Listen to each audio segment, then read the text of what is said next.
Well, I need to tell you all something, and it's the most important thing I could ever say to you. In a little while, you'll know for certain that I'm putting my very life on the line and the safety of my family by sharing this with you. So I hope that buys me at least a few minutes of your precious time. If this video is taken down, it wasn't taken down by me, alright? Now I'm partly doing this to wash your blood off my hands, because God saved my life on a midnight highway one fateful night for this very cause. And He's watching, as He clearly proved that night. See, I should be dead. My sleeping driver was hurling us toward a concrete wall at 100 kilometers an hour when an angel of God was sent to wake me up from a deep sleep with just a whisper, and just in time. And for what? Not so I could win X Factor or buy that dream Porsche or marry that dream girl, but for this, for these words, for this moment, so I can tell you something, so I can warn you about something. Nothing could be more important than this. So cancel that movie you wanted to watch, skip that gym session. Don't scroll down to the next post.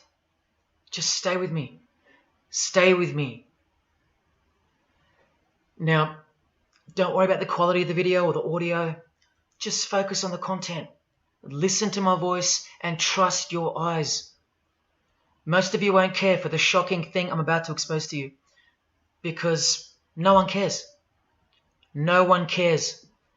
Not my exes, former friends, former bandmates, work colleagues, parents, family members, strangers.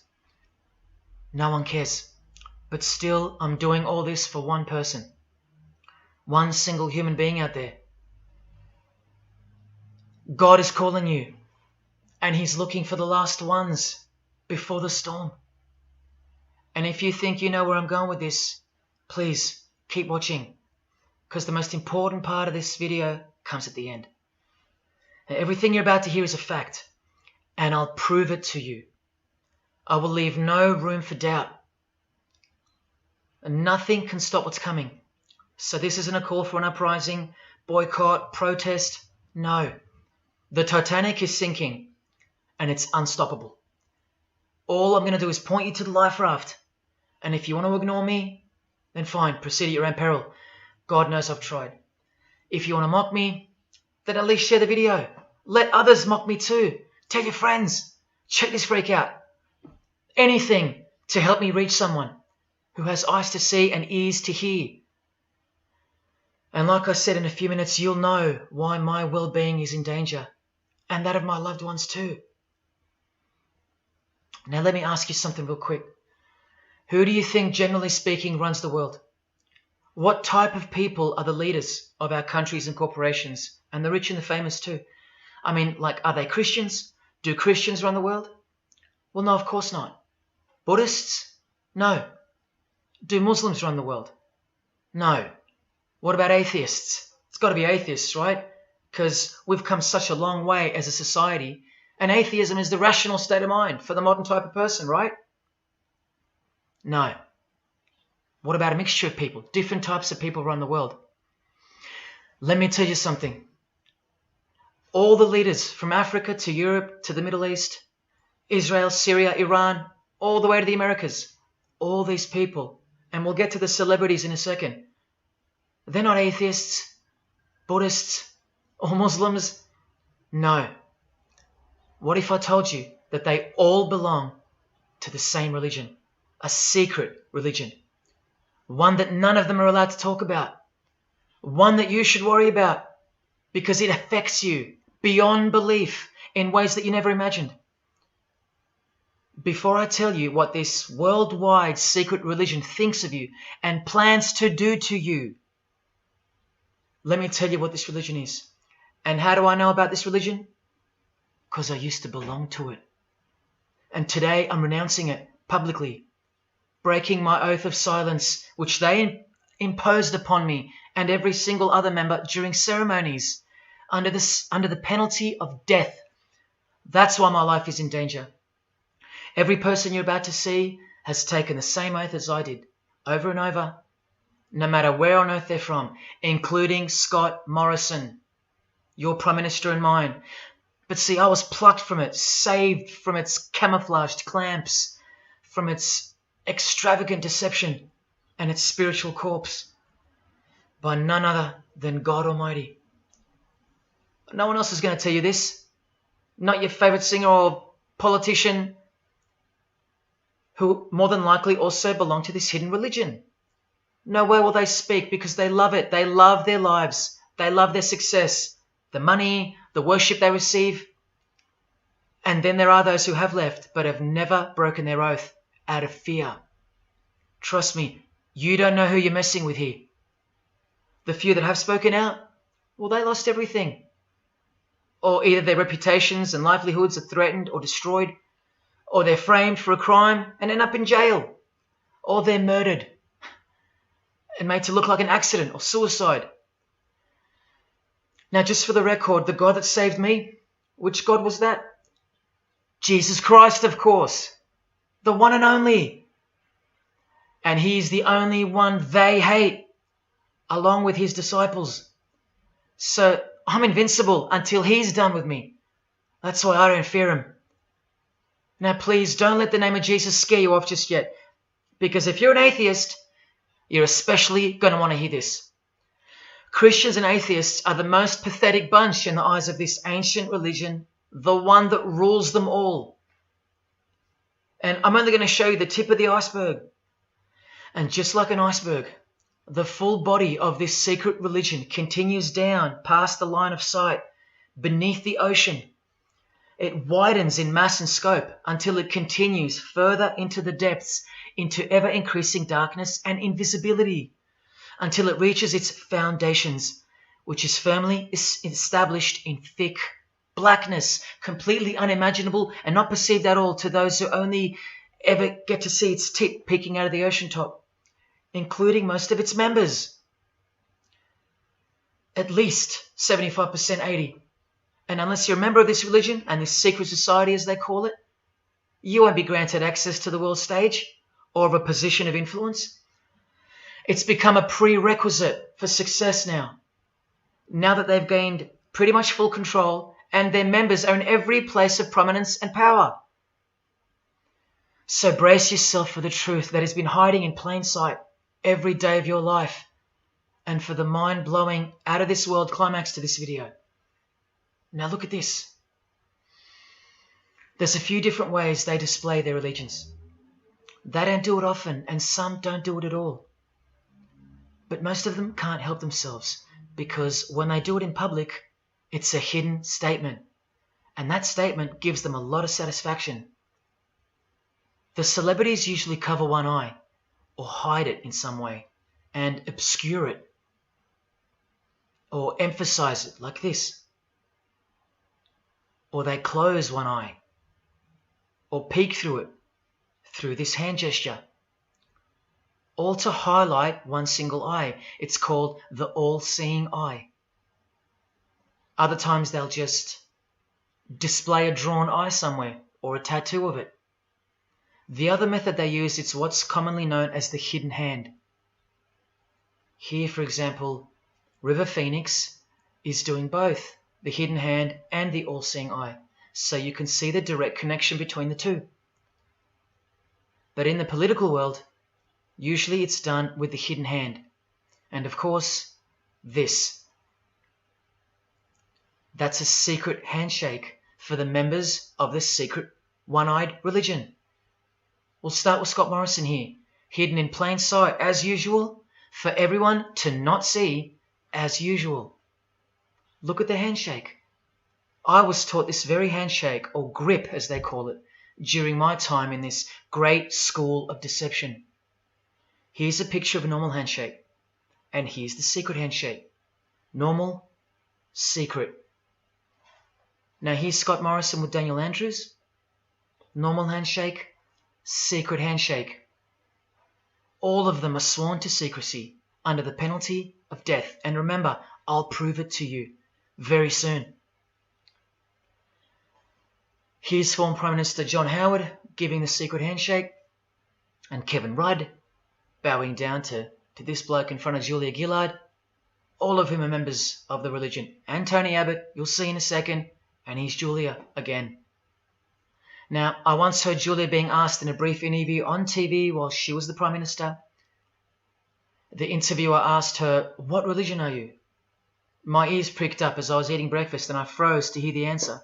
And she actually said, with a sinister smirk, "I'm a member of a secret society. Next question, please." And what happened? Nothing. No one cared. No one cared that the person who represents them just confessed that she's a member of a secret society, when the Australian society is at large the only society that should matter. And why is it a secret in the first place? I'll show you. Very soon you'll know their beliefs, and you'll know their master plan, and you'll know why they take such extreme precautions with such hideous oaths of silence under the unbelievable penalties, including death, to stay hidden from the public. So what's the name of this religion? Well, I'll tell you right now. But keep in mind, the magic word you're about to hear only hides the true religion inside of itself. That's how it's secretly flourished to spread like a cancer around the world. It's a religion within a fraternity. The name of the international fraternity, the one that camouflages, conceals, and cloaks the secret religion inside it, is this: Freemasonry. This is their official symbol, the square and compass. Sometimes with a G in the middle, and sometimes with the eye, the all-seeing eye. This is the same eye that these people are referring to. That's where it comes from.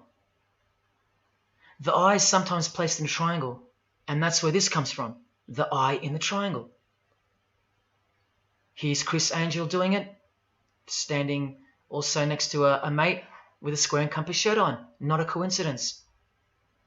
This is not something Jay-Z invented. This is the religion Jay-Z belongs to, and proudly, as you're about to see. The Freemasons also place the eye at the top of a pyramid, because the Egyptian pyramid is integral to their secret system. Here it is on Chris Angel's shirt and Madonna's jacket. That's a Masonic symbol. The Freemasons are sometimes called the Masons for short. It'll all come together and make sense really soon. Here it is hidden in plain sight at the Australian MTV Awards. And this is the MTV headquarters, by the way. Trust me, there's no doubting this. Here's the same eye in a pyramid on a crowded house logo. Yes, initiated Freemasons. Here's the eye on the Harbour Bridge for a New Year's Eve gig. And I wonder what that eye could be referring to. So what's the connection? The religion is the connection, the secret religion. And you'll see. Prepare yourself for an incredible revelation and the amazing climax that comes at the end of this video. Now this is where the Freemasons are counting on you to lose interest, or roll your eyes and move on. Because in their beliefs, the uninitiated, meaning you, are ignorant and stupid compared to them. You're technically called the vulgar and the profane. Please prove them wrong. Prove them wrong. And stay with me just a little longer. Now the secret identity of this one eye lies in the heart of this religion that lives, breathes, feeds and grows deep inside of Freemasonry. And Freemasonry camouflages it very successfully. So it goes undetected and undisturbed until it ultimately fulfills a thing called the Great Work. That's what they call it. And they will succeed very shortly. Nothing can stop it now. And I think some of you can sense that something's coming. And who do we trust more than anyone in the world right now? This bloke. And there he is, giving the sign of the hidden hand in front of the whole world.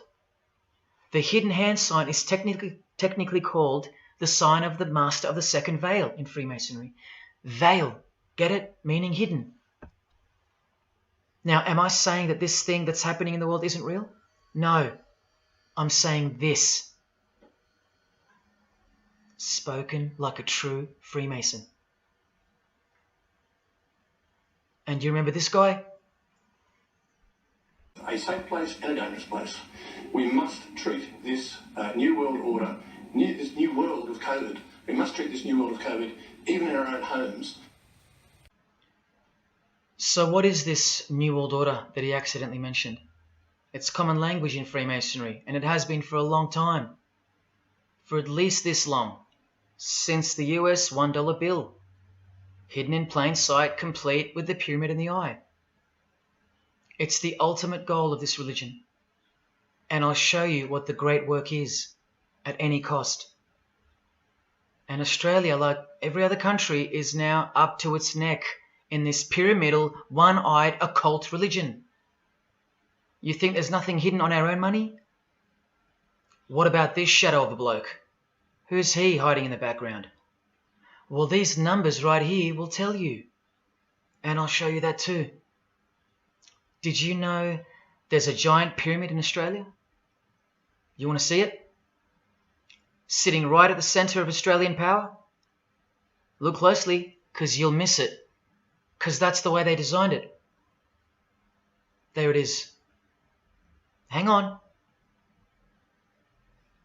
Do you see it yet? And what about now? That is the frame of an Egyptian pyramid, which we can now firmly call a Masonic pyramid, complete with a missing capstone. And if you're still in doubt that you're looking at a pyramid, there you go. A perfect to-scale pyramid hiding out of sight inside the giant frame that surrounds it. This is going to be so unbelievable to you that you probably won't believe it. Or if you're that far gone, if you really have lost touch with your own soul, you won't care. And you'll miss the opportunity to have your own eyes open first to the worst news and then to the best news you could ever wish for on this God-forsaken planet in which you're destined to lose everything you have and everything you love until eventually you lose yourself. We have to establish what this religion that's hiding inside of Freemasonry actually is, and we will. And it's shocking, but it's reality. The symbol of the Freemasons itself is not what it seems. It's a squaring compass on the surface, but it conceals something that'll become obvious when I show you. But before we uncloak Freemasonry to see its true nature, its ugly face and its shameful nakedness, because I gave you my word that I'm going to prove it to you. This is the oath they have to take. This is the oath that I took. And your favorite actors and singers, just about all your heroes, just about, even some of your relatives, who probably have no idea what Freemasonry is or was, and why they took such gruesome oaths. So for those who are going to say, my grandfather was a Freemason and he was a great bloke, or don't the Freemasons run that retirement home? Just wait. Because I'm talking to Freemasons here as well. And don't you worry, they're going to come out of the woodworks. But they're all under the oath of secrecy. Don't forget that, no matter who they are. Adele, Neil Finn, Chris Angel, or Scott Morrison. The oath comes first. And here it is. This is taken from an official Masonic publication, not intended for the public. This is Duncan's Ritual of Freemasonry. In brief, I, of my own free will and accord, do hereby promise and swear that I will never reveal any of the secrets, arts, parts, point or points of the Master Mason's degree to any person or persons whomsoever. This I solemnly, sincerely promise and swear, under no less penalty than having my body severed in two, my bowels taken out and burnt to ashes, so no more remembrance be had of so vile and wicked a wretch as I, should I ever violate my Master Mason's obligation. So now you know what they think of me. I'm a vile and wicked wretch for breaking my oath. So how can anyone ever trust a Freemason when he speaks about Freemasonry? Unless you're speaking to a rare breed like me. Never reveal any parts, not even a single point, to anyone. Here's another penalty from another degree, this time from Richardson's Monitor of Freemasonry, a legitimate Masonic publication for instructing and laying out the ritual. binding myself under no less penalty than having my throat cut across, my tongue torn out by the roots, and my body buried in the rough sands of the sea. These are the penalties they swear to. And yes, the lodge has penal authority to execute. This is how they look when they're initiated. They have to remove all their clothing and jewelry, including wedding rings, crucifixes, the most meaningful things to them, no matter what. They have to go, because complete allegiance to the society is required. You're blindfolded at every initiation because you symbolize someone who lives in utter darkness before you receive the light of Freemasonry. And that light will become so obvious to you in a bit. The secret that is being unveiled by incremental degrees to the candidates in the lodge is staring us in the face in daily life. And that truth is pretty scary if all you know and all you have is this world. But they know much more than that. At one point, when the blindfold comes off, this is what you're surrounded by. Blokes dressed like this, holding swords to your face. And that's nothing compared to what comes later. So your own wife or daughter don't qualify for discussion in these matters, unless they too are initiated to the same level as you. So please don't tell me that your grandfather or your neighbour is a Freemason and that there's nothing wrong with Freemasonry. How would you know when they're under oath never to reveal anything to anyone? The whole successful system is constructed by the art of lying to the public and to their own members of lower degrees. And we trust these people? Now here are the illustrations for the signs and handshakes. And you only receive them after the oath has been taken. This is the sign you do upon entering and exiting the ritual room while facing the Grand Master. It stands for throat slit, and it goes like this. A continual reminder of where you are and what awaits you if you have a change of heart or rebellious spirit. And here you have the illustrations of the secret handshakes. Look familiar? And this is the sign of the Master of the Second Veil. See? Purely Masonic. You don't pick this stuff up off the street. Now this is how it's generally executed in the public arena.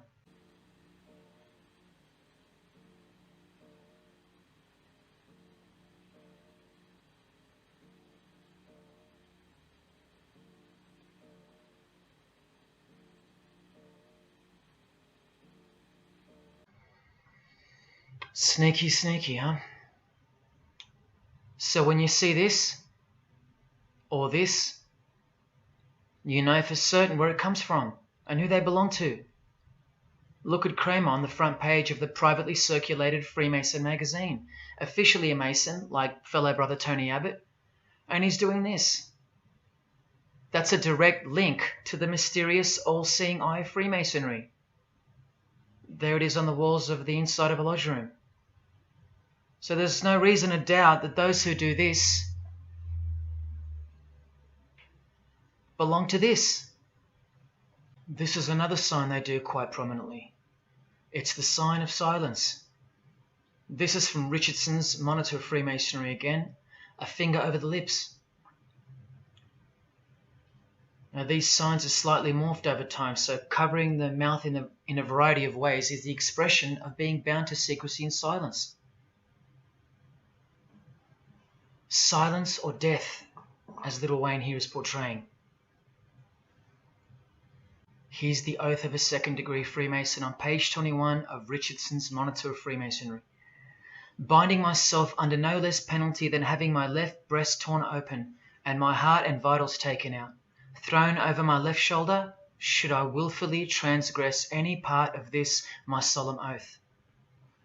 In this degree, the penalty is to have your whole body dissected, bowels removed and heart cut into pieces and thrown into a field where you are eaten by animals, all to protect the secret religion of the rich, powerful and famous. In the Knights Templar degree, the penalty is to have your head cut off. Listen to this penalty, and this one has happened throughout history more than any other, because it works so well without having to resort to death or the threat of death, and it's easier to execute. Now, this applies to all areas of industry.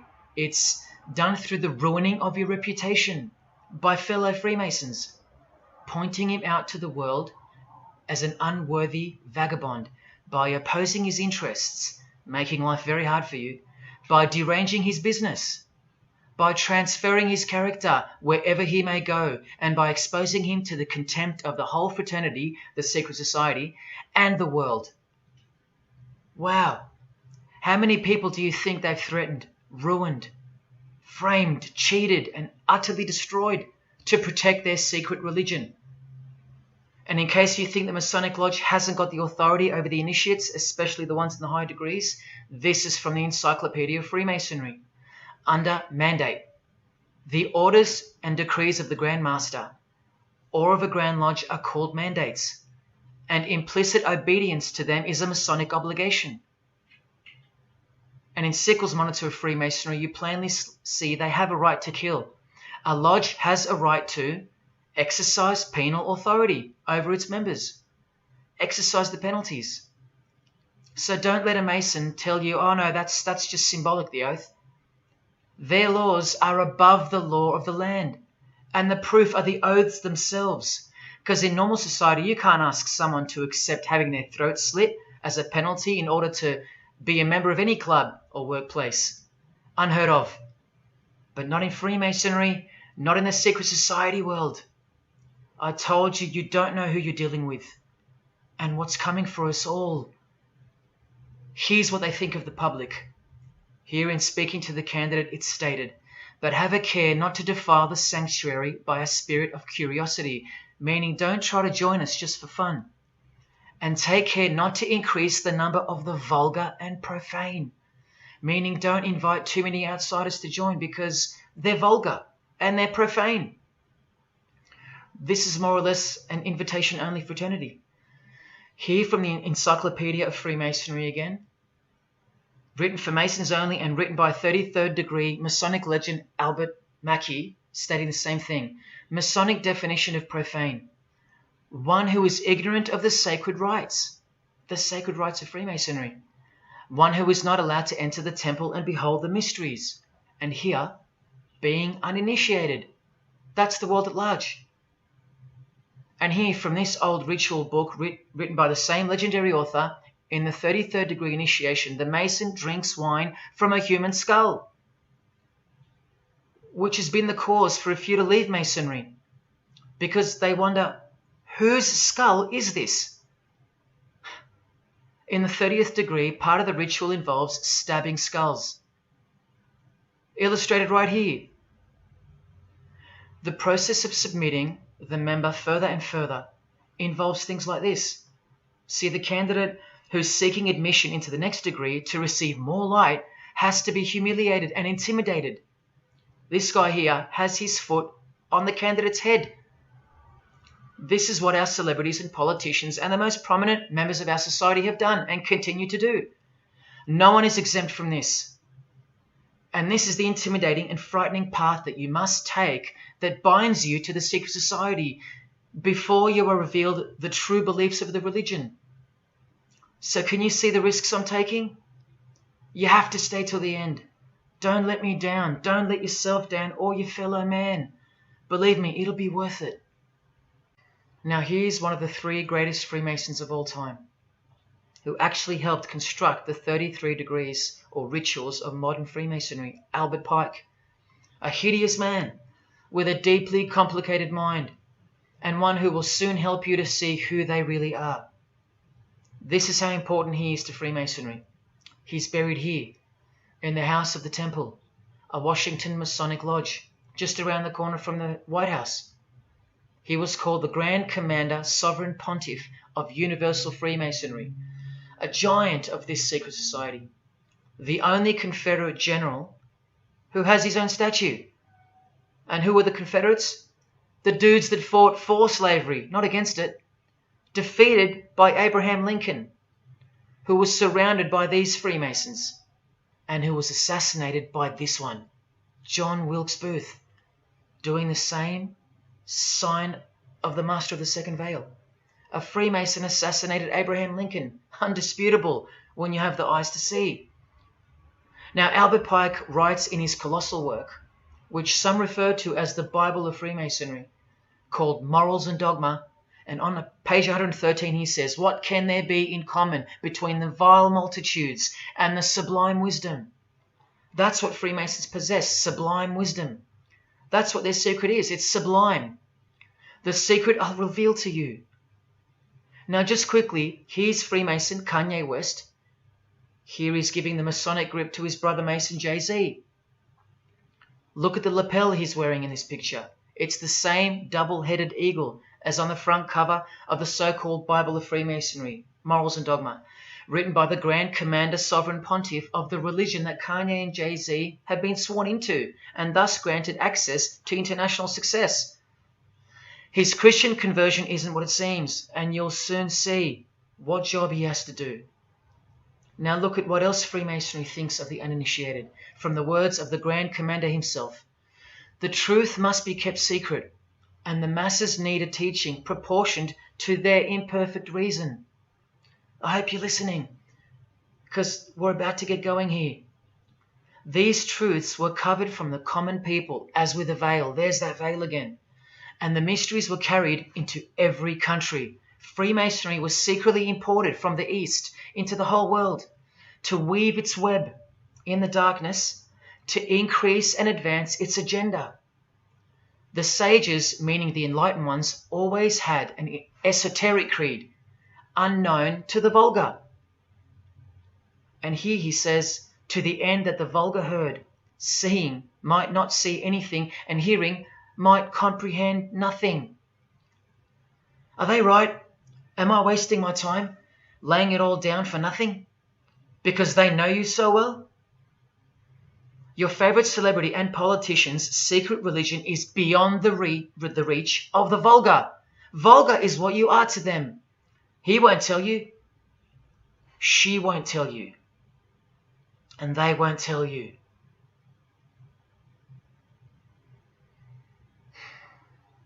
Because the other obscene penalties from the rituals of Freemasonry include having your ear and hand chopped off, or both hands, being hung in your own home, and my personal favourite, having the top of your skull cut off so your brain is cooked in the sun. Now, can you imagine what they're hiding? And then the ritual monitor goes on to illustrate the same secret handshakes and signs. Hidden hand, sign of silence. These people mocking us, sometimes to our face with their symbolism, while we respect them, admire them, and sometimes even love them and idolize them. All of them partaking in the same initiation rituals, to belong to the secret society, a prerequisite for success, to belong to the religion that gives you everything you want, everything your heart desires. While the Gospels teach accurately that the heart is wicked. Now here is a practical example of how Freemasonry comes first, even above the title of president. Here's a portrait of George Washington doing the sign of the Master of the Second Veil, and here, Freemason, before and above president.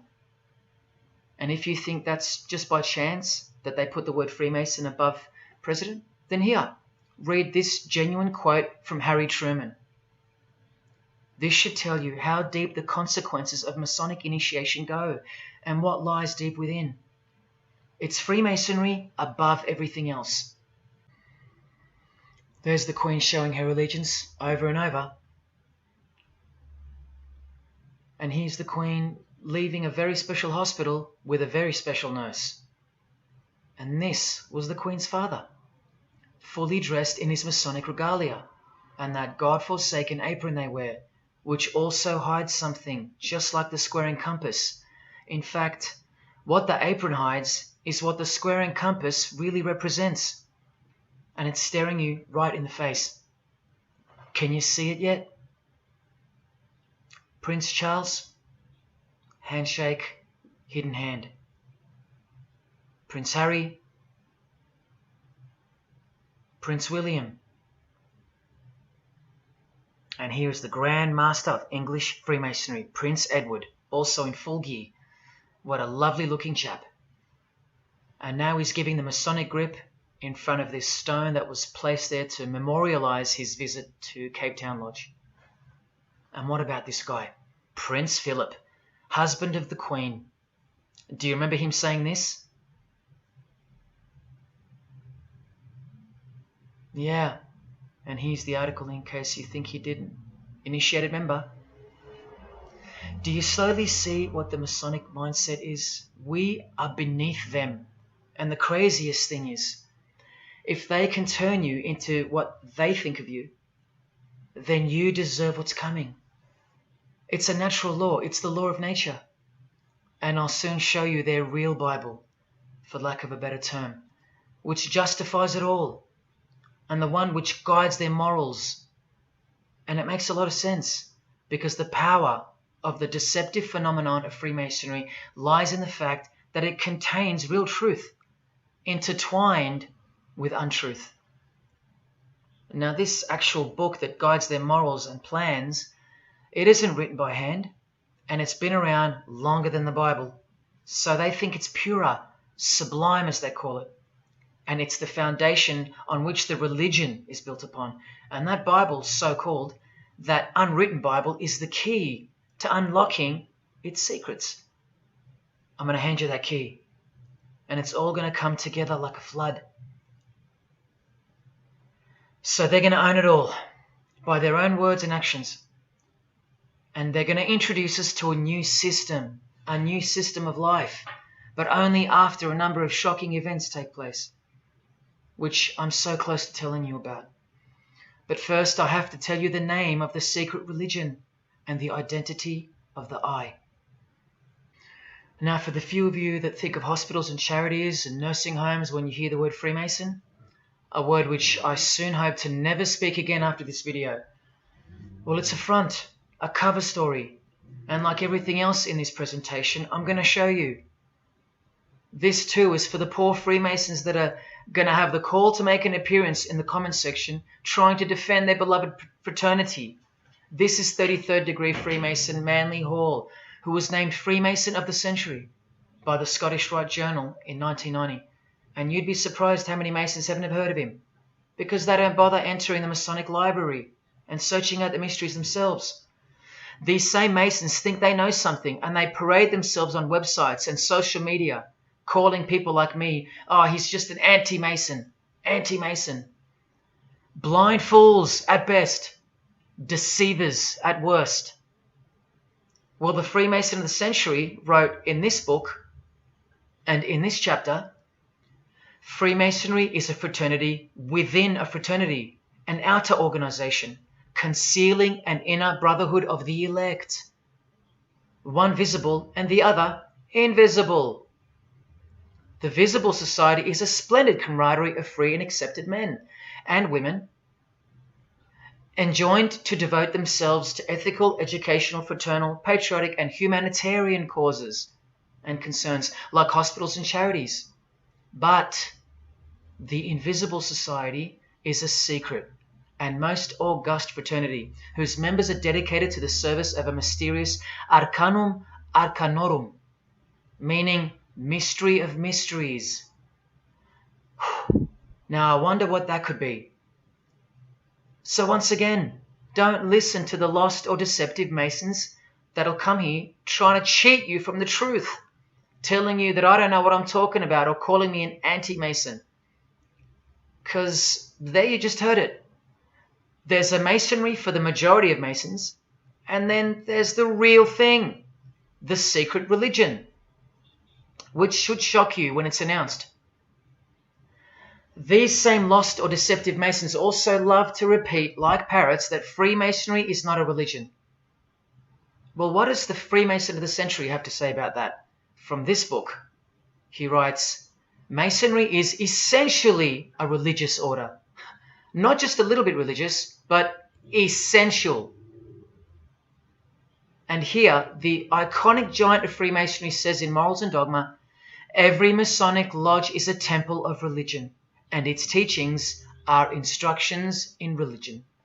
So please, Sit down, Masons, because Freemasonry is a religion. And soon, I'm going to tell you what it's really called. Now look at this from the same book, and speaking about fellow Freemasons being initiated in the lodge room. Part of the symbols are displayed there to the initiate, but he is intentionally misled by false interpretations. Their true explication is reserved for the princes of Freemasonry. The whole body of the royal art, which you'll know all about soon, was hidden so carefully in the higher degrees. So you see, the whole thing is built on lies. And the ultimate liar lives inside the triangle, above the pyramid, so that even the highest Masons are living a monstrous lie. Wake up, Masons. Even you are deceived, just as the public is. Unless, of course, you're hungry enough to want to acquire all the power and climb up that pyramid closer to the eye that sees all. In that case, close your mouth, go back to your lodge, and good luck to you. Or, of course, grow some kahunas and be honest. But then you can't, right? Because you'd be breaking your oath. Sad. Oh, it's good to be free, under the wing of the true master. Stick around if you're interested, and you'll get to see some wonder. When I pull that cloak called Freemasonry right off, and those that are still here watching will get to see the true colours of the nakedness and the horror of the Masonic Lodge, and the religion that rules them all. Another thing that Masons will repeatedly say is that this has nothing to do with Freemasonry, and it's just a conspiracy theory. Well, the 33rd degree Freemason of the century also wrote this book about 100 years ago, The Secret Destiny of America, and look at the front cover. And I'll tell you why America is so important for the ultimate goal of the secret society.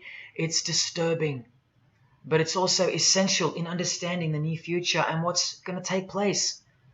So for the Freemasons that still say that this is not a Masonic design, especially this Masonic website called Masonic Info, insisting here that even the eye in the triangle or pyramid is not Masonic. Completely laughable and pure disinformation for the stupid masses. Try arguing against this. This is from a 1960 copy of the New Age magazine, an official organ of the Supreme Council of 33rd Degrees. No higher authority in the United States to speak of the relationship between Freemasonry and the US $1 bill. Masonic symbolism in a $1 bill. Look at them all. 13 leaves, 13 bars, 13 feathers, so on and so forth, and of course this, the Masonic all-seeing eye, located in the pyramid. So you think this is a conspiracy theory or just a plain conspiracy? Well, here's JFK, yes, a Freemason, but one who had enough when he wanted to print money disassociated from the Masonic central banks, just like Abraham Lincoln, and he paid the price for it as well. Listen to the speech we never hear about in school. More proof that they control the education system here and everywhere. Please, just have a quick listen to this. Ladies and gentlemen, the very word secrecy is repugnant in a free and open society, and we are, as a people, inherently and historically opposed to secret societies, to secret oaths, and to secret proceedings. For we are opposed around the world by a monolithic and ruthless conspiracy that relies primarily on covert means. I am asking your help in the tremendous task of informing and alerting the American people.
As I said in the beginning, you're just seeing the tip of the iceberg peeking out from the ocean top. I told you, all personalities in the field of great influence are initiated members of Freemasonry. Otherwise they wouldn't be there. Within 60 seconds of me telling you what international Freemasonry really is, I'll prove it to you. Unequivocally, within 60 seconds.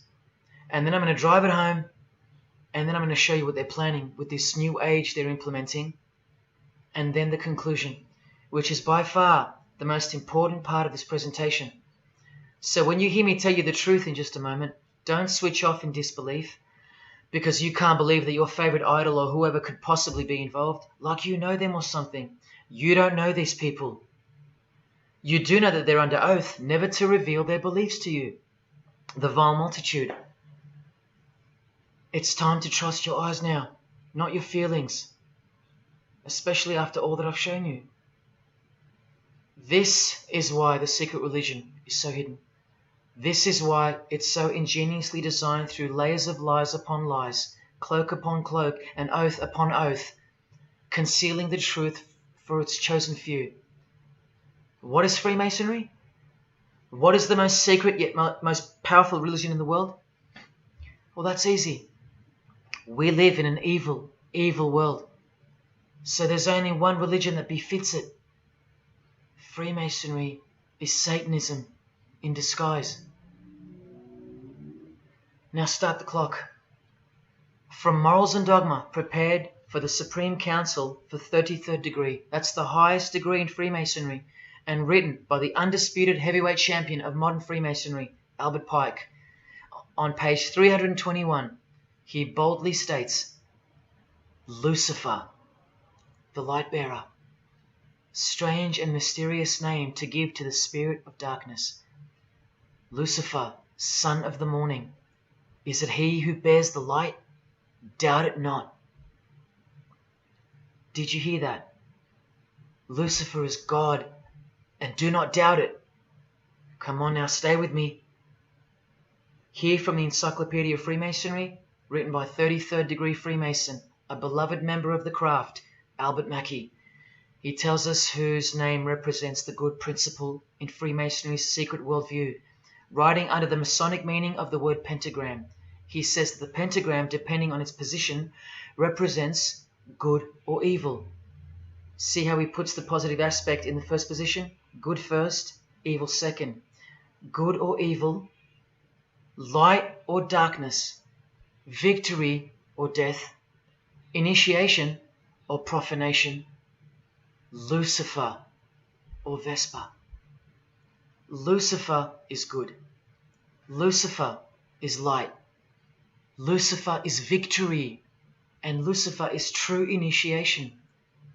See, if you're not initiated, you're profane. If you haven't figured out that God is Lucifer, you're vulgar and profane. You're stupid, in their own words. That's the beginning of their big secret. God is the devil, and we're already in hell right now. Now from the Freemason of the Century, Manly Hall, and this will make it 3 out of 3 legends of Freemasonry stating the same thing.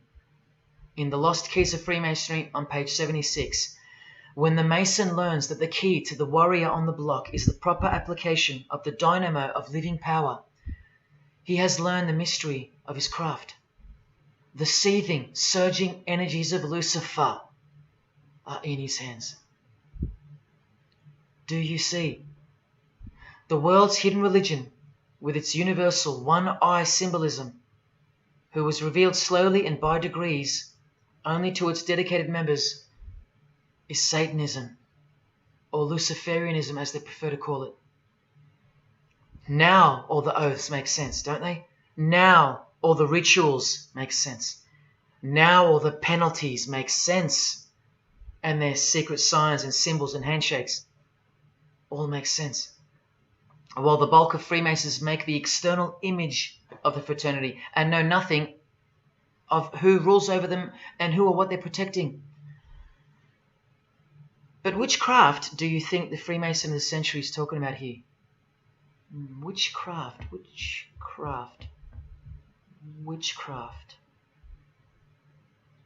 witchcraft. You need to slowly wake up now. Witchcraft is the royal art of Freemasonry, jealously guarded and reserved for the few. I'll show you clear as day that this is in fact true.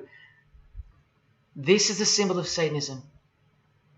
And this is the symbol of the lodge of female Freemasonry called the Order of the Eastern Star. Look at that. Satanism, Freemasonry. Trust your eyes. This is the symbol of the Church of Lucifer, founded by a 33rd degree Freemason, which I'll prove. Look at the Masonic squaring compass in the design. The Church of Satan and Lucifer, two sides of the same coin, nurtured and brought to an organized international level of power and influence by Freemasonry, in secret, and all done right under our noses. And if you think that your politicians or religious leaders or favorite idols can't be a part of this, you have to try and snap out of it, or suspend your everyday beliefs just for a moment, and I will clearly show you how it's not only possible, but it's actual. Please, I feel like it's now or never. If you don't get a glimpse of this now, then when? Who else is going to tell you this? When will you next be confronted with this? This is reality. And as much as you thought that ordinary people came into positions of power through hard work or concern for society or family connections, combined with brains and talent, that's not the case. That's the fantasy. This is the reality. They all go through Freemasonry. You think that Sam Worthington was so talented that he was picked over all those American actors to star in Avatar? Of course not. He was a Freemason. And so was the director, James Cameron, of the highest caliber. You have to remember that to them, Lucifer is good. Lucifer is the liberator. Jesus is the suppressor. Lucifer is pure love. Jesus is impure love. Lucifer left heaven for you. Jesus was crucified because he was a false Messiah. The world has always been deceptive, and we have been magnificently deceived. Here is an incredible example. Pay attention. This should blow your mind. Charles Darwin, the father of atheism and rationalism, was an initiated Freemason, doing the hidden hand of Freemasonry in this picture, and the vow of silence in this one. This would have remained unknown to us because no one's going to teach us this. But now we have the tools to see his beliefs, not through his words, but through his signs and symbols. I told you they can't help but to show off their religions, because they think we're stupid, vile, and ignorant.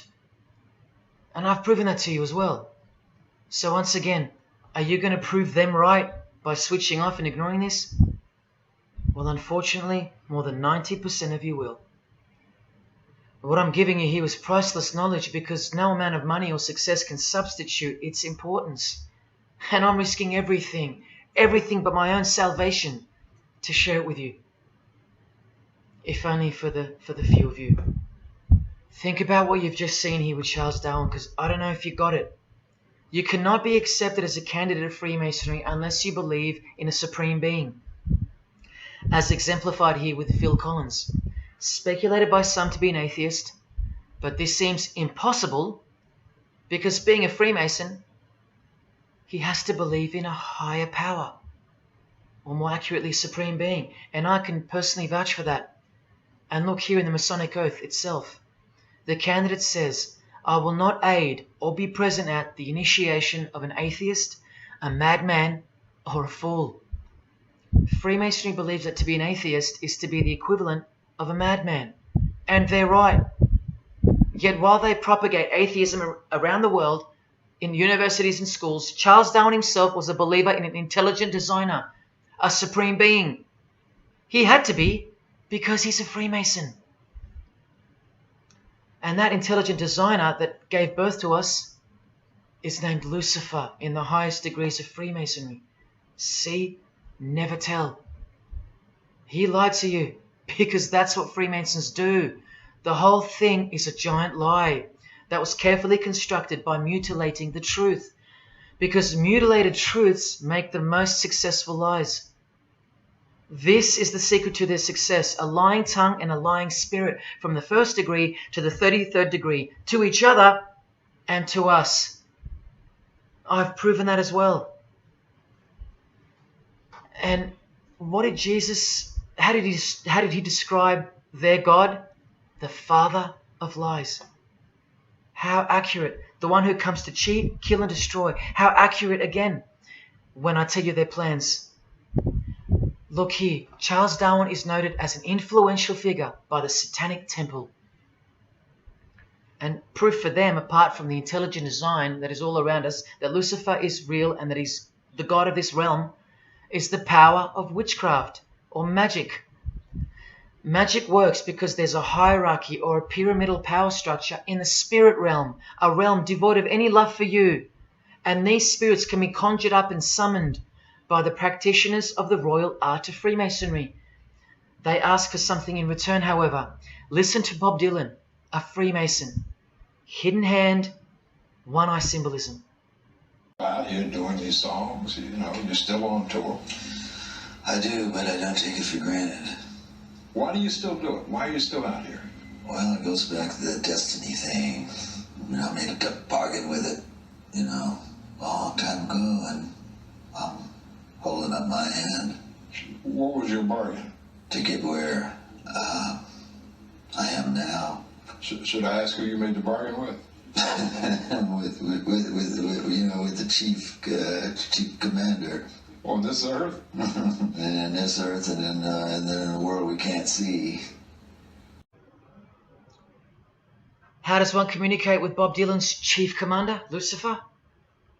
By the jealously guarded royal art of Freemasonry, witchcraft. This is from the Encyclopedia of American Religions. Secrecy is bolstered by a system of initiations and degrees, the Freemasonic system. The material which is kept secret is the magical knowledge of the group. This knowledge may consist of rituals and powerful magical formulas. Do you think J.K. Rowling isn't a Luciferian? In this article, J.K. Rowling reveals the inspiration behind the Deathly Hallows symbol. And what is it?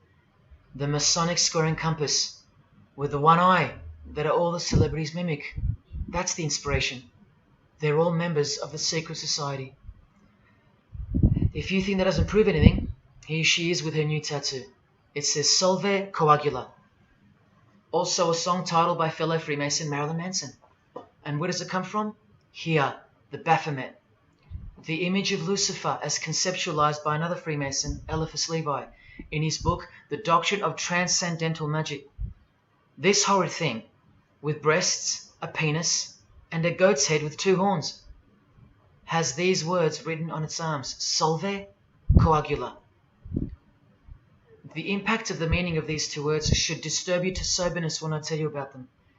Because apart from other things, they involve the process in which the new system will be implemented at unbelievable cost to you and I. Here's a statue of the Baphomet at the temple, Satanic Temple, complete with 2 little kids admiring it. That's J.K. Rowling's religion, Satanism. The secret religion for the highly evolved and the highly successful. Welcome to the real world. The same Masonic author writes in The Doctrine of Transcendental Magic, in the ceremonies practiced at reception by all secret societies, there are found indications of a doctrine which is everywhere carefully concealed, and that is witchcraft. And in his History of Magic, he tells us it is the royal art. And that's what Freemasonry calls it.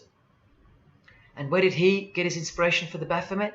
From the Knights Templar, another secret society who were banned, and some of its members were executed in the 1300s for glorifying evil, as it's openly stated here in the Satanic Rituals. And where do modern day Knights Templars reside now? Within high degree of Freemasonry, right here. Again from the encyclopedia, and listen to this. The continuing impact of speculative Freemasonry, which means modern day Freemasonry, provided fertile soil in which new magical orders could grow. Magical orders, meaning other branches of secret societies, of which Freemasonry is the umbrella. Because Freemasonry is the king of secret societies. Just like JFK tried to tell us, it's the prestigious channel that one must go through. And it is the reason that the oldest religion in the world has made a colossal comeback and is now on the brink of success. Which, as I said, nothing can stop now. And again from the encyclopedia, the groups wear ritual garb and meet in magical lodges. And where do Masons meet? In the Masonic Lodge. Like here with a magical pentagram on their checkered floorboard. Are you believing your eyes? Or are you making excuses? Here's another statue of the Baphomet at a satanic temple doing the sign of the horned god Lucifer. The hand sign mimicking the horns on his head. And of course the upside down cross. And here's Barack Obama doing the same sign. And the sign of silence with a twist. Who do you think he's mocking here? You and I. But mainly Christians. Because Christianity is the one force that has stood between you and the inconceivable horror that is awaiting us and is on its way. Here's an article on Barack Obama, and that's his hands adjusting his presidential seal. And there's his Masonic ring, and the sign of the devil's horns, over and over. Freemasonry and Satanism are intertwined. Look at these Masonic politicians throwing up the devil's horns. George W. Bush. Look how sneaky and sinister the look on his face is here. And the manner in which he's delivering the sign. In front of the whole world. Is he a fan of rock music? Is he saying I love you in sign language for the deaf, like some people like to say? This is his fraternal order called Skull and Bones, also known as the Order of Death, where you lie naked in a coffin with what's called a temple prostitute during initiation. Clearly a Masonic order, with this guy displaying the hidden hand of Freemasonry. In Stanley Kubrick's last movie before his death, he's telling you that all prominent members of industry, including politics, as the movie goes on to show, are members of a satanic secret society. In it, he shows the members engage in an orgy and feast after the ceremony of dedication to their horned god. To identify which secret society he's referring to, he leaves the clues in the artwork. Not once, not twice, but 3 times. The One-Eyed Religion. And who do you think the title of the movie is dedicated to? None other than the stupid, ignorant, and uninitiated masses watching the movie. And you know it now. He knew that when we'd leave the cinema, we'd be commenting on the performance of Tom Cruise, or giggling about the orgy scene, or just being disappointed because the movie went too long, or some other meaningless critique, with eyes wide shut.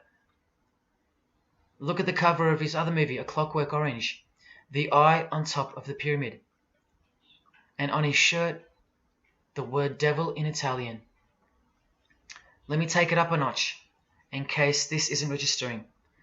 Listen to the founder of the Satanic Church, Anton LaVey, tell us in his book, The Satanic Rituals, which is a companion to the Satanic Bible, Masonic orders have contained the most influential men in many governments, and virtually every occult order has many Masonic roots.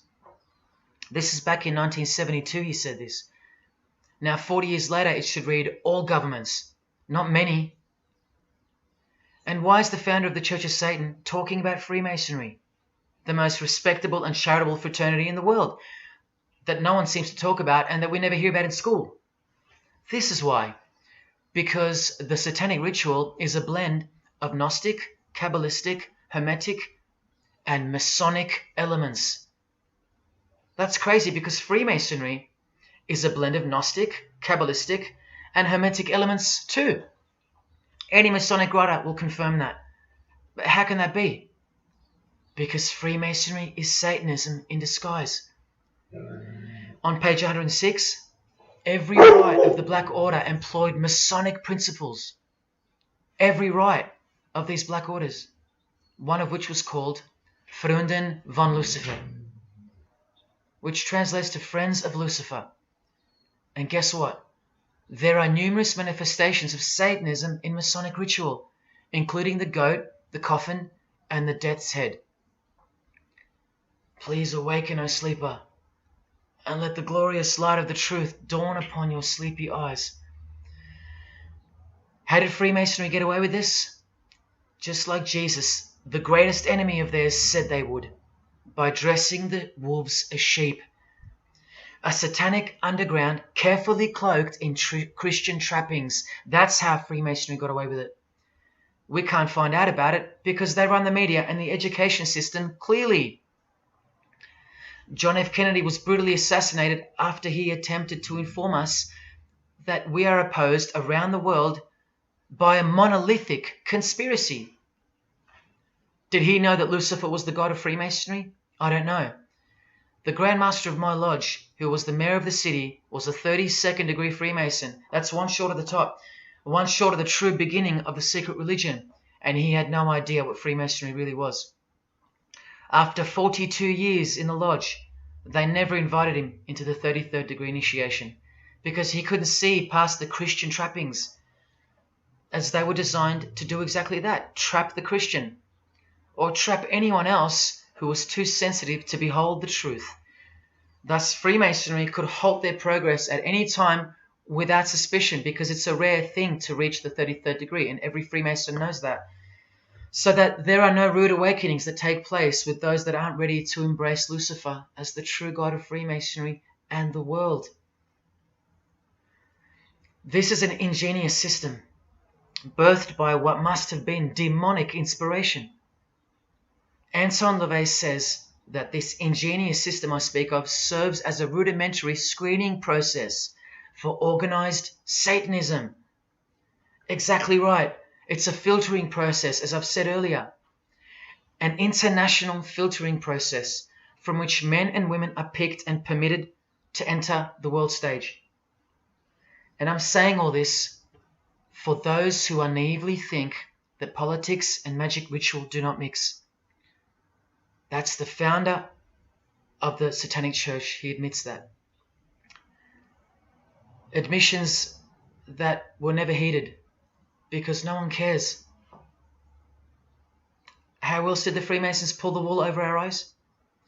The companion to the Satanic Bible tells us that as well. By filling the world with fools. And who's the biggest fool in the eyes of Freemasonry? An atheist. From the Encyclopedia of Freemasonry. One who does not believe in the existence of God. Such a state of mind can only arise from the ignorance of stupidity. All this time, you're laughing at Christians, and the Freemasons are laughing at you.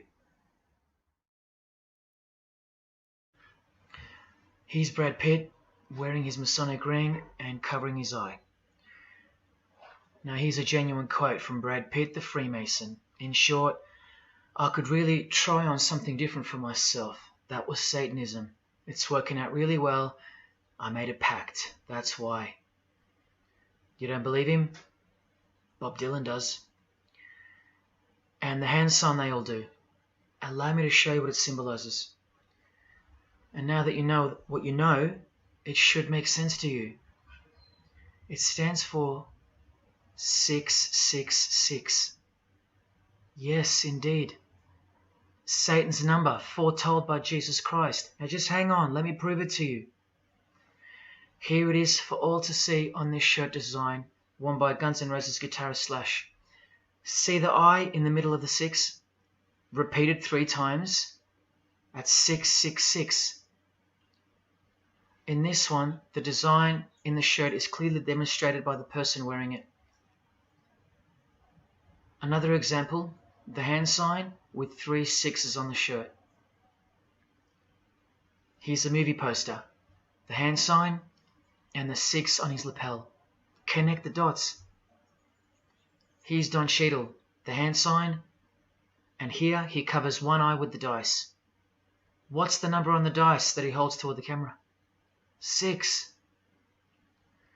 There's literally 3 6s that manifest in the hand sign itself, like this. That's why they do it. Here's Drake with the most obvious example, holding up the hand sign with the all-seeing eye of Lucifer on his bicep. And here, blatantly connecting the 6 to the hand sign on the artwork to one of his songs. The hand sign over one eye, obviously signifying a 6. This is proof. The number is mystical and it's grounded in reality, and it's related to sex rituals within witchcraft. You'll see, I'll show you. But if that's not enough, there. Drake is clearly intending that hand sign to be a way of communicating the number 666. A hater of Christianity and Jesus Christ. But I wonder why. He has everything he desires. Christians aren't suppressing him. He doesn't hate Buddha or Muhammad. None of them do. No. Jesus is who they hate. But they protect Freemasonry by communicating its presence in their lives, not by word, but by symbols and signs. Disciples of Lucifer.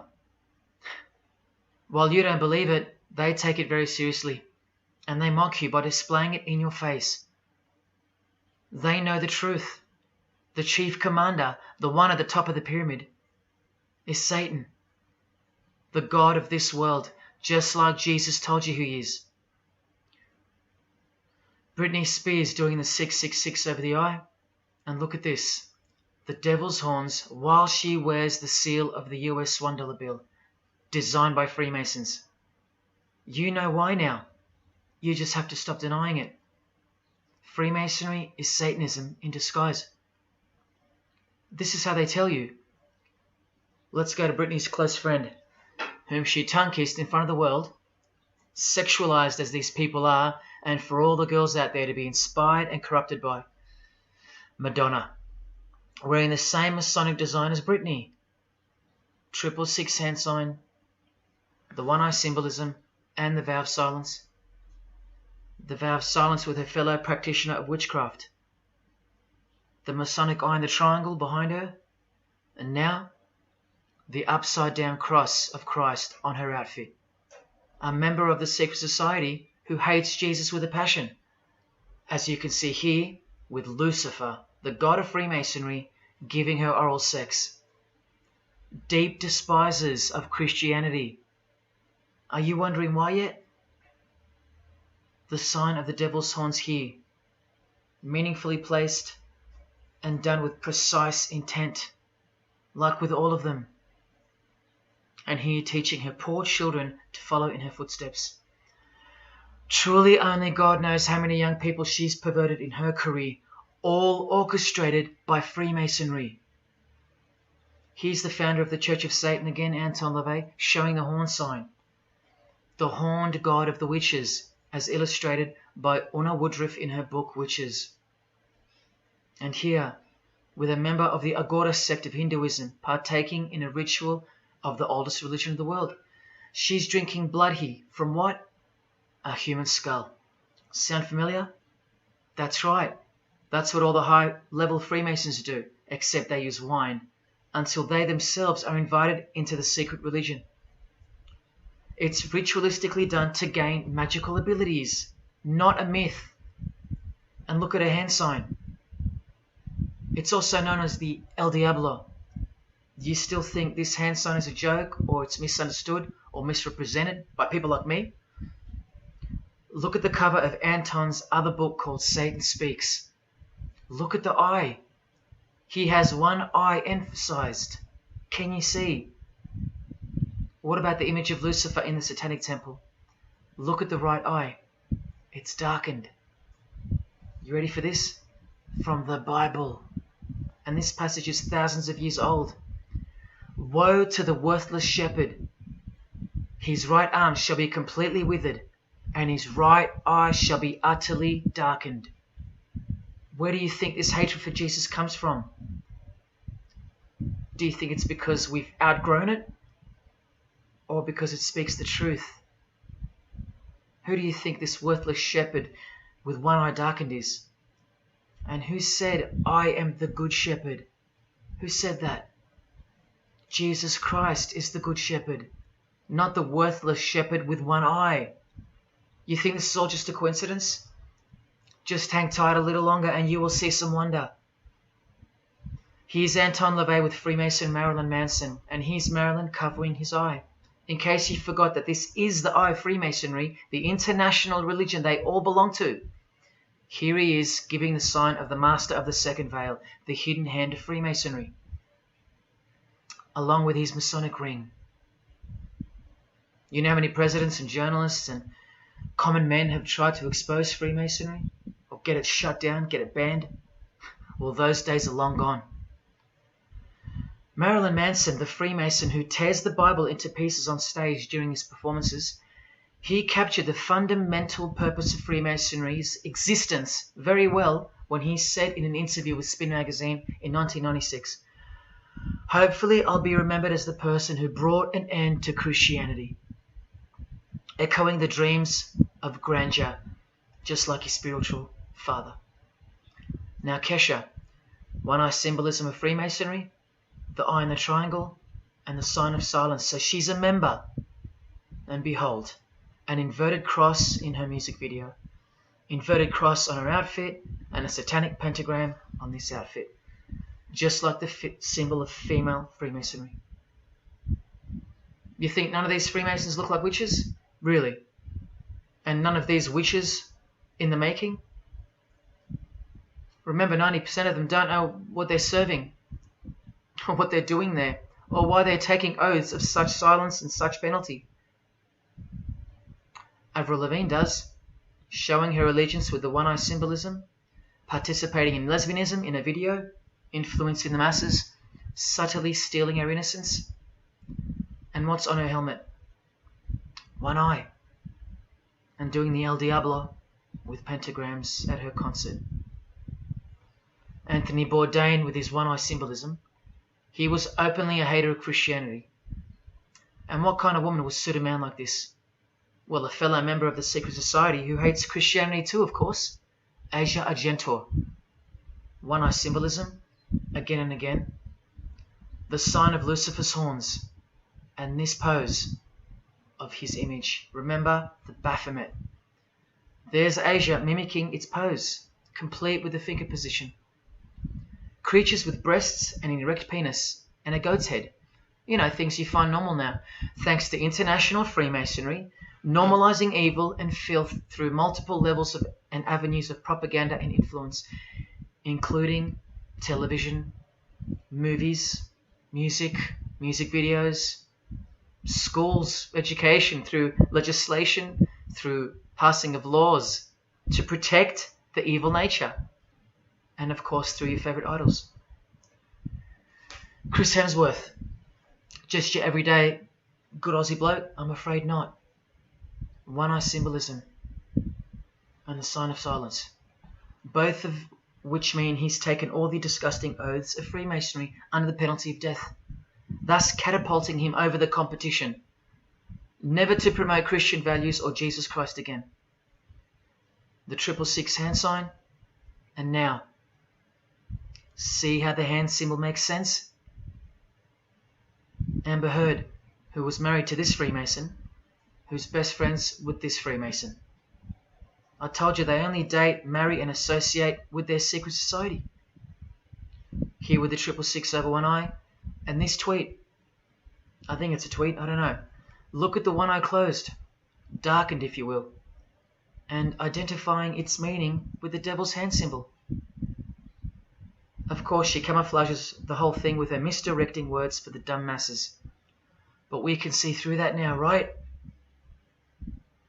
Oh, look, it's Elon Musk replying. He's a fan of Amber Heard. Or is there more to it? Good sign, he says. The sign of the devil's horns.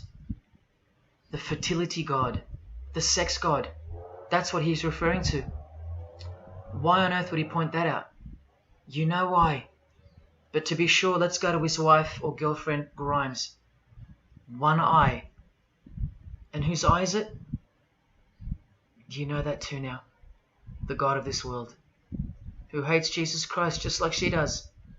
2 inverted crosses of Christ and the pentagram. And what about Elon's mother? Of course, all members of the secret society. Most of us who never even knew it existed. Blink-182, initiated member with some of his secret brothers from the lodge. Vow of silence. Sign of the devil. Cyndi Lauper, all-seeing eye. Vow of silence. the sign of the god of this world. Christian Bale, who thanked Satan at an award show, doing the sign of the master of the second veil, the hidden hand of Freemasonry. Ashley Tisdale, all-seeing eye, social media post, and hanging out with her boyfriend, who proudly wears the satanic cross. You think they belong to the same religion? Of course they do. Bonnie Wright, one eye and the satanic horns. John Cleese, I include him here because he's a well-known hater and mocker of Jesus Christ and Christianity. He got rich off it, and he's a proud Freemason, showing his allegiance. Motley Crue, Nikki Sixx, Tommy Lee, Vince Neil holding a cross upside down, and their album cover. Secretly Freemasons under oath while promoting Satanism in the open, doing their job and influencing the masses to hate Jesus and Christianity and to live a life of sin through seduction of their music. Secret Society member Jimi Hendrix hiding one eye and telling you about the secret powers of music. Nirvana, Kurt, bass player Chris, Dave Grohl, Dave and Jack Black making the sign of the pentagram, a geometric tool used in the magical curriculum, and Dave wearing his upside down cross. Hard to listen to all those beautiful songs he's written now. Courtney Love and her daughter glorifying the symbol of Satan, and Nirvana discovering something on a road trip while covering some numbers up. Proud Satanists, all secret Freemasons. Here's Quentin Tarantino. Now that we know what we know, can you see through this picture to reach its true meaning? The all-seeing eye, whose identity is revealed by the hand gesture, which is 666, with the vow of silence and throwing up the devil's horns, which I hope you can finally see means something. Share. Can this get any more obvious now? The sign of the vow of silence being made with the sign of the devil, telling you that the secret which isn't to be spoken of is Lucifer, right there in front of you. Speaking through signs and symbols, like Confucius said, signs and symbols rule the world, not words nor laws. Cardi B, I just want you to see a few connections between the one-eye symbolism, the 666 hand sign, and the horned God symbol. Eddie Izzard, all-seeing eye, hidden hand, and mimicking the horns of the Masonic God. Oh, but men love the darkness rather than light, as the scriptures put it so solemnly. Look at how precise that statement is. With high-ranking Freemasons loving the darkness so much that they define the darkness itself as light. Watch. In MasonicWorld.com, an article by Worshipful Master John Alexander, who has journeyed from the lower degrees to the high and sublime degrees. This is the religion of our leaders and celebrities, so listen. He writes, every ritual from the high and sublime degrees that I have ever read contains the statement, I beg you to observe that the light of a Master Mason is darkness visible. I put it to you, brethren, that this is the most accurate description of Masonic light that you will ever find. Think about what you just heard, because this is what they learn. Masonic light is darkness. And this is before they enter the real religion of Freemasonry, Satanism. That's why in the high degrees the ritual states to the candidate, I beg of you to observe, meaning to ponder, to contemplate what they mean by the statement. My 32nd degree Grand Master, he never understood. And they don't push you, remember? It's all a screening process to weed out the weaklings who can't handle the truth. The truth that this is how the all-seeing eye sees things. Evil is good and good is evil. Look at what he says immediately afterwards.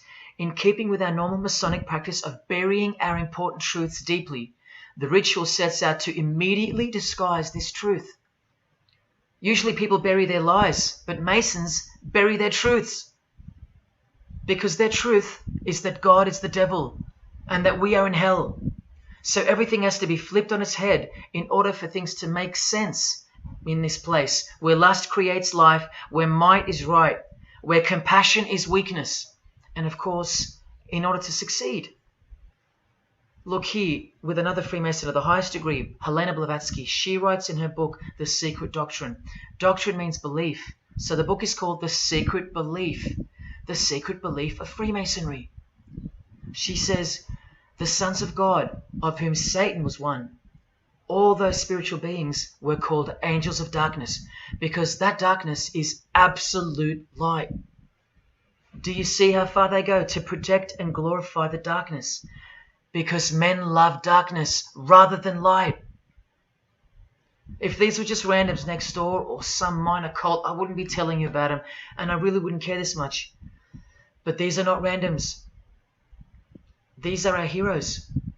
These are those who have crept into the power structure very slowly since 1717, when the first Masonic Grand Lodge was organized, to overthrow Christianity and the world.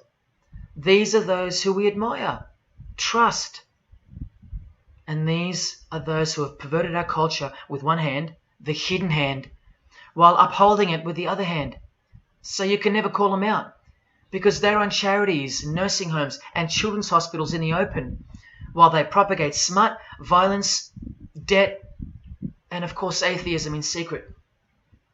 While a plethora of everyday distractions are endlessly supplied to us through entertainment and news, plowing through our lives. That's political Freemasonry, politicizing everything, including entertainment, supplying you with their heroes and their idols. And now that 95% of the world have been spiritually disarmed by thinking, oh, the world is a good place and Jesus is a myth, they've rigged our infrastructure and they're about to bring it down so they can build up their new world from the ashes. A completely new system of life on this planet is coming. I promise you that. In a book called Satan's Master Plan, LaVey affirms his commitment to destroy Christianity. Now check out Anton LaVey, once again in perfect parallel with Freemasonry, stating in the Satanic Bible, waiting at the darkness visible for that bright and morning star. Bright and morning star being a reference to Lucifer. The exact same expression as the Freemason and worshipful master John Alexander that we just heard describing Masonic light. Darkness visible. Identical language. Because Freemasonry is Satanism in disguise. This is what the initiated queen of Freemasonry, Helena Blavatsky, says of the bulk of Freemasons in her book. The knowledge of their members about the full signification of their symbols is nil. And that's of course true to the Freemasons listening. How do I know she's a Freemason? Because her diploma was reproduced on page 66 in Freemasonry Universal, Volume 5, Part 2, in the Autumn Equinox, 1929. And also because she's displaying the Masonic penalty sign, like all these Freemasons. Drew Barrymore, all-seeing eye, vow of silence. And see, the symbol of her secret god. Elijah Wood, one eye, hidden hand of Freemasonry, and the devil's horns. Sammy Davis Jr., the eye of the Freemasons is the all-seeing eye of Lucifer. Because here he is with Anton LaVey, the founder of the Church of Satan. So when you see him hanging with other celebrities like Bill Cosby, can you be sure that they belong to the same religion? Sure you can. I told you they don't hang out with the uninitiated. You think the Rat Pack weren't Freemasons? Well, here's their leader, Frank Sinatra, doing the hidden hand.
got introduced to the music industry. I swear I wanted to be like the Amy Grant of music. Yeah. But it did not work out, and so I sold my soul to the devil.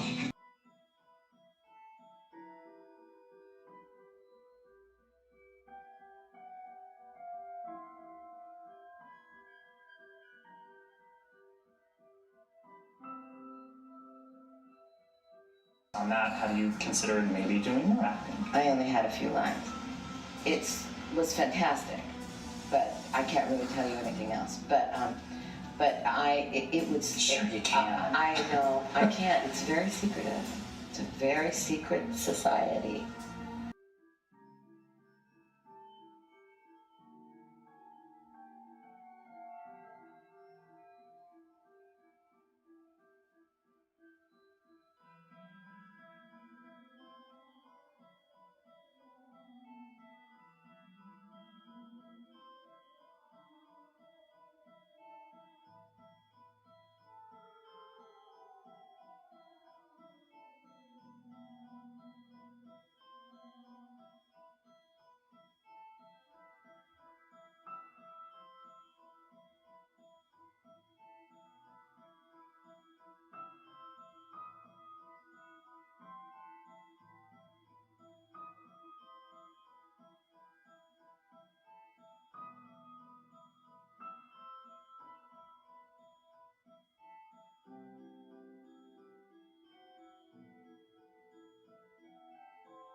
And I'm like, if you don't get this right now, I swear to Lucifer, I'm gonna.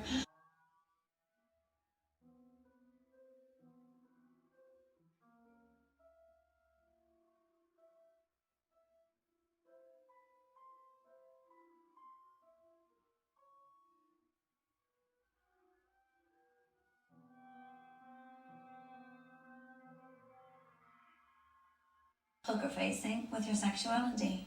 When I was making love to my old boyfriend, I used to think about women sometimes. Oh, good Lord. I'm sure he was delighted when you told him. Oh, good Lord. I'm sure he was delighted.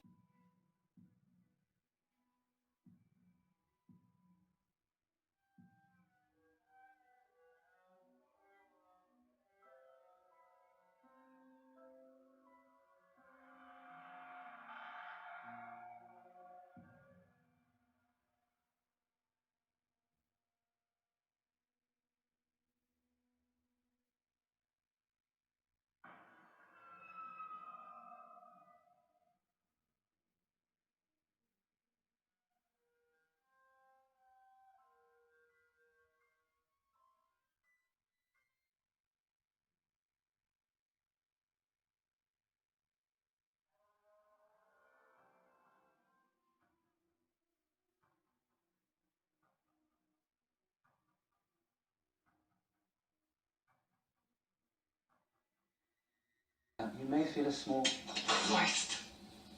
prick. Christ. Prick.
It's just, I'd like to, first of all, I'd like to thank Satan. I'd like to thank Louis Armstrong. I'd like to thank Neil Young. I'd like to thank the Rollins Band. I'd like to thank Bob Marley. I'd like to thank the Marx Brothers. I'd like to thank Salvador Dali. I'd like to thank Louis Bruel. I'd like to thank Miles Davis. I'd like to thank the Parliament Funkadelic.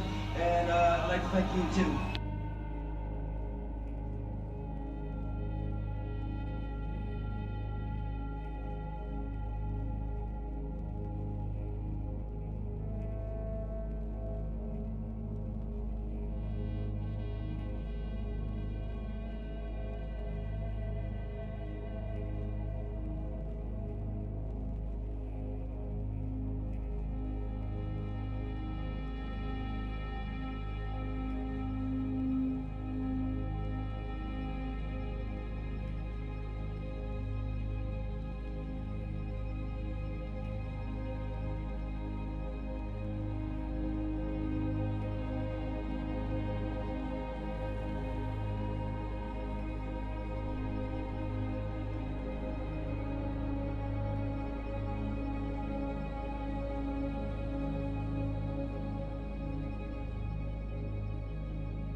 there is a fork in the road that's approaching you. And you can stay on the path which curves to the left by denying the existence of Satanism in the fullness that you've been shown. Or you can surrender to the truth and take the right-hand path. Now, where that road could lead is the sweetest risk you'll ever take. Are you still pretending that this one-eye religion of Freemasonry isn't Luciferianism? See, this here is the biggest obstacle you'll ever face. The very thing that could lead you to the prize is the very thing that will keep you from it. The reality of international Satanism. In the shadow of Christianity, Satanism has always been there. With every church that sprung up, so did its invisible enemy, the Satanic Church, growing out of sight and out of mind from this to this. And Christianity has long been deprived of its power, as clearly demonstrable by the absolute lack of preaching against the institution of Freemasonry. Satanism's magic cloak, Satanism's magic trick, that's Freemasonry. And how they are laughing for now. So Freemasons are at the helm of the power structure of society, which means Satanism rules. And they're making their move for the new order of the ages. Are you that besotted by this evil world that you'll even deny the existence of secret societies? And what about the American president, John Kennedy? Was he just a nutjob like me? Warning us about an international secret society with an international secret plot. A Freemason trying to tell you and the world about Freemasonry. Shot through the head.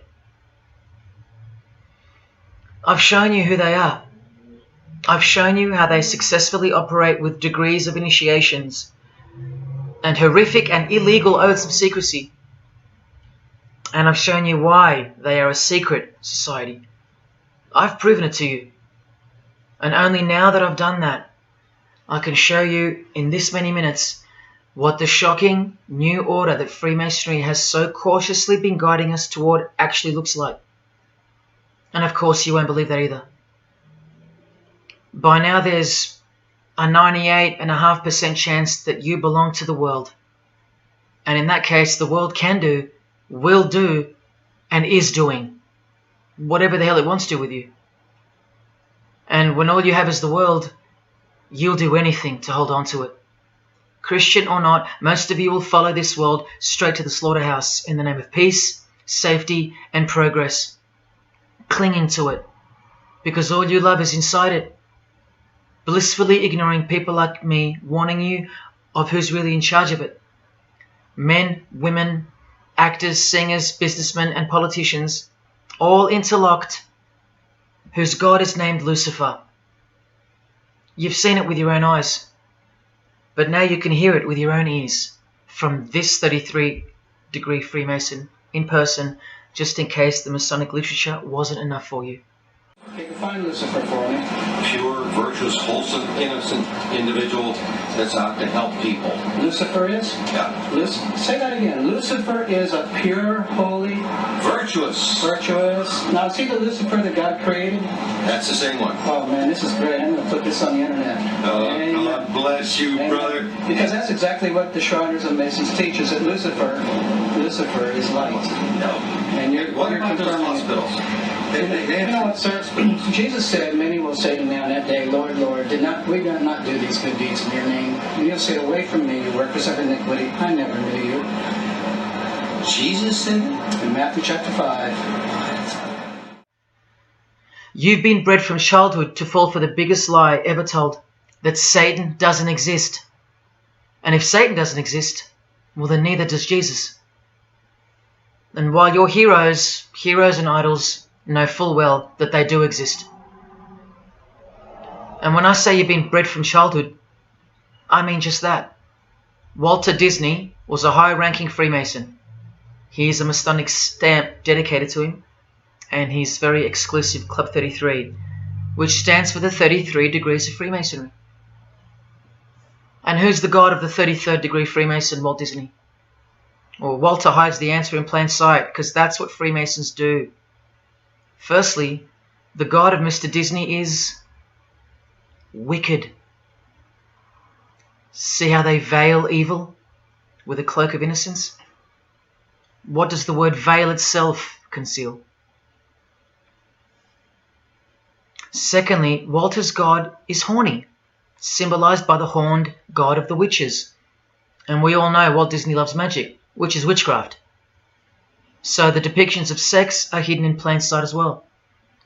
Remember, lust produces life, not love. So lust is purity, lust is love for the high degree Freemason.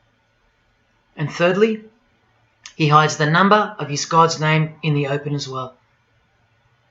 No, that's not a 666 he's seeing interwoven in the design. That would be ridiculous, wouldn't it? Not even when they separate the sixes from the name, all three of them, and place them together for you like this, in plain sight. No, not even then will people see. Do you think things are any better 50 years later? Here's the Eye of Lucifer in the Nickelodeon channel, and his lightning flash. Remember what they actually believe about Satan. From Freemason Helena Blavatsky's book, The Secret Doctrine, meaning the secret belief. Who is Satan? He is the angel who was proud enough to believe himself God, brave enough to buy his independence at the price of eternal suffering and torture, beautiful enough to have adored himself in full divine light, strong enough to still reign in darkness amidst agony. Helena Blavatsky is suggested as recommended reading by the Encyclopedia of Freemasonry right here. And the Grand Pontiff of Universal Freemasonry, speaking of Lucifer, Satan and the Devil on page 407, writes that to the initiate, the devil is the instrument of liberty or free will. That's who Lucifer is to them, okay? To show you how little you know of who you're dealing with and the extent of this religion's influence and power, not to mention their plans, let me jump ahead for a minute. Watch this. This is Lucius Trust. The Lucius Trust is a non-for-profit service organization incorporated in the United States in 1922, and their objective from Lucius Trust website, dedicated to the establishment of a new and better way of life for everyone in the world based on the fulfillment of the divine plan for humanity. The divine plan. A new way of life. Like a new world system. Like a new order. Now you want to see who they work for? The Lucius Trust has consultative status with the Economic and Social Council of the United Nations. The United Nations, the UN. They consult the United Nations of the world. They advise the United Nations of the world. Now look at this. The Lucius Trust's publishing company was founded in the early 1920s as Lucifer Publishing Company. The Lucius Trust says that the name was probably chosen to honor Lucifer. What on earth does a modern day consultant to the most powerful and progressive force engaged in uniting all nations under one banner, the UN, have to do with the fallen angel of the Holy Bible? The one that Jesus Christ told us would manifest on earth as a world ruler, to deceive the whole world into a new world system. Yes, that angel. Why on earth would they honor that angel? Well, that's easy. They were founded by Freemasons. Incorporated into the United States by Alice Bailey and her husband Foster. Well, here's a book written by Foster the Freemason, The Spirit of Freemasonry, published by Lucius Press, also known as Lucifer Publishing. And one last thing, if you dig a little, you'll find an article on their website, The Esoteric Meaning of Lucifer, on a modern company website with consultative powers to the United Nations of all things. Wow, I really hope you're seeing this. In the article it states that the Baileys had enormous respect for H.P. Blavatsky, who stated in her renowned occult book, The Secret Doctrine, on page 245 in the chapter called Holy Satan. It is Satan who is the God of our planet and the only God. Then the article goes on to say that the Baileys sought to elicit a deeper understanding of the sacrifice made by Lucifer. Everything has been reversed. Evil is good, Jesus is the enemy, and Lucifer sacrificed himself for you, not Jesus Christ, the one who washed the feet of his disciples and the only one they fear. Modern progressive atheists do not influence world events, people. Satanists do. Remember the goal of the Lucis Trust? The fulfillment of the divine plan for humanity. Yeah, the divine plan exposed by Jesus Christ in the Gospels. Hence their war on the Bible and the abolition of it from the school system and even from modern Christian churches who dare not preach from the book of Revelation. Your most highly evolved and contemporary leaders of society secretly believe that in the theosophical perspective, the descent of these solar angels was not a fall into sin or disgrace, but rather an act of great sacrifice. They believe in the fallen angels and their revolt against God as revealed in the Bible, led by the devil, the chief commander of Freemason Bob Dylan, remember? These people make contact with these fallen angels, with the royal art of Freemasonry called witchcraft. Please stick around, let me show you that. How many solar angels does the Bible say followed Lucifer out of this heavenly realm?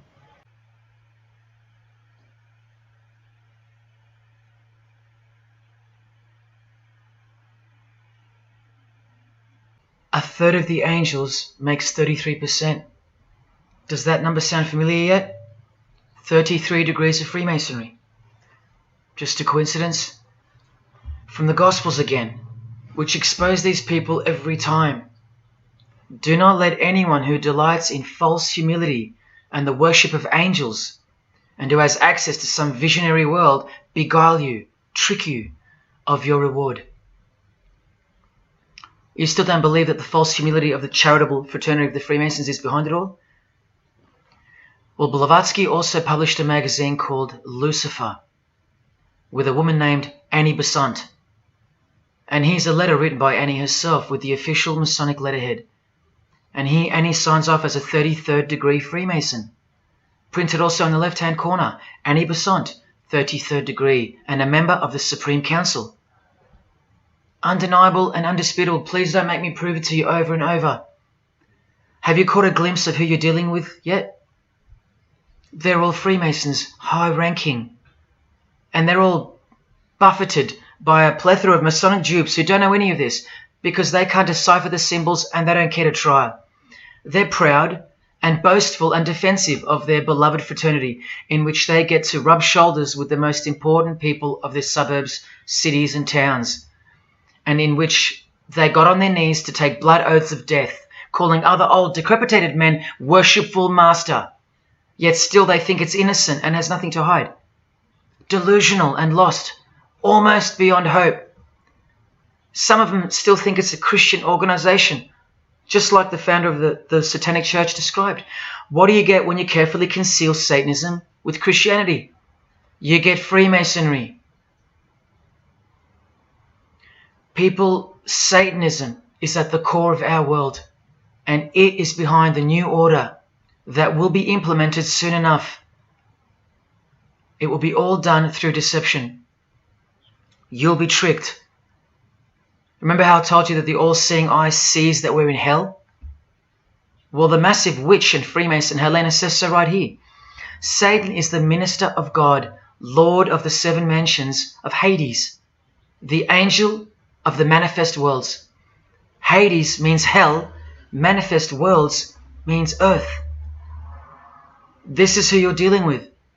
This is the religion and the beliefs of the rich, powerful and famous.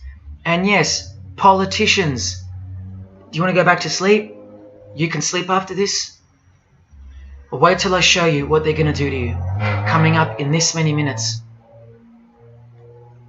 For those who simply refuse to believe that Bono or Scott Morrison or Prince can be Luciferians because they all go to church, let me show you another Masonic ritual they do. And this is before Satanism or Luciferianism is revealed to the candidate. And then you tell me if Bono or Scott are capable of secretly believing in Lucifer.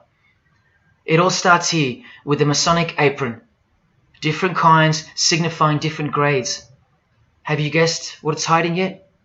The genitals. Pretty obvious. Like everything else they hide, once you can see. The genitals are the true working tools of a Mason.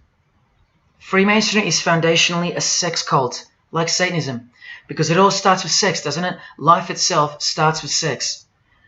So the mystical force of the true God of Freemasonry hides in the hidden part of the human body.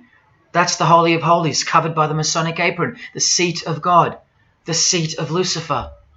See here with Satanist King Diamond's artwork? The eye is attached to the horn god, but look at where the eye starts, from the waist down. That's where the apron of a Mason begins. And the one eye of Freemasonry is also the one eye of the penis, where life generates and springs forth. See the openly hidden secret of the Masonic square and compass now? You're looking at the sex act. That's the female in missionary position, and that's the male mounting her. The sex act. And the eye in the middle, with these emanating rays, is the orgasm and the ejaculation of the penis. See life shooting forth. That's how they see the sun and the earth too. The sun is the visible penis of their true God, shooting forth life continually. The light itself is the mystical sperm of the God of this world. The sun and penis generate life, while the earth and female womb produce life.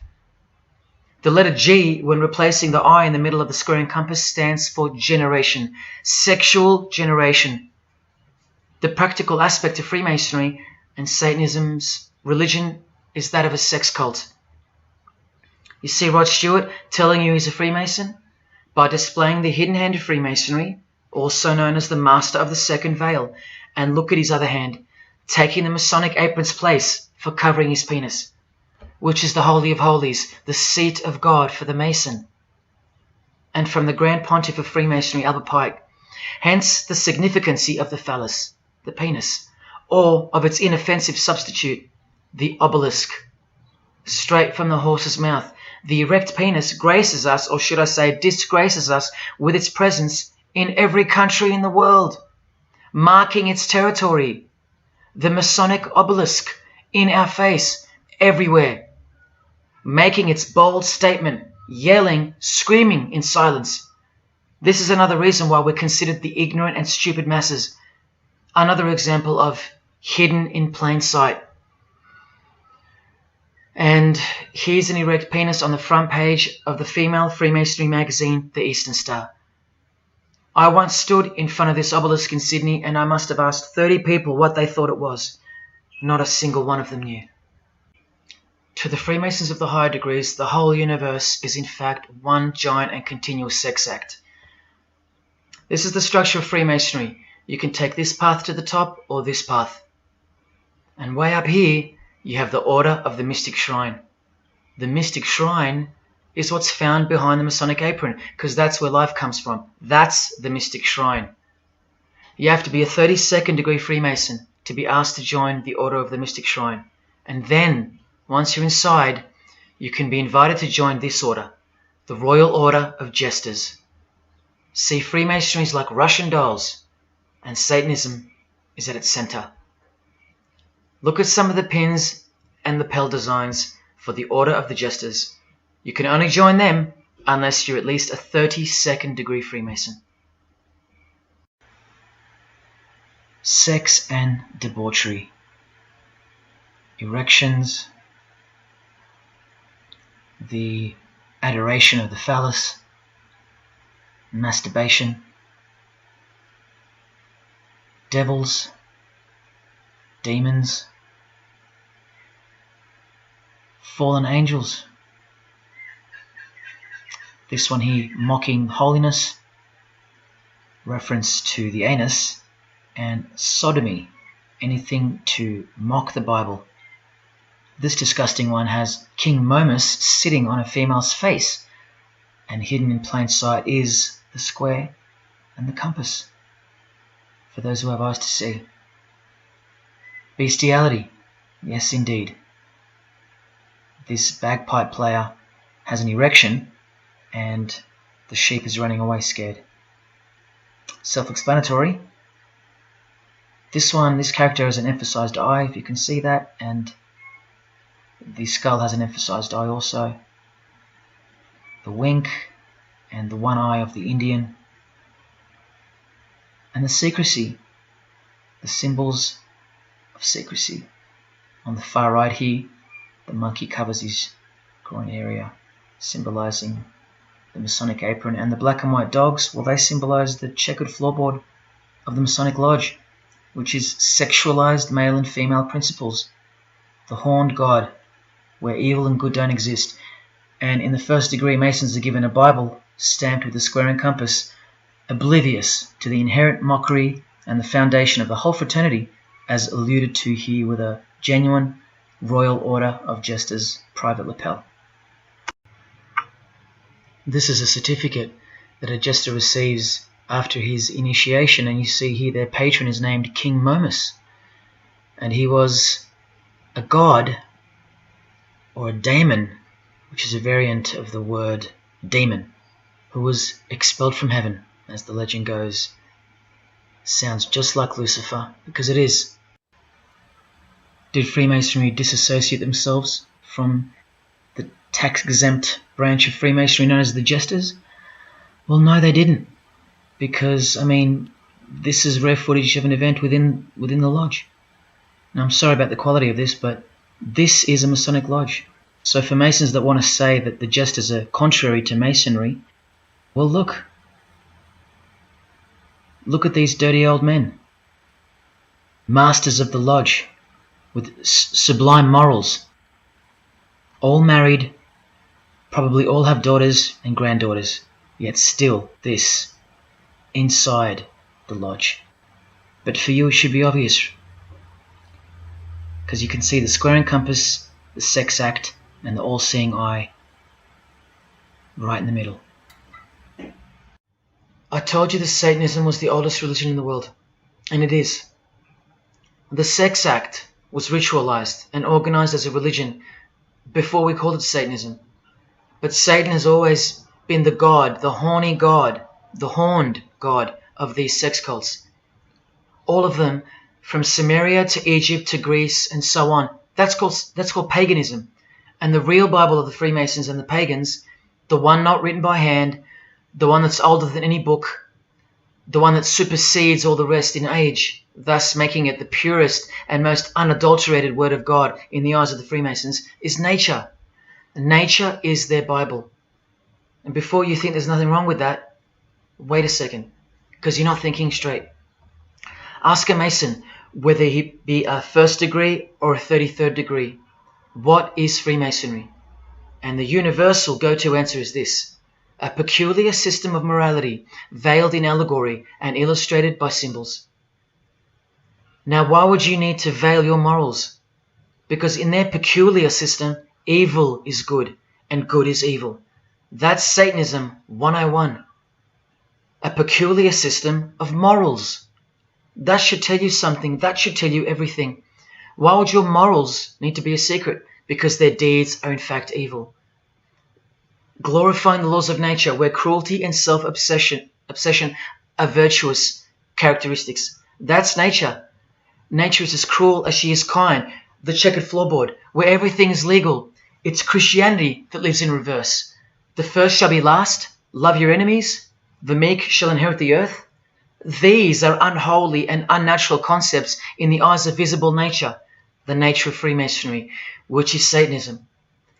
What the Freemasons really mean by this morality veiled in allegory is that they're allowed to steal because nature allows it. They're allowed to kill because nature allows it. They're allowed to commit adultery because nature isn't monogamous. They're allowed to lie, indulge in all their God-given senses, especially sexual, because nature encourages it, as long as no one finds out, under oath.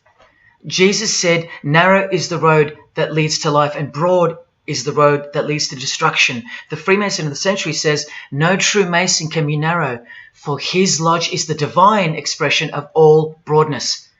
Because broad are the divine laws of nature. While they glorify those laws, Christianity breaks those laws.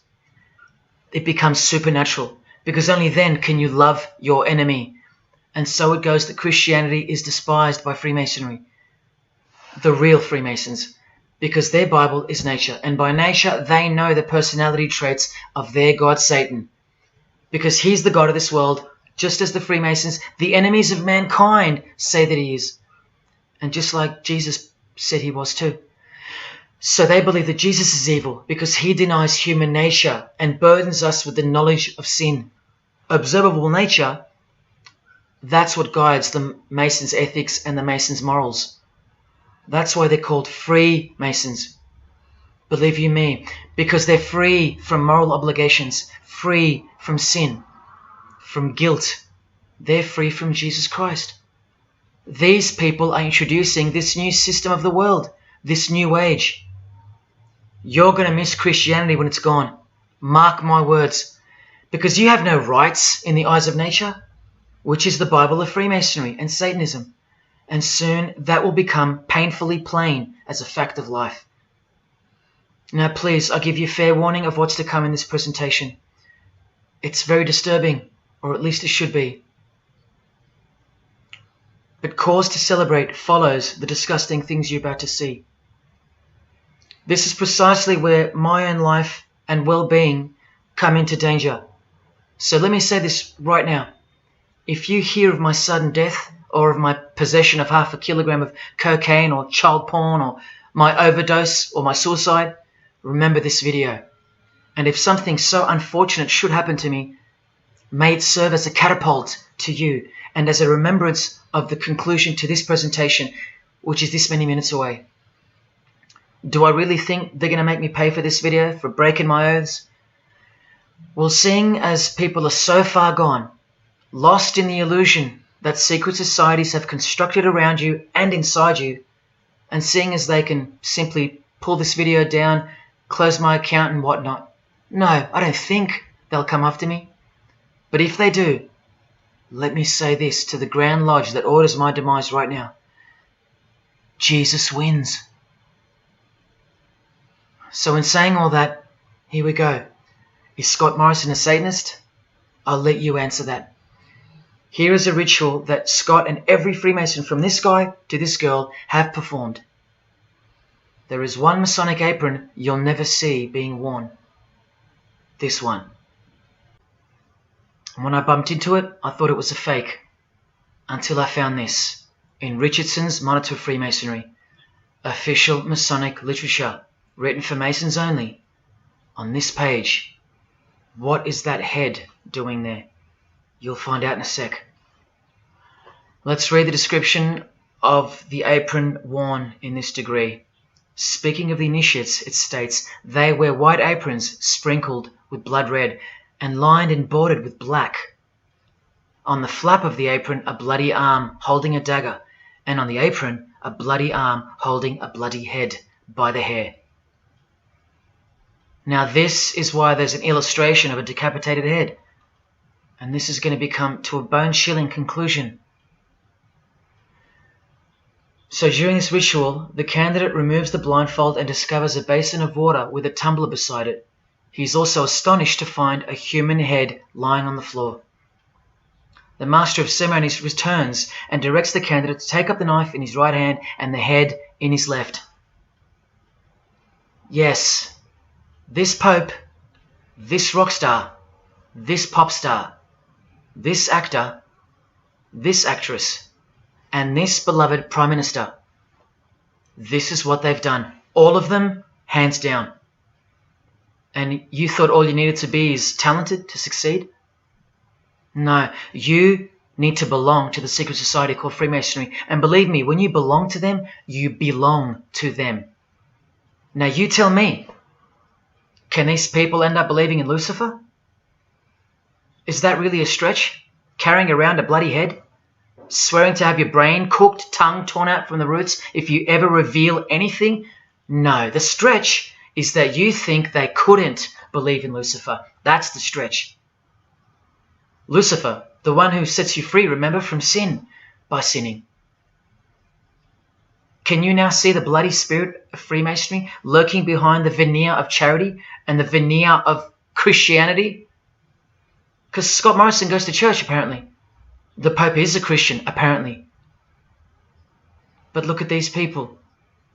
So-called Christians or Christians gathered around a giant erect phallus in the middle of the Catholic square. This is Freemasonry, the demolition of morals, the creation of hypocrisy, and the demolition of true virtue. These minds are directing the future. Now, to be fair, I don't know if these heads are real heads. I never got that far to find out. But I will tell you this. All the skulls they use they're real. All the skeletons they use they're real. And they run every single noteworthy funeral home in Australia and the world. I know that personally and for a fact. Once again, you are only seeing the tip of the iceberg, because I can't bring myself to tell you about what I really know of the rituals that come after the 33rd degree Freemasonry. For as much as they celebrate life in various grotesque ways, they also celebrate death in ritual form, which are the things I can't speak of to you. They have to celebrate death in order to prove that they can see things through the all-seeing eye, the one that sees above evil and above good, the checkered floorboard, where things kill each other to live, where life is cruel, where morals are broad. There is no sin, there is only nature. See, these Masonic rituals are designed to desensitize the candidate further and further in preparation for the raw truth of Satanism, the truth which is plainly stated by the Grand Pontiff of Universal Freemasonry. Lucifer is the light bearer, and that you should doubt it not, from their own literature and from their own mouths. Until finally the candidate's introduction into the royal art of Freemasonry, witchcraft, the ancient craft. Why do you think that witchcraft has disappeared? It never disappeared. It was hidden, forced to go into hiding by the appearance of Jesus on the human scene. Another reason why he's passionately hated, and soon him and his ways will be done away with in this new world, and so will your rights. You still don't believe me? You're still doubting all the evidence, like the Freemasons are counting on you to doubt? Well, remember from the Encyclopedia of American Religions, the continuing impact of speculative modern Freemasonry provided fertile soil in which new magical orders could grow. Watch this 2-minute clip. I can vouch for every single thing you hear come from the former Masons' mouths. In the initiation in Freemasonry, we had to be recommended by another Mason. Well, in order to join witchcraft, you have to be first screened. You have to be recommended by somebody currently in witchcraft. Well, when I was initiated, I was blindfolded and bound by a rope, and on your bare chest was thrust the point of a spear. In witchcraft, we were initiated through a very involved ritual, initiation ceremony, wherein the candidate was led blindfolded, bound by a rope to the edge of the magic circle. And the rope is around your neck and you're leaned forward. And up front, at the eastern end of the building, is a person who's a worshipful master. And you kneel down before him as if he were a god. You were met by the high priest or high priestess at that time, usually with a sword to your chest. When I went to enter the lodge, a sharp object was put to my left breast. And I was warned that should I reveal any of the secrets of Freemasonry, to know what to expect. When you're presented before the high priest, a sword is held against your chest, and you actually take a blood oath, promising to remain faithful to the secrets of witchcraft. Well, when you are in the room, this blindfold is taken away from you, and this is a time when they say that you're coming from darkness into light. During the initiation ceremony, the initiate is led by the lieutenant of the high priest and is challenged at the edge of the circle by someone saying, "Who goes there?" And the answer is, "One from the world of darkness." In Masonry, the prayers are ended with "So mote it be." Oh, and one of the other aspects of, or distinctives of the craft was that we would always end any spell or ritual where we released the power, this is where the power was released, with the word "So mote it be." By now this should sound like a stupid question, but why do you think that the initiation ceremonies into witchcraft are almost identical to that of Freemasonry? I'm not even going to answer that. Come on, people, wake up with me. Here's Kylie Minogue, a Freemason, okay?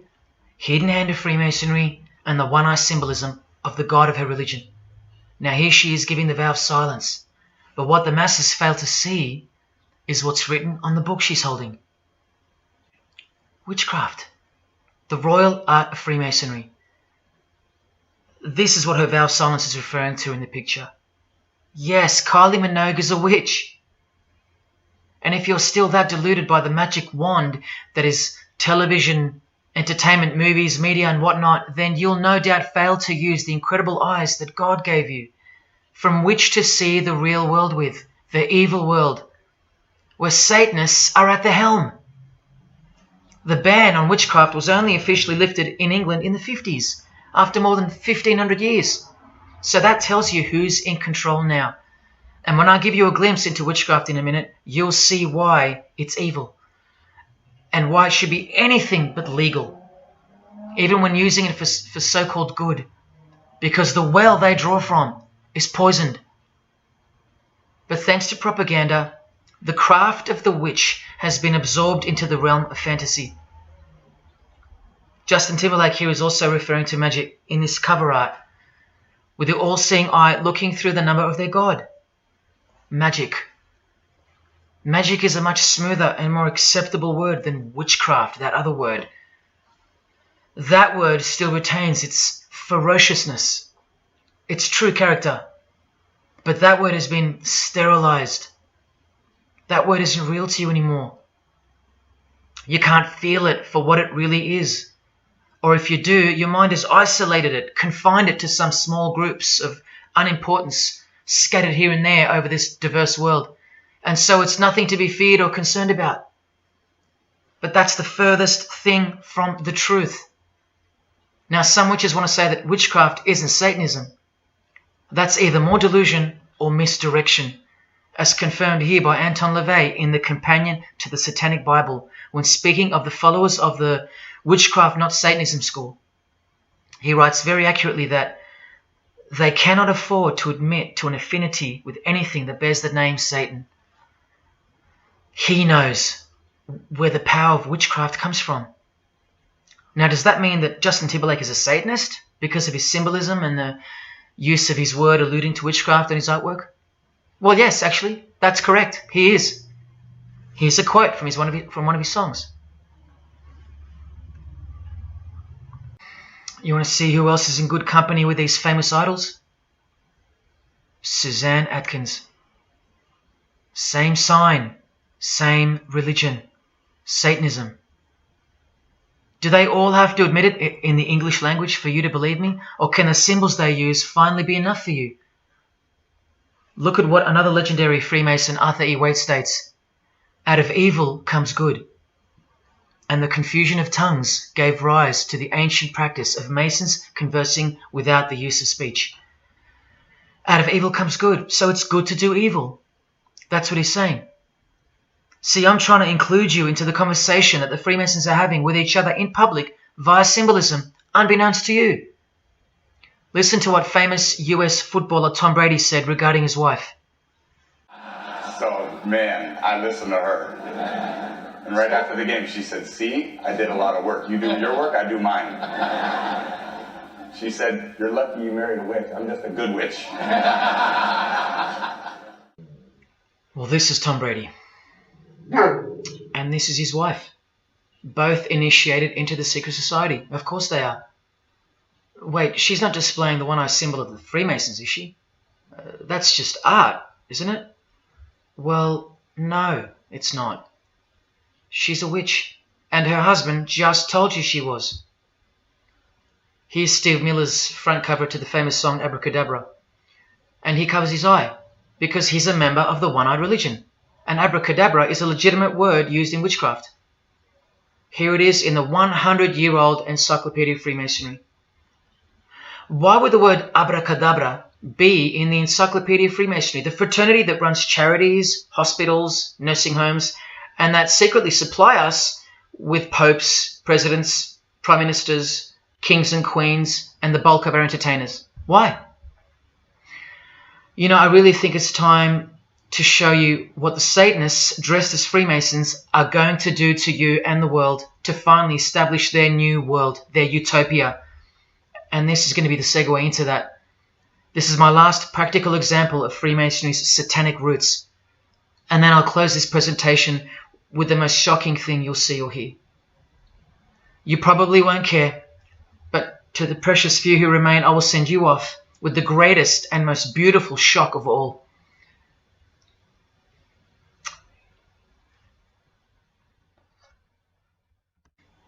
This is Jay-Z inside his Masonic Lodge. You can see the Masons in aprons in front of him. This is where Jay-Z takes his sick oaths of silence, kneels down in front of other men, and calls them Most Worshipful Master, an appalling title to give to a man on this planet. Jay-Z the Freemason writes songs like this. This one's called Lucifer.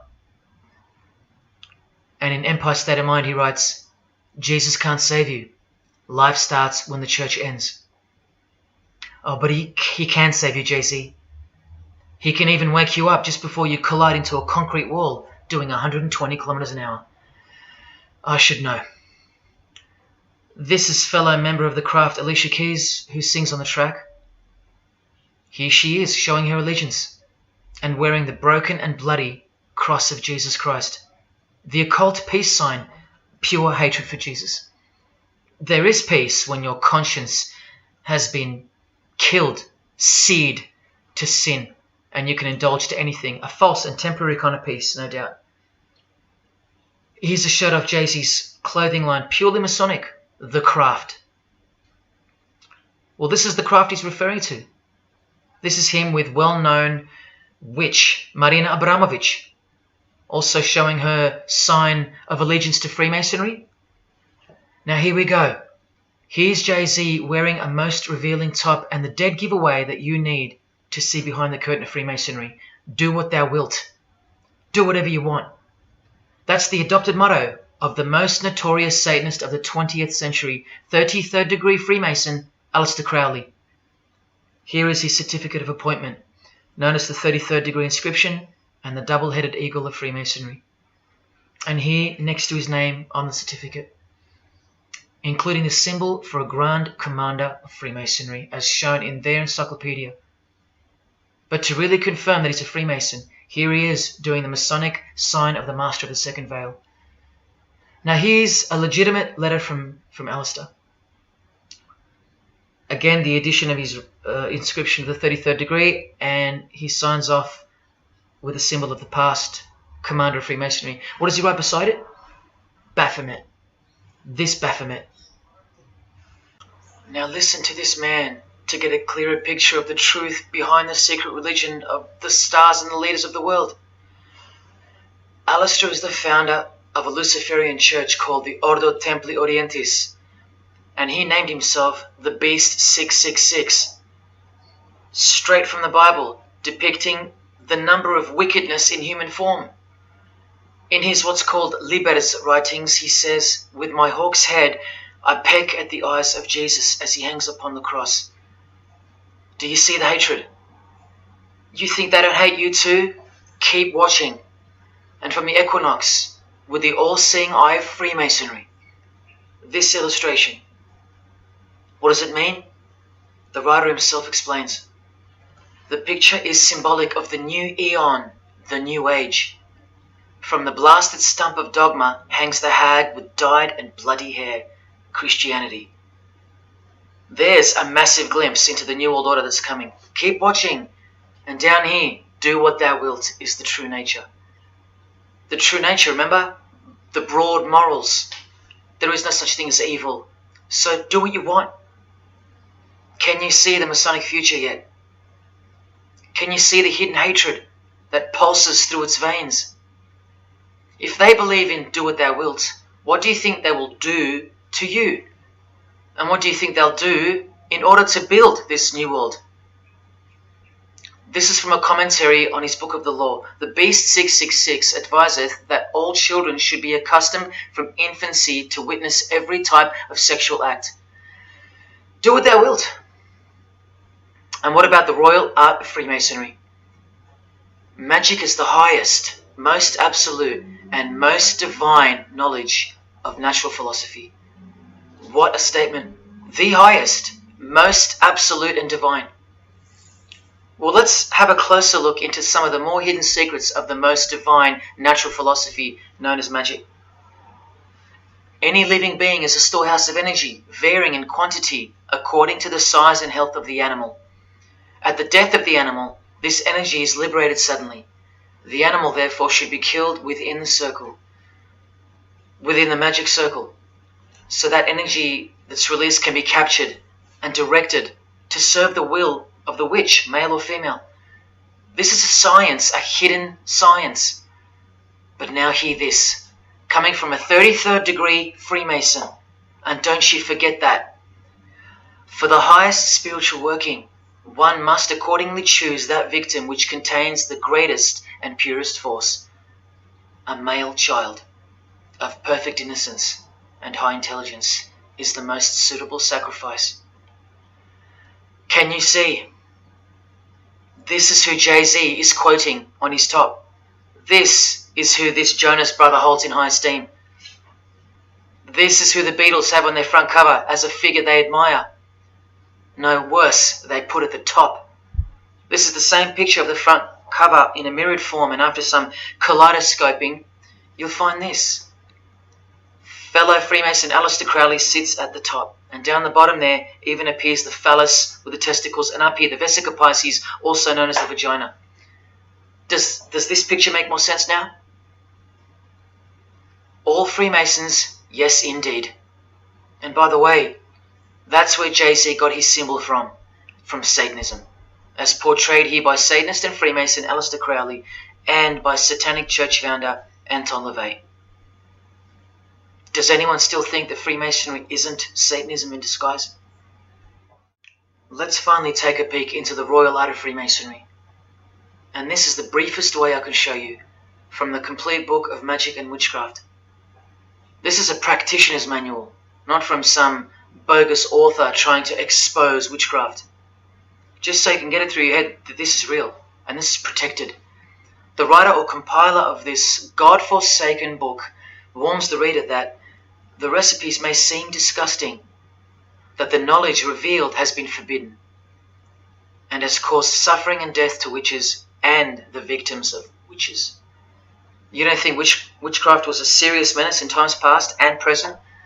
Come with me, and I'll show you how bad this menace actually gets, as the world's most powerful and secret religion moves ever closer to fulfilling its biblical destiny, and it will. Close your eyes or not, it will fulfill its destiny.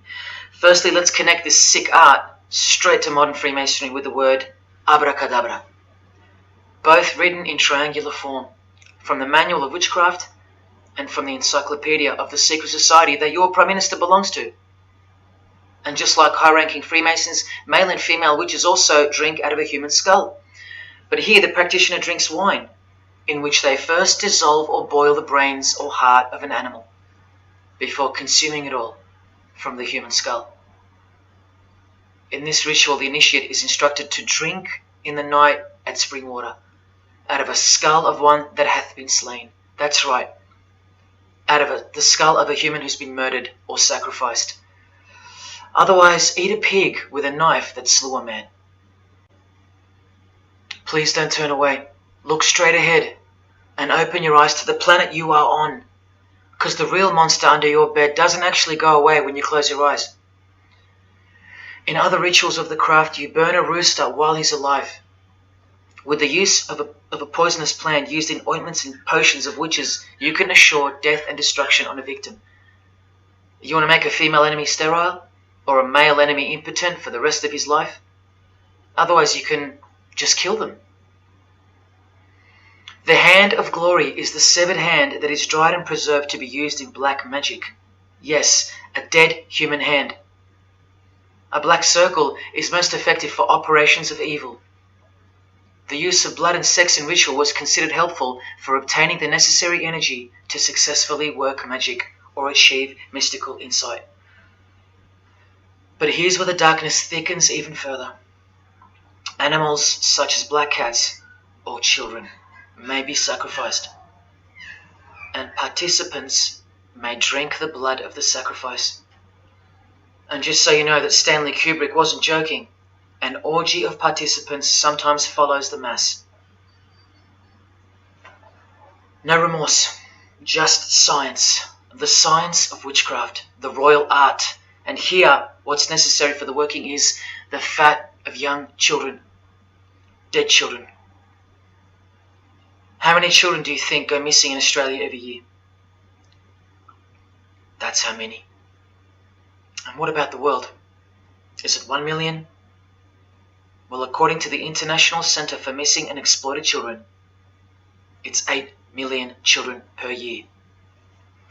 Do you think that the highest, most absolute, and most divine knowledge of natural philosophy has anything to do with that? Any chance of an international secret system that is bolstered by initiations and degrees, and bound under the most brutal penalties that the human mind can ever devise? Do you think that has any involvement? Any chance of that? Am I saying that this Freemason has sacrificed children? No, I never said that. But did he ever even remotely mention the secret societies? Did he ever try to warn you? Educate you? No, he was under oath. Am I saying that these Freemasons have sacrificed children? No, I never said that either. But have they ever warned you about the secret society that believes that Lucifer is the savior? The society functioning right under your nose, that secret society? No, not a chance. Julia Gillard admitted she belonged to one, but that's about it because they're all under oath. So where does this ancient craft originate from? It originates from the spirit realm, from spirit beings. That's who taught mankind the royal art before civilization began. In this chapter, The Rites of Satanism and Witchcraft, the manual explains that a typical satanic Sabbath was, number one, a homage to the devil, usually performed as the osculum infami, also known as the kiss of shame, which is so shameful that we'll just put it this way. The ritual involves kissing the hindquarters of the devil, the rear. Surely this is far removed from anything to do with Freemasonry. People, the original order of the Knights Templar were found guilty of this very same obscene ritual. And where do you find the modern variant of the Knights Templars of today? I told you, in the highest degree of Freemasonry, right here. Here's a couple of them now. And what's on this Templar's head? From the Masonic Encyclopedia, remember? A symbol of the Baphomet, according to 33rd degree Aleister Crowley. And we can confirm that in the Satanic Bible. That's exactly what's hiding deep inside of Freemasonry. I'm only showing you this to show you the reality of Satanism and the demonic realm, the world you can't see. On this earth? And in this earth and then in the world we can't see. Look here. The hierarchy of demons occupies a more important place in both black and white magic rituals. Both black and white. This is where the power of witchcraft comes from. And this is the reason these bizarre rituals actually function and actually work. Because after the ritual is performed on earth, its effects are carried out to their conclusion in the spirit realm by spiritual beings or demons, actual demons. The reality that is hidden from you. Because if you found out that Satan was real, then that would have to make Jesus Christ real too. And he is the one they hate. And if Jesus Christ is real, that changes everything. And this is how much they hate him. The prayer that Jesus taught his disciples is performed backwards. The high priest is sometimes naked. A prostitute assists him, and a naked virgin, who may later be deflowered, is the altar. Everything that is sacred is defiled, and everything that is filthy is honored as pure. Because of their burning hatred of Jesus Christ, just as he's hated by the fallen angels that they worship. It gets worse when you hear what they use as a substitute for the bread that Jesus broke and told his disciples to eat in remembrance of him. A wafer which initiates me with this, this, and this. Or the name of Satan may be written upon it. And this isn't even witchcraft. This is just a ceremony announcing who they love and who they hate. So is Satan real? It continues to state in the hierarchy of demons at the very top, Satanism, whose title is the Commander-in-Chief. What did Bob Dylan, the Freemason, call the one he made a bargain with? Should I ask who you made the bargain with? with the chief commander. Same title, Commander-in-Chief, Chief Commander. Are you following? But watch this. In case the darkness is getting a little too thick and encompassing for you, let's shine a little light. The true light that only the Gospels can supply. Speaking to us humans and revealing something about Satan, the Gospels state, you follow the spirit of the age in this world system as dominated by the commander of the spiritual powers of the air. Satan, the god of this world, the commander. You still think the Gospels are wrong or fake? See, Satanists know that the spirits also live in the air, just as the Gospels reveal. You can summon any of these demonic spirits by name if you possess the royal art. Who do you think this figure on the front cover represents? A magician who is inadequately prepared and cannot attain his desires may seek the aid of Satan. That's who this is. Now that you know, hopefully for a fact, that these are people at the top of the human food chain. Do you think they'd be fooling around with stupid fairy tales? No, witchcraft and Satanism is absolutely real, hence their earthly power. This demon here, fifth in the pyramid structure, holds the title of Inspector General. And what's the title of the highest degree in Freemasonry, who exists in every local lodge in every suburb, a suburb near you? Inspector General. Same title as the living demon. Do you believe me now? You can even conjure Lucifer himself, or be Beelzebub, who the Gospels call the Prince of the Devils. Both of whom are listed as superior spirits in this book of witchcraft and magic. I can show you so much more from this disgusting book, but I'll cut it off here with the seal of Saturn, a demonic sigil from the complete book of magic and witchcraft. And this is his seal. Can you see? Do you see? This is the society that lives amongst you, above you. The one-eyed religion of Freemasonry, hidden right in front of those who have their eyes wide shut. I'm going to now show you what that world that they are building, from the ashes of the one you're currently living in, looks like. But lastly, to drive this business of blood sacrifice home, here's American rapper Azealia Banks with the 666 hand sign, and now over the all-seeing eye in her video, the eye in the triangle of the Freemasons on her shirt, and the devil's horns, her liberator, her master, her commander. And now displaying the secret society vow of silence. Along with that, the last brief glimpse into the highly concealed royal art of Freemasonry. The amount of crap that's about to come off my floor right now, guys. Oh my god. 3 years worth of brujeria. Yes, you know I gotta scrape all this shit up. And what does brujeria mean? You know what it means. Witchcraft. Azealia Banks, the witch, with her eye in the triangle shirt, and the logo of, for example, the Grand Lodge of Freemasonry in Spain. one and the same symbol. The logo of the fraternity of the Freemasons and the logo of this Church of Lucifer. The one eye. One and the same symbol. Freemasonry has deceived you. Yes, people, now you know how Satanism has functioned out of sight and out of mind. You still think there's no such thing as witchcraft? Or that it only existed in the olden days? You still think that blood isn't a part of the royal art?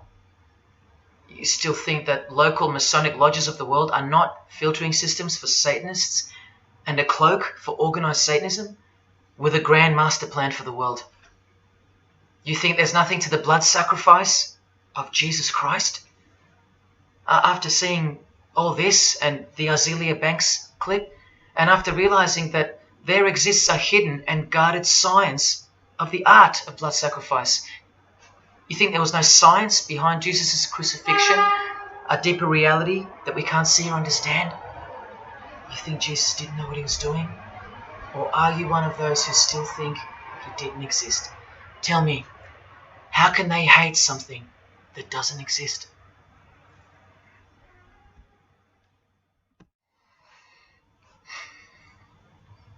If only you could hear from some other Freemasons who have the courage to break their oaths.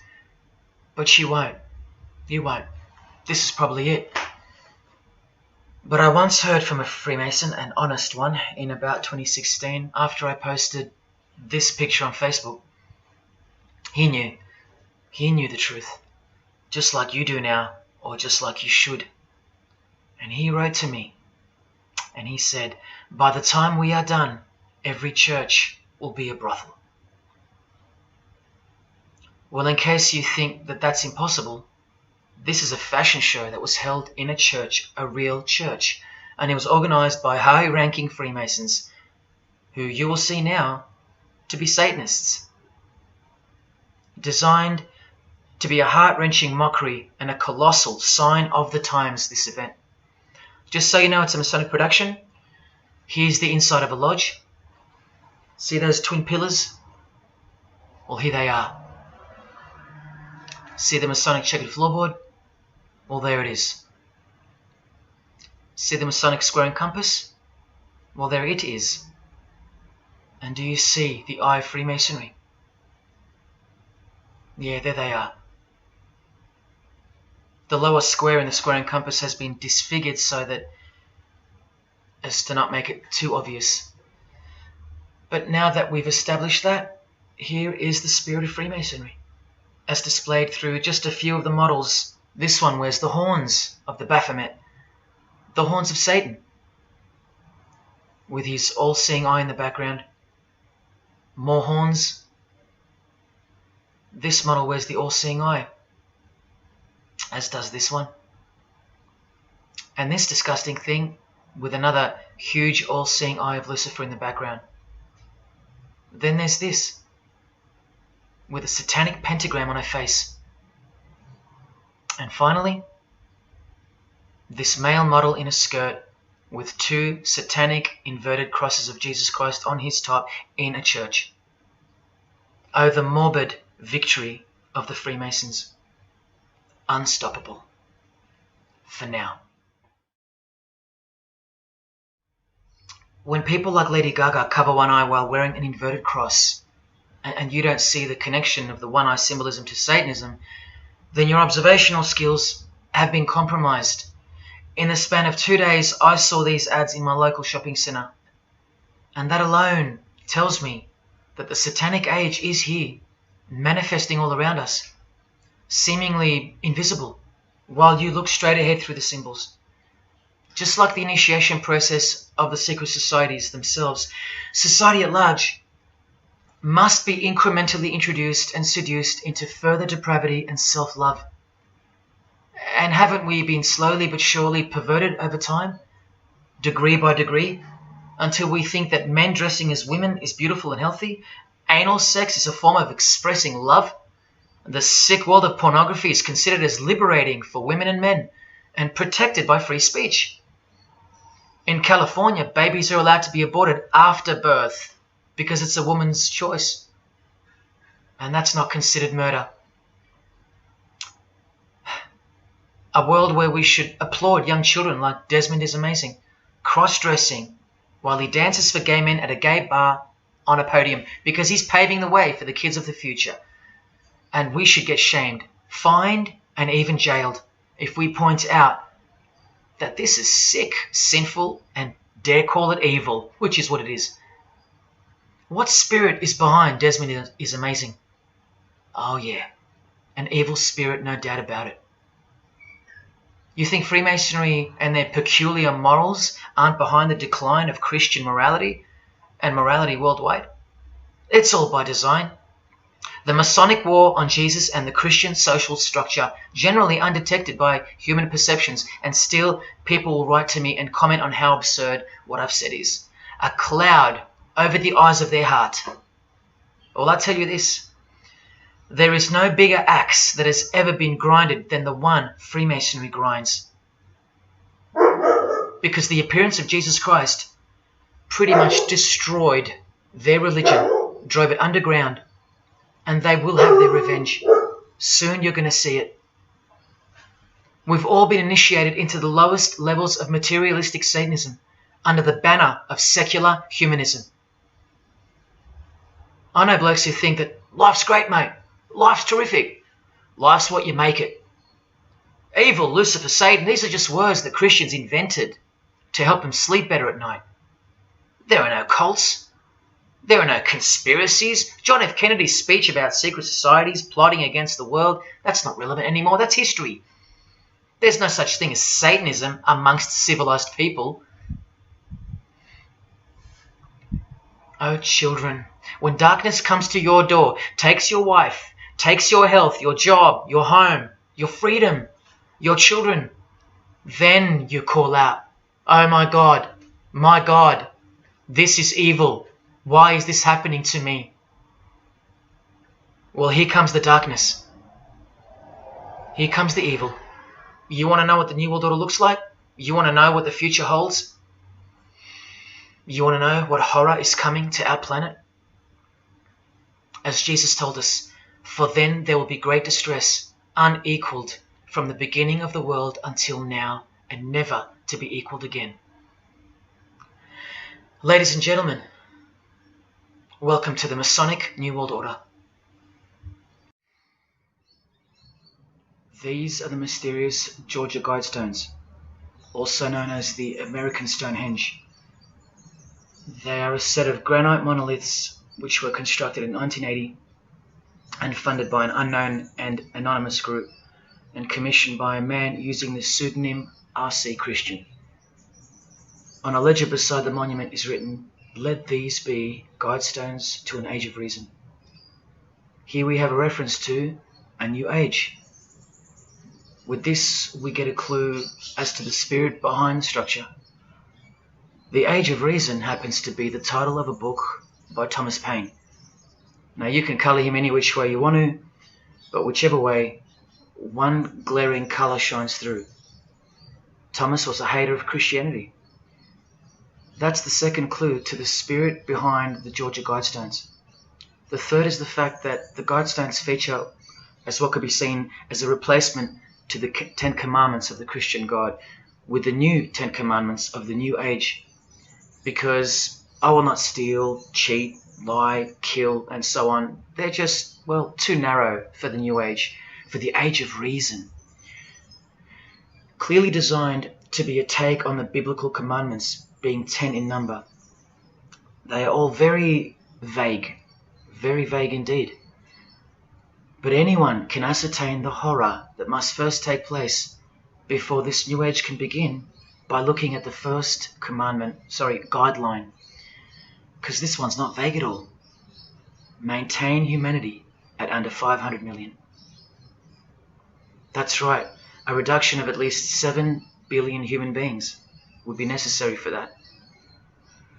This thing cost the equivalent of $500,000 US to build, and the street it's located on is named after it, so that tells you how much reach its creators had.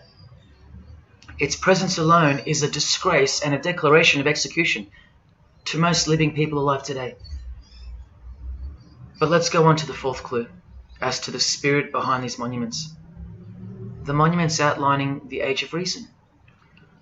The name R.C. Christian, the so-called person who commissioned the building of these giant slabs, anyone who's versed in secret societies or is a high-ranking member themselves would instantly recognize the pseudonym as a reference to the secret society known as the Rosicrucians, which is just another secret society branch that exists under the umbrella of Freemasonry, which is an extension of all secret societies of the past and is now the mother of all of them.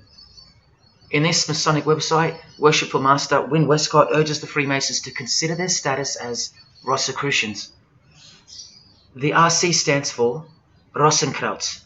Christian Rosenkreuz is the mythical founder of the Rosicrucian order.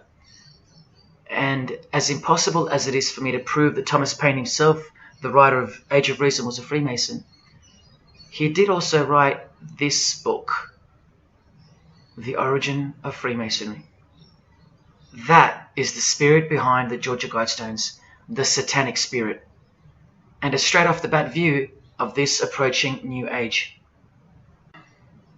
I told you, the whole system is about to change, and it's not going into the future, it's actually going back into the past. The old religion, that's what's taking everything over. And you'll walk straight into it, blind as a bat, thinking these people want to help you. They will appear as your saviors, forgetting or never being told in the first place that all this time there have been two societies in the world. The visible one, which is the one we're in, and the invisible one. Remember that the invisible one considers you profane, vile, and vulgar. Why on earth would they want to keep you around? In a book I can't mention written by them, people are referred to as useless eaters. We've become excess inventory, redundant, and past our use-by date in their eyes. Think about this. According to a prediction by information technology and research advisory firm Gartner, 1/3 of jobs will be replaced by software, robots, and smart machines by 2025. That's 4 years away. Google engineering director Ray Kurzweil anticipates that robots will have reached human-level intelligence by 2029. And by 2050, 80% of all jobs will be eliminated by automation. What on earth are you and your family good for then? What do you think the secret society will do to the vile multitude then? The utopia is coming, but it ain't your utopia. You still think that by the measure of the minds of international Satanism, you should be kept around? This excess baggage that the bulk of society has become? No, no, no. The new age is dawning. And generally speaking, you're not invited. It'll just look like you are. Remember that Charles Darwin, the Freemason, is listed as an influential figure in the Satanic Church. So mass murder and mass death are natural and necessary themes in the name of evolution, an artificially induced evolution into this. Here's the same image in real life in Eilat, Israel, seemingly unrelated to the seal on the US dollar bill, right? But standing in glory with a Masonic square and compass, telling you exactly who owns this pyramidal symbol, complete with the one eye on top. Same symbol, same designers, worshipping the same God. You should be getting goosebumps by now. Is this a conspiracy led by international Freemasonry? Oh, you don't have to bet your life on it, because your life has already been placed as a bet on your behalf and without your knowledge, but with your permission, because all of the information is hidden in plain sight. In your face is where it's hidden. You're going to lose this battle unless you've been hidden in Jesus Christ, the only one who warned you that the new age is a trap and that it is the climax to this epic drama being played out on planet Earth. Now hang on, brace yourself, because I ain't going to let you down. This is a magazine called The New Age, but if you press rewind, you can find its source. Supreme Council of 33 Degree, Freemasonry. This one stretches way back to 1922. See the twin pillars of Freemasonry?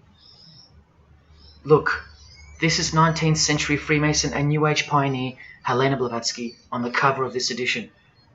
She's the one who wrote that darkness is absolute light, and that Satan is the god of our planet, and that we are in hell. But do you think the readers of these magazines are told that? No.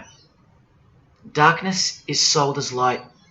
Satan is disguised, and it's him in the details. This Masonic New Age magazine was the precursor to all magazines and trends, promoting the great deception of self-love and spirituality. Meanwhile, you're feeding off the plate that Luciferians serve you. Look at how the Satanic Bible in 1966 reveals the reality behind the curtain. Evidence of a new Satanic age. A new age. The new Satanic age. All rigged and all propelled by Freemasonry. Satanism's magic cloak. After all, and I think you should have guessed by now that Anton Szandor LaVey, the founder of the Satanic Church, the one who vowed to help destroy Christianity, is himself a Freemason. I can't prove it to you, but I know it, because of not only his obvious fondness of the fraternity of the Freemasons and the mention of it in his Satanic Bible, and its vital role in the Satanic takeover, but also because of the symbols, specifically this one, generally called the Devil's Claw or the Lion's Paw. Freemason James de Rothschild displaying the Devil's Claw or the Lion's Paw. X-Factor's L.A. Reid showing the Devil's Horns next to fellow Freemason Avril Lavigne. The Secret Society sign for the Devil's Number, and displaying the Devil's Claw, over and over. The better example is with New Age guru Annie Besant, co-writer of Lucifer magazine and 33rd degree Freemason, also showing the Lion's Paw here and here. But the best example I have is with Aerosmith, guitarist Joe Perry clearly displaying the sign of the Master of the Second Veil of the Freemasons, and right next to him, Steven Tyler, doing the Lion's Paw. Clearly both Freemasons, secretly showing their allegiance with symbols. And here's Anton LaVey displaying the same Masonic symbol. Yes, a Freemason founded the Satanic Church. Now that we know who's really behind the so-called New Age, listen to some of the confessions of the New Agers in their literature, once you scrape past all the talk of spirituality and love and rainbows. New Age author, feminist and hater of Christianity, Barbara G. Walker writes in The Woman's Encyclopedia of Myths and Secrets, a 666, 666, was the magic number of the triple Aphrodite. She further compliments the number when she calls it the miraculous number 666. Speaking of the New Age to come, PhD Christopher Hyatt writes in Undoing Yourself, as we moved closer and closer to the well-planned for and long-awaited invocation of the Prime Minister unto the very King of Hell, the Grand Vicar of Lord Lucifer. Yes, the very well-planned for and very long-awaited indeed. Do you see what's coming? Mr. Hyde also enlightens us in the fact that opposites do not exist apart from the mind. Evil and good are all in your head. That's why you should brace yourself, because these are the minds creating the New World System. He confirms this. The New Age will require new men, men of high consciousness and fortitude. All of our present dogma models will crumble. He means the Christian and the Christian social structure will crumble. In the introduction to the book, another PhD, Robert Anton Wilson, tells you what the New Age really thinks of the Christian social structure, which you have more or less enjoyed your whole life, Christian or not. Christianity and democracy have been among the worst disasters to ever befall the human race. I told you, atheists, you're going to miss Christianity when it's gone. Here's a picture of Robert with the Masonic eye in the triangle on the wall behind him. Remember where the term New Age came from. So once again, do you think that the new system, the New Age, is going to be democratic, a system that respects you or gives a damn about what you think once it's in place? Let me answer it this way. Christopher Hyatt quotes from one of his literary heroes and famed philosopher Friedrich Nietzsche, who said, "What is more harmful than any vice? active sympathy for the ill-constituted and weak Christianity. So to be a Christian and to actively have sympathy for the weak, that's the worst vice. That's backward and evil. So the answer is no.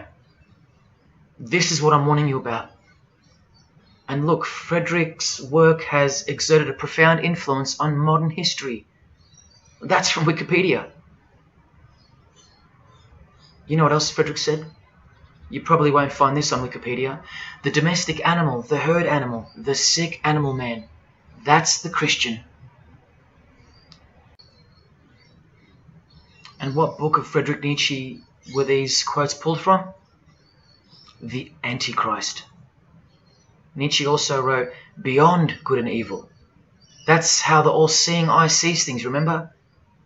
So does Christopher Hyatt mention mass murder and depopulation in his book? Sure, here you go. Those who would survive can do so only by grasping the vision of what lies ahead. The new wave that will carry them into an interesting future. Yeah, where the vicar of Lucifer is God and Prime Minister. He openly admits the identity of this man. This Antichrist that most of you still think is a fairy tale figure from a fairy tale book. Jesus calls him the man of sin whose number is 666. The actual Antichrist, beloved of the secret societies. Yes, people, the New Age is satanic, actually and literally. On the front cover of this book, in which Christopher was co-writer, you can clearly see the eye in the triangle of the Freemasons above the Baphomet. Christopher admits in another book that both satanic cults and Christian fundamentalists are closer to seeing the truth than most normal people. Yes, indeed, how true that is. In Coming World Changes, Harriet and Homer Curtis speak of a prophecy they received from a mysterious spirit titled King of the World. Now, I wonder who that could be. Think not that any country in this broad world can escape. And they also speak of the long-expected great teacher, the king of the new one-world government. The victors will remain as the seed of the new race to people the new land, for the new sixth great race. This is the race that Luciferian Lady Gaga referred to. All part of the plan. In Threshold to Tomorrow, New Age author Ruth Montgomery writes on page 206 that only those open to the reality of one world will be around to enjoy it. Sounds like another vague suggestion for mass murder. Vera Elder Stanley's book title implies much the same thing. Initiation of the world. That's right, it's coming. You think Vera hasn't been initiated into the secret one-eyed religion? What else has she authored? How about the finding of the third eye, the all-seeing eye? New Age author John Randolph Price writes in The Planetary Commission, in question and answer form, how do you define the Antichrist? The answer is pretty amazing. Any individual or group who denies the divinity of man as exemplified by Jesus Christ, the higher self of each individual, which Jesus Christ never exemplified because he is God. If you deny that mere men and women are divine gods, you are unfit for the glorious New Age kingdom. And you are the definition of Antichrist. In Practical Spirituality, he prepares his readers for a population drop of 2.5 billion people before the New Age era can begin. On page 32 of New Age author Barbara Marx Hubbard's book, Happy Birthday Planet Earth, she states that people will either change or die. That's the choice, she says. Notice the New Age has a new gospel, yet all the while, the world will be neglected of the information in the real Gospels, where it warns and predicts. For if someone comes and preaches another Jesus, not the Jesus whom we preached, or another gospel, you are most beautifully tolerant of them. In the Book of Knowledge, The Keys of Enoch, the writer has a quote-unquote direct experience with two spirits, Enoch and Metatron, and they share with the writer spiritually scientific teachings regarding the new system of things soon to be fully manifest. The reason this work is considered extra special amongst its readers is because it was the first book to point out the alignment between the Great Pyramid and the constellation of Orion. The first book ever. That's basically proof that these spirits, Enoch and Metatron, are the real deal. Not only that, it was also the first book to show the direct relationship between DNA coding and the divine name. That's pretty serious, and the atheists should be really waking up by now, because this is the world's most powerful and secret religion we're talking about, nothing less. The writer was told that those who govern the earth are those who have fallen from the heavens. He calls them the masters, and even states that they were punished with penalties that were assigned to each. These are the fallen angels of the Bible, people. These are the masters of the Masonic New Age, as proven here in one of the illustrations from the book. Same symbology. This worldwide catastrophe that is coming will bring about a complete reorganization of Earth's life system. And like all high-grade initiates of the secret societies, every attempt is made to bring positivity to the number of the Vicar of Lucifer. I was given instruction to use the specific light harmonics 666, 999, and 12, 12, 12. The spirits further inform the writer of the Keys of Enoch that the pattern 666 is used to identify you with respect to the earth's vibration. The number of the beast of the Book of Revelation of Jesus Christ is not only being glorified, it's manifesting in the world. And from another illustration from the book, once again, the same image we see being used over and over with the eye on top of the pyramid. This is the secret religion that encompasses us and has been influencing us for decades upon decades. 2 to 3 centuries, in fact. Just like the Gospels explain, this is an absolute counterfeit of the truth. Christ is mentioned everywhere, but not Jesus Christ. No, this is the antichrist spirit, who will eventually manifest and appear to the world as one man. Doesn't sound so mythical anymore when you see that the enemies of Jesus Christ and those behind the New World System, they use biblical terms. And Christ, to depict the antithesis, the anti of the real Christ, their Saviour. And these spirits from the world we can't see are the ones who taught mankind the sick art of witchcraft. Look at who supplies this book online, sacredmagic.com.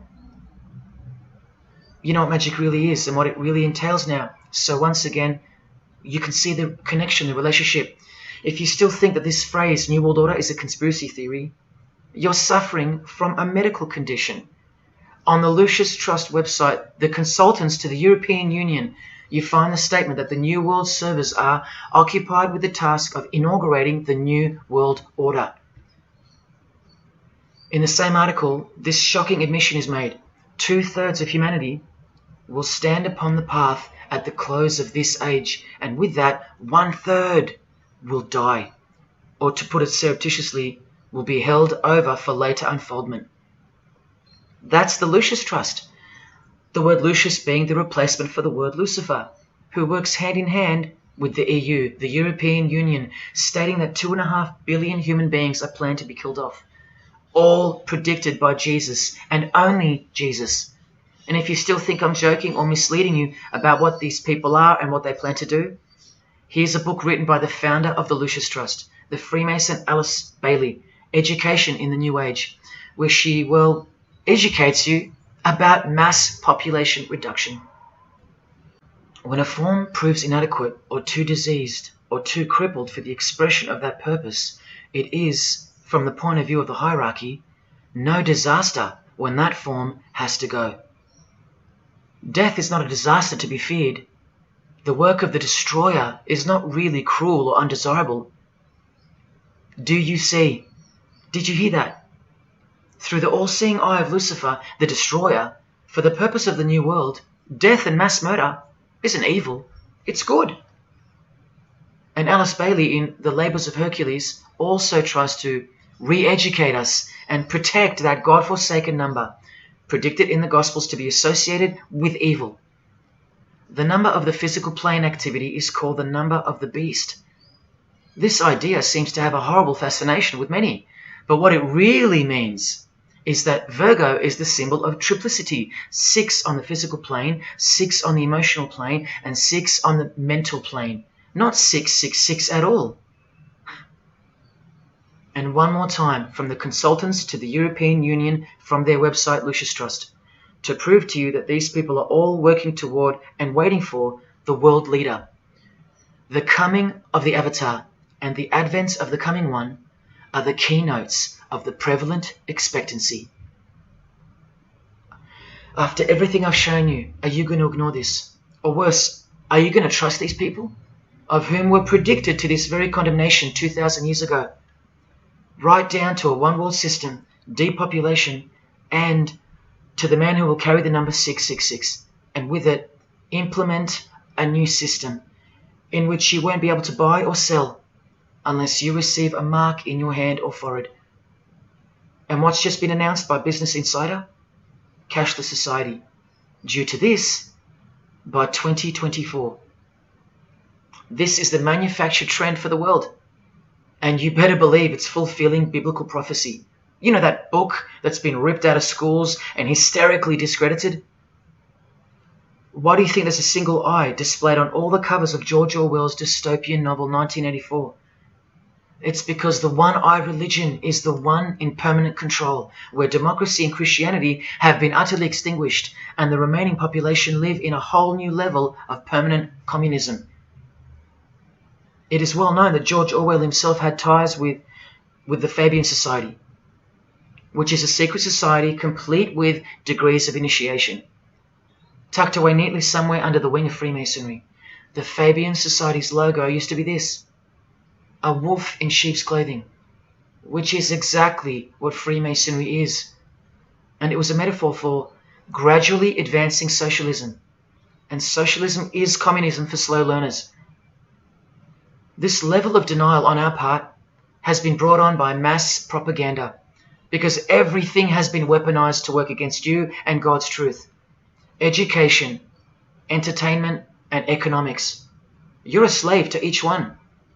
And Freemasonry is the slave master. Listen to the Grand Pontiff of Universal Freemasonry tell you about it in Morals and Dogma. The blind force of the people is a force that must be economized and also managed as the blind force of steam. You are just blind energy to them, made to be enslaved. This force must have a brain. Who do you think the brain is? Freemasonry is the brain, obviously. And he's saying that we're just the body parts that move to its will. Look, these are some pictures I took of the local obelisk in my town. An erect phallus hidden in plain sight. See how the cube at the bottom is rough? In Freemasonry it's called the rough ashlar stone. Well, watch this from Morals and Dogma.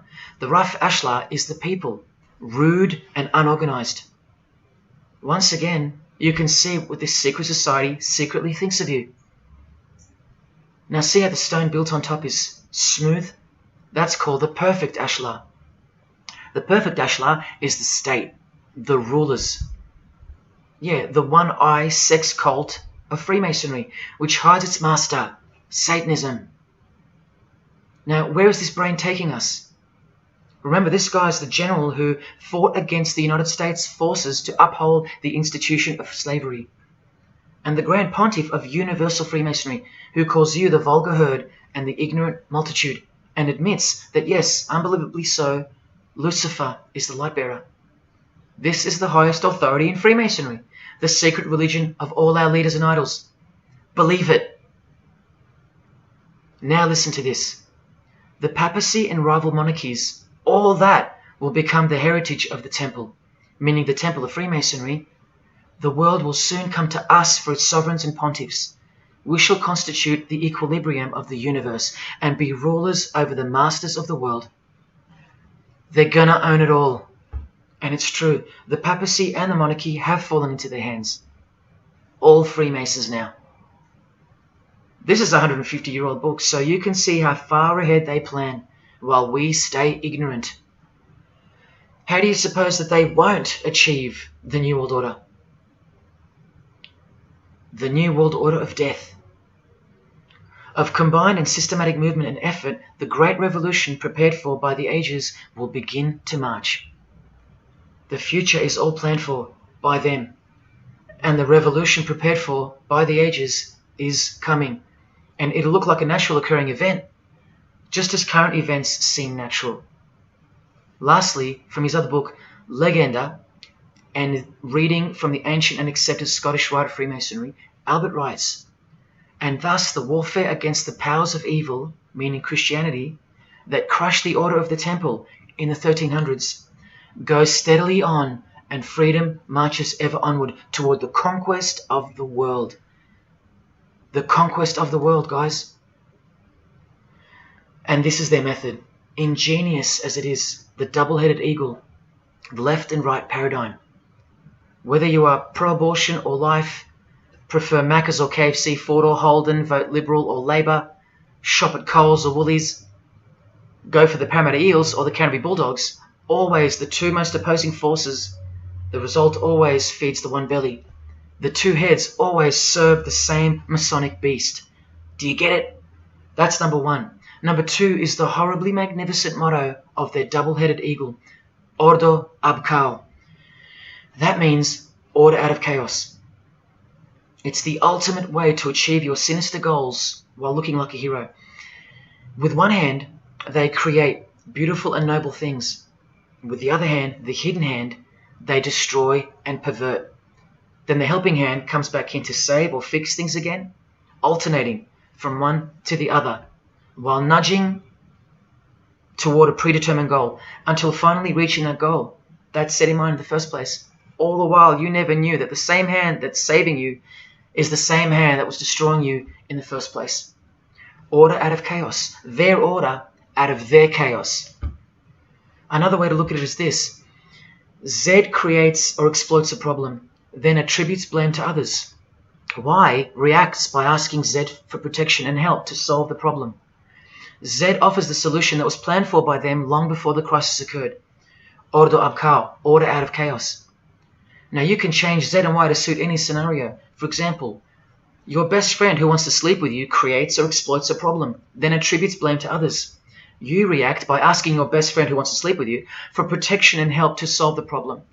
Your best friend who wants to sleep with you offers the solution that was planned by them long before the crisis occurred. Each time your best friend gets closer and closer to you until eventually they're in your bed.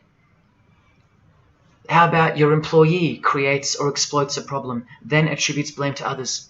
The employer reacts by asking the employee for help to solve the problem. The employee offers the solution that was planned by them long before the crisis occurred. The employee eventually gets the promotion. But this is the way I really want to put it.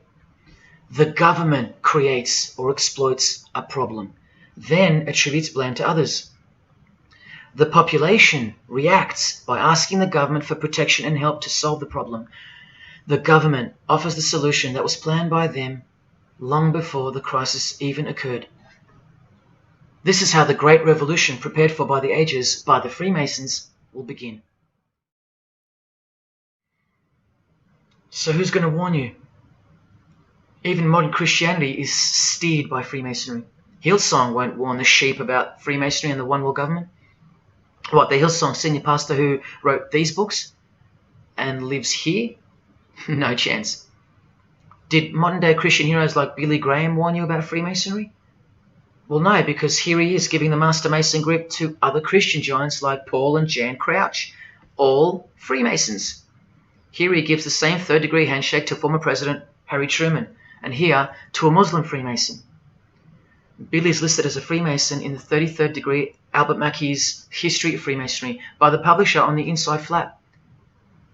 Billy's son, Franklin Graham, also won't ever expose Freemasonry because he's too busy eating at Voodoo Donuts, where they sell these donuts and these pentagram donuts. More Christian heavyweights like John Hagee or Hagee throwing up the devil's horns. He'll never preach against Freemasonry. Neither will all these world-famous pastors throwing up the devil's horns. The very popular Ray Comfort even stated that he wasn't a Freemason. Well, here he is, giving a perfect Masonic handshake with pastoral giant Joyce Meyer. Do either of them expose Freemasonry, or the fact that it's the driving force behind the One World Government, all predicted by Jesus? Of course not. What about Christian radio or the Christian music scene? No, not a single word of warning whatsoever regarding the Satanic Church that lives and breathes all around us. Freemasons like Bono, wearing the Christian name tag, his whole band of Freemasons.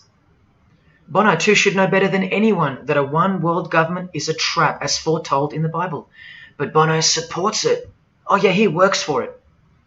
Just like the Masonic Pope does.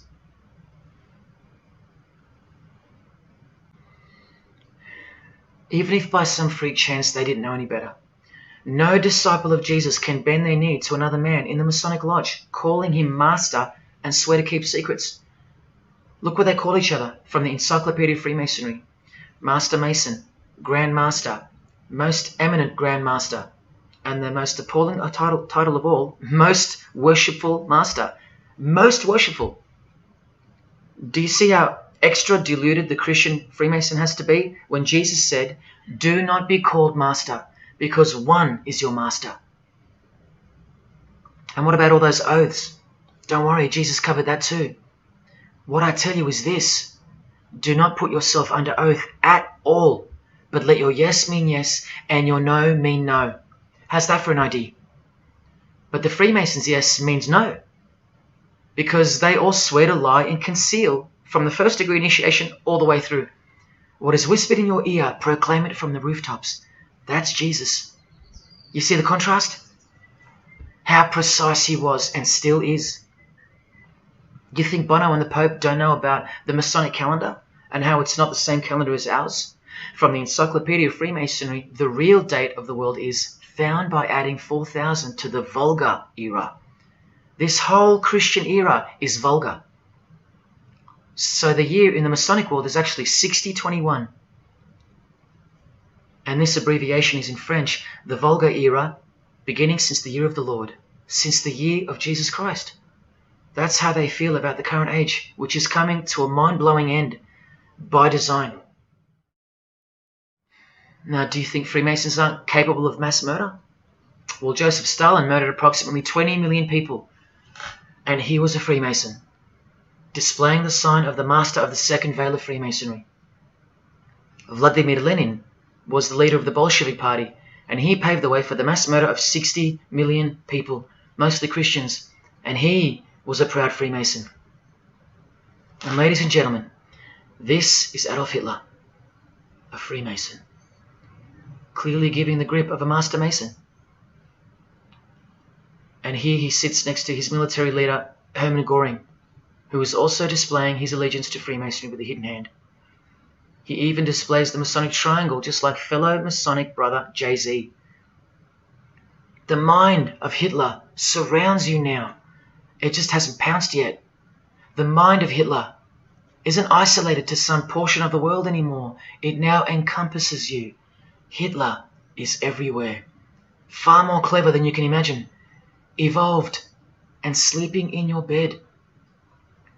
It's easy to say that's impossible. Once upon a time, 70 million Germans adored him. Once upon a time, Hitler was named Man of the Year by Time magazine. You've been fooled by the satanic machine. Please don't try to get inside to the mind of Freemasonry. It's like trying to understand Satan himself. You can't, and you don't want to. Freemasons will make friends with their most hated enemies. They will cross-dress their morals to move closer to their goal. They'll make the English language void of any meaning by turning everything inside out and upside down to camouflage its objectives. They will simultaneously create charities along with the greatest machines to ever destroy the hearts of men, like pornography. They will sell their souls to gain the world. They are a dichotomy, a paradox, a lie that loves to speak the truth and a truth that loves to lie. They are a snake eating their own tail, consuming what they produce. Freemasonry is hell dressed as heaven, death dressed as life.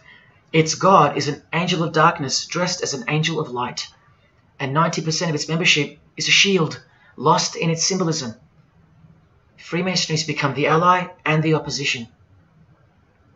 Who are the biggest voices on so-called climate change in recent years? Which is more order out of chaos? Al Gore, a Freemason, and Greta Thunberg. From a Jesus-hating, secret society family. Freemason and former Russian President Mikhail Gorbachev said this in 1996. Yes, the whole world is under the control of the evil one, like the Gospels say. Freemasonry controls the opposition, with the most popular conspiracy theorists Alex Jones and David Icke both banned, yet both secretly Freemasons, who will lead you in every direction except into the arms of the ultimate power of the Gospels. Every noteworthy religion is comfortably caught in the Masonic net because they all stem from a lie.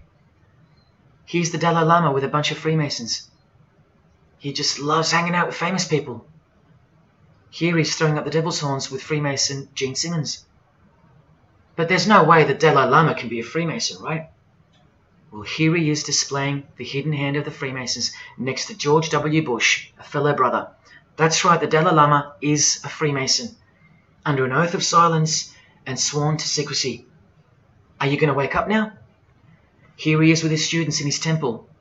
And what's behind him? This symbol. Can you see?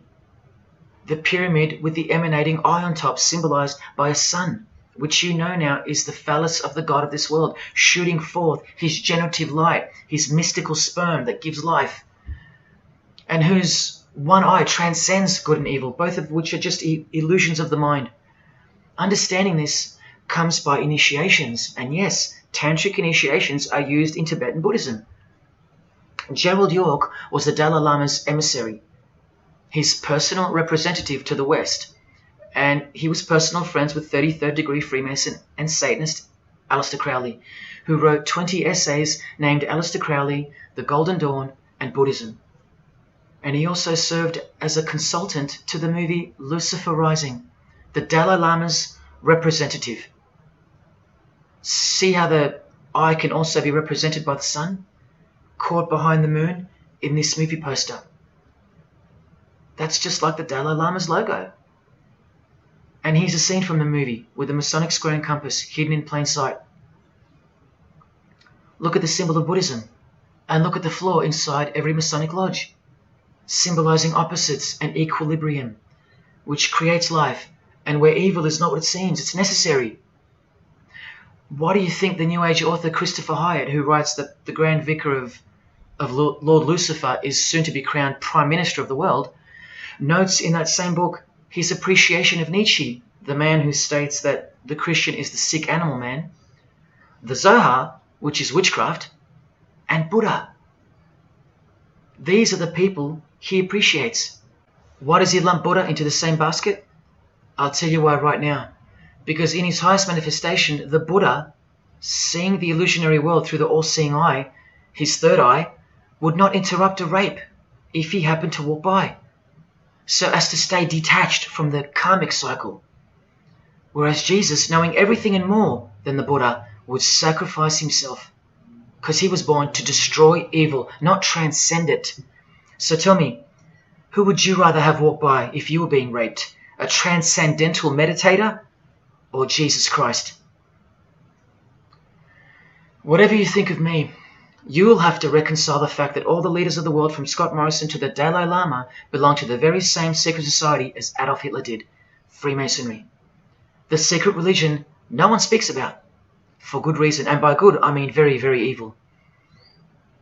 What do you think is going on here? I've told you almost exactly what's going on. We're in a lot of trouble, because in the land of the blind, the one-eyed man is king, and Hitler, Stalin, and Lenin combined will be child's play compared to what's just ahead. Now here's a point-blank picture of the future and the reality of their most brutal truth from the 33rd degree Freemason Aleister Crowley's The Book of the Law. We have nothing but the outcast and the unfit. Let them die in their misery. Compassion is the vice of kings.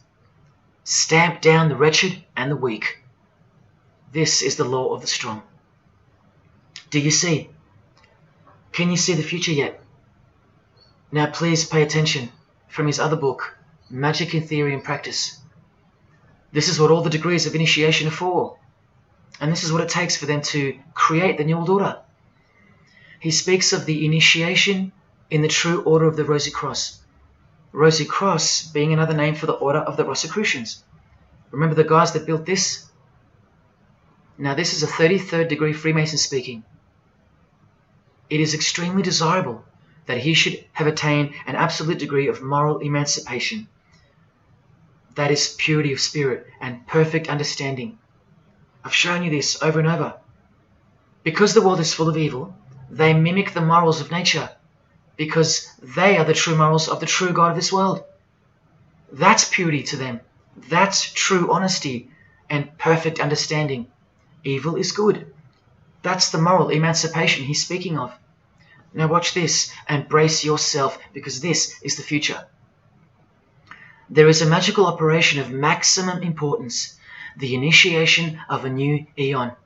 When it becomes necessary to utter a word, the whole planet must be bathed in blood. This bloody sacrifice is the critical point of the world ceremony of the proclamation of Horus, the crowned and conquering child, as Lord of the Eon. I've shown you that secret societies participate in the science of blood rituals. Well, this is what it climaxes into, a massive blood ritual in the name of the new Eon, the new age, which revolves around a divine plan not of this world, as confessed by all of them. You are not who you think you are. You are not where you think you are. Do you see it? Can you fathom? And what blood means in this world? So much more than what you may have known before now.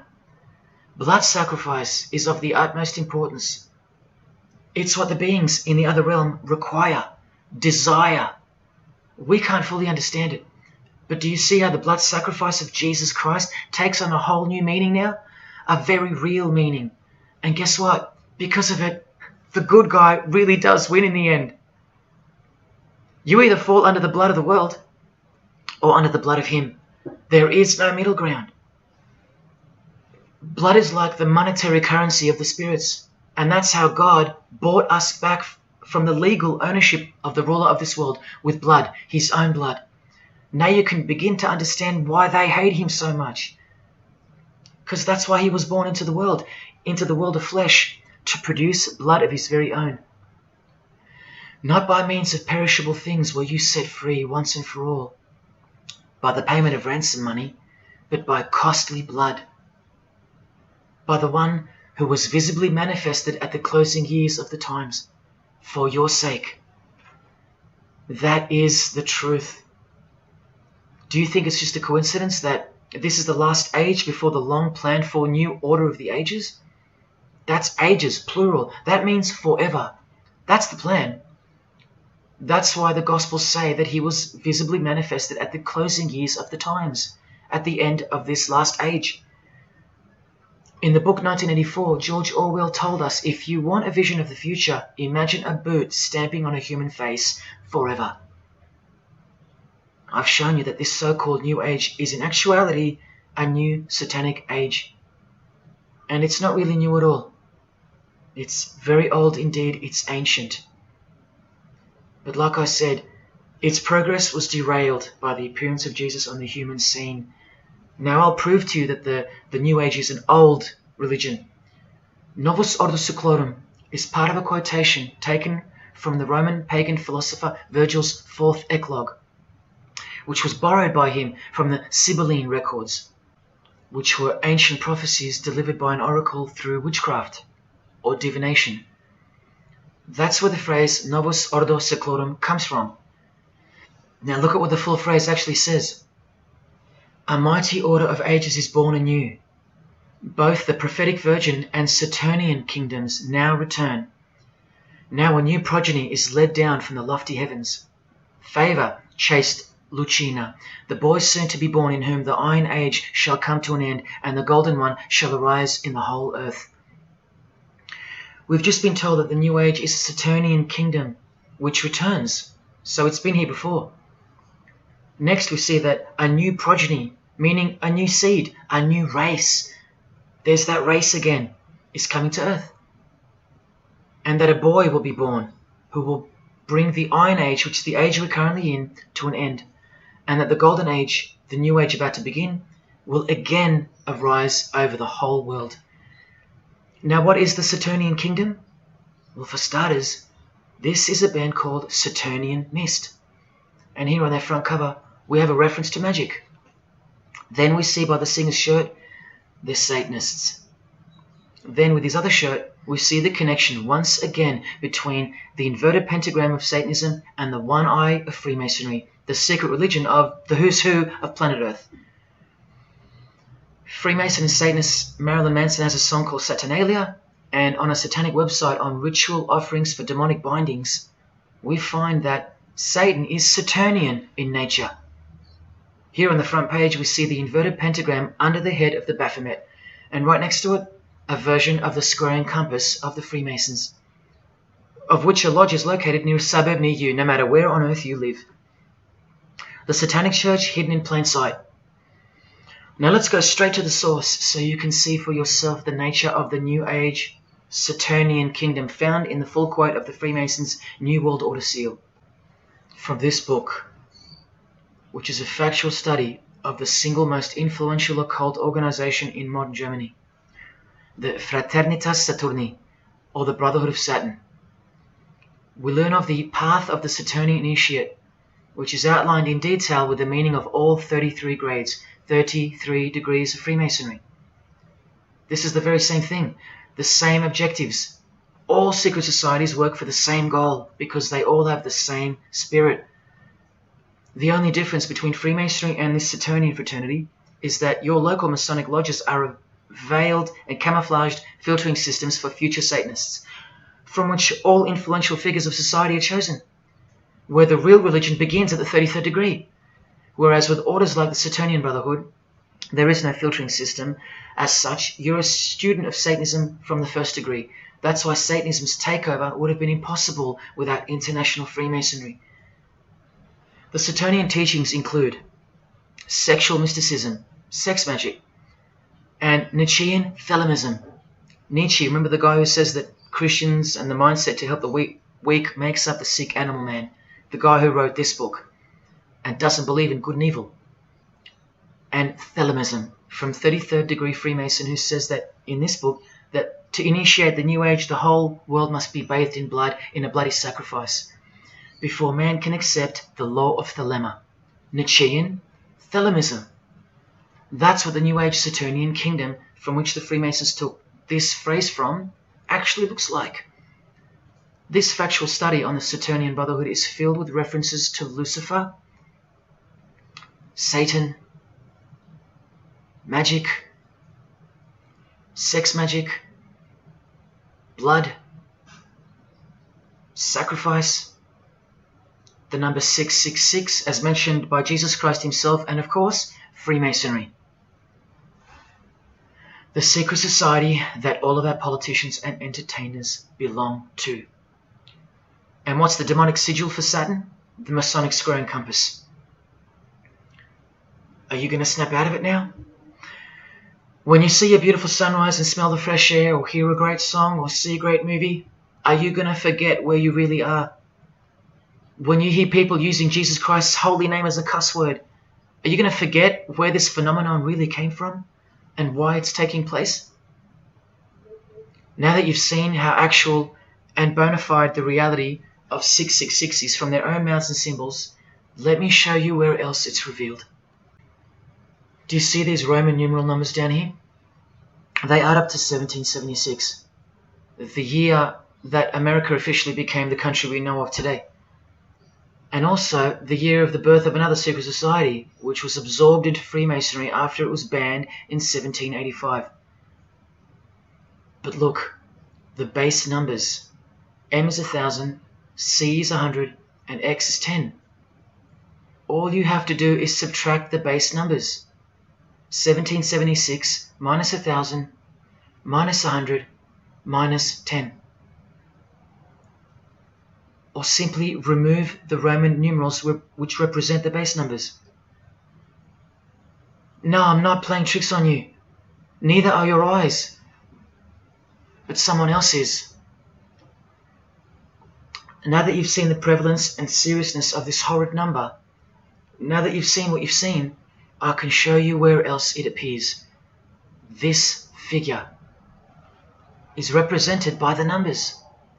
To make this work, they had to remove the number 1 altogether and separate the 2. Of course, we'd be too dumb to pick up on it. But 789 minus 456 is this, multiplied by this lonesome 2. That's right. This dark and mysterious figure is none other than the long-anticipated Antichrist, the ruler of the Saturnian kingdom, which is on its way. And Australia has been steeped up to its neck in secret societies since the early 1900s. World Economic Forum logo, with this slash through the O's, is of course representative of the number of the ruler of the New Age, 666. The barcode is the primitive version of the worldwide system that Jesus predicted would revolve around the number of the beast. And as you can see, the base of every single barcode in all the world is 666. No matter if the lines are on the ends and in the middle are elongated or not. I found that out from the horse's mouth in an interview with the man who was commissioned by IBM to come up with a new way to automate data collection. There are in fact 3 6s in the Google logo, which comes from this occult symbol. Coincidence? And he found in a Masonic lodge the square and compass symbol appears in the middle of a hexagram, which is a symbol used in the royal art of Freemasonry, witchcraft, as shown in this book. Well, among other things, the hexagram itself can be broken down to quite clearly represent 666. This is a Masonic square and compass designed by the Manal Masonic Lodge, symbolizing world unity. Up the top you find the logo of the United Nations. Well, there are 33 segments in the UN logo, symbolizing the 33 degrees of Freemasonry. See this crop circle here with the Masonic eye on top of the pyramid? I know nothing about crop circles and the phenomenon of them, but I know how many rays are coming off the eye. 33. 33 degrees of Freemasonry. Don't forget that the highest authority of Freemasonry already admitted to be the designers of the pyramidal seal in a 1962 edition of their magazine, The New Age. I've shown you how the inverted pentagram makes for the spelling of the word Mason in the same seal. Well, that same pentagram with the elongated top horns appears here in a European Union logo. An inverted satanic pentagram right in front of our eyes.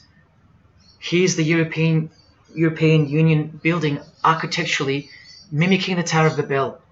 That was the very same tower that the God of the Bible destroyed thousands of years ago, according to the Bible, when Nimrod, one of the admitted founders of the original craft of Freemasonry, tried to unite the world under one world government. So this logo and this building design is a clear statement to the God who intervened the first attempt at a world government. This is England's Secret Service logo for MI5 with the word intelligence being symbolized by the eye of Lucifer, who was viewed as the most intelligent entity in existence by the secret societies. And this is the symbol for the Information Awareness Office. You know exactly who's in control, and now you know exactly what they want, and they will get it. In a 1962 article written by former US President and Freemason's wife, Edith Roosevelt, in the New Hampshire News, and speaking of the spiritual counterpart building for the United Nations, called the Temple of Understanding, she writes that the symbolism planned for the building dates back to the black magic practiced by the high priests of ancient Egypt, and that the building will contain a giant eye. You don't have to wonder why now, because you know why.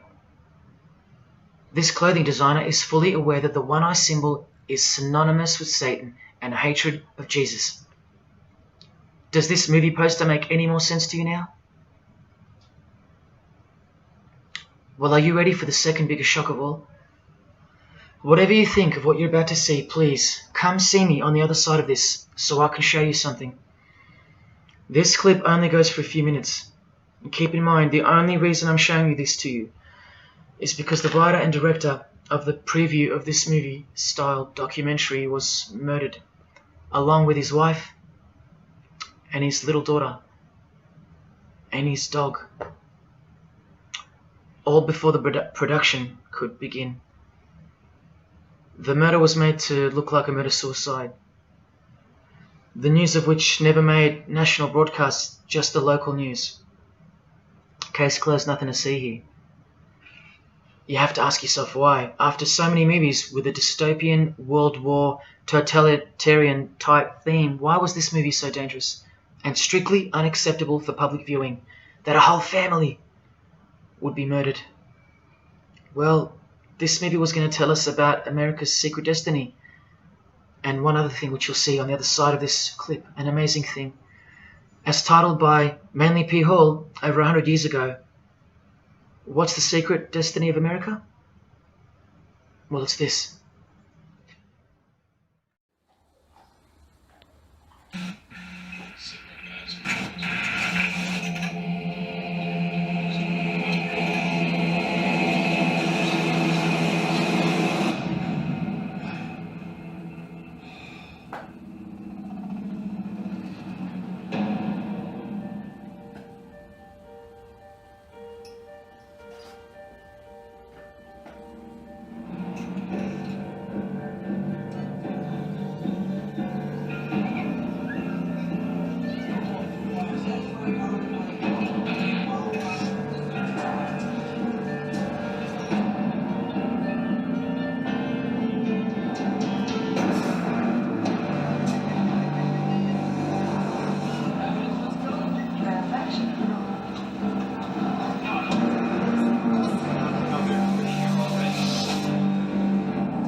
What was David's hidden message inside the Grey State?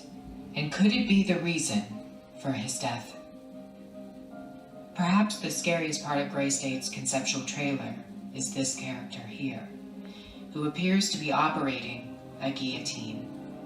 David Crowley was very intentional in this frame of the movie. He added something that I believe he wanted the people to know about. Who is the identity of this executioner? If you look closely, you will see that this terrifying character is wearing something around his waist. It appears to look like an apron. The executioner wears a Freemason apron, complete with the all-seeing eye, the compass, and the two pillars. I do believe David Crowley is trying to tell us something. He is telling us that the organization behind the French and American revolutions, the organization behind the Italian Revolution of 1830, the organization that outlined a plan to overtake the Vatican in a document called the Alta Vendita, the organization behind the Trail of Tears and the deaths of thousands of Native Americans under Freemason Grandmaster Andrew Jackson, the organization behind the Ku Klux Klan in the United States post-Civil War and its rebirth in 1915, the organization behind Hiroshima and Nagasaki during 33rd degree Freemason Harry Truman's presidency. These are men with a radical revolutionary agenda throughout the entire world because they worship and follow a radical revolutionary deity. The first to have led a revolt against the Most High Lord.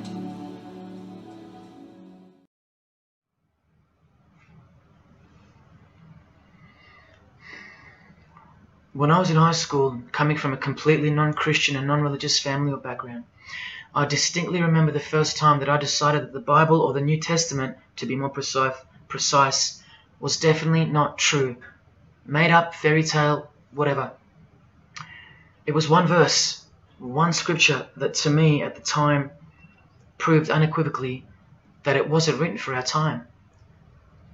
A prophecy that was impossible to be fulfilled. Here's the verse.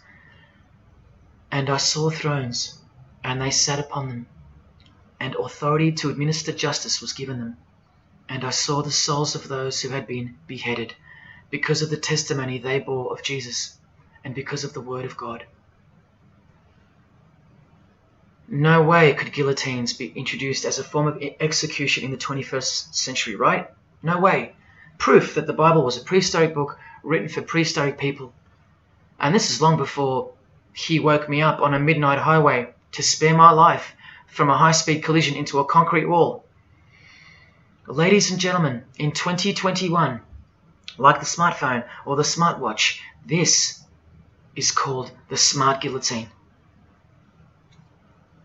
Built by Chanel. You know, the perfume and clothing and accessories brand for the rich. What on earth does a perfume company have to do with chopping people's heads off?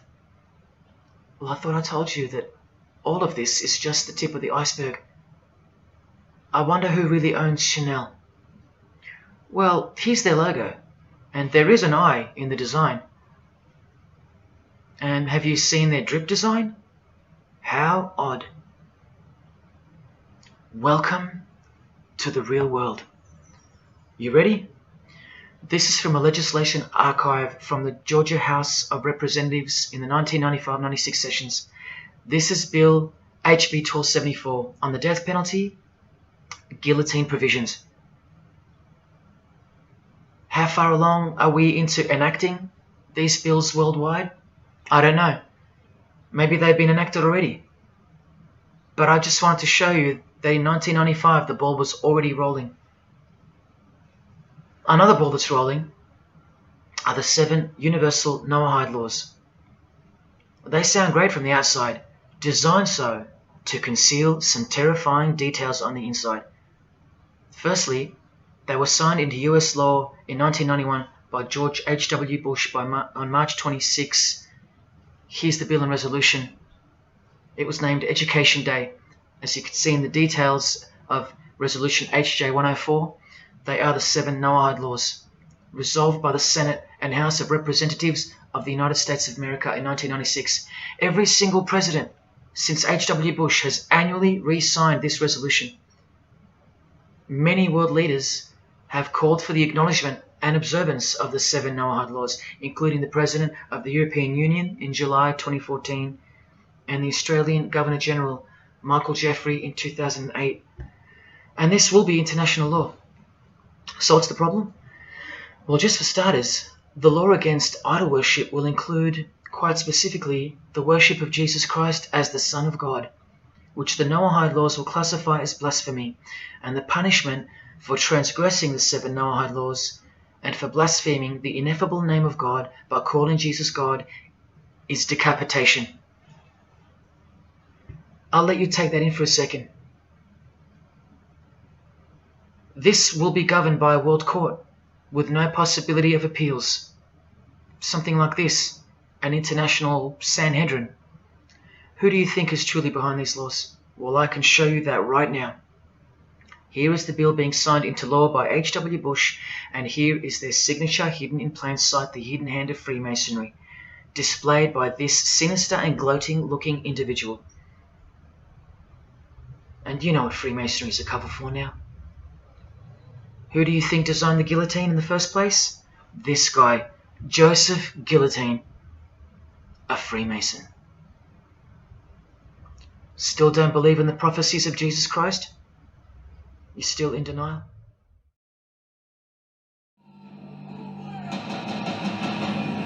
Last night I dreamt about how things were. And I woke up here.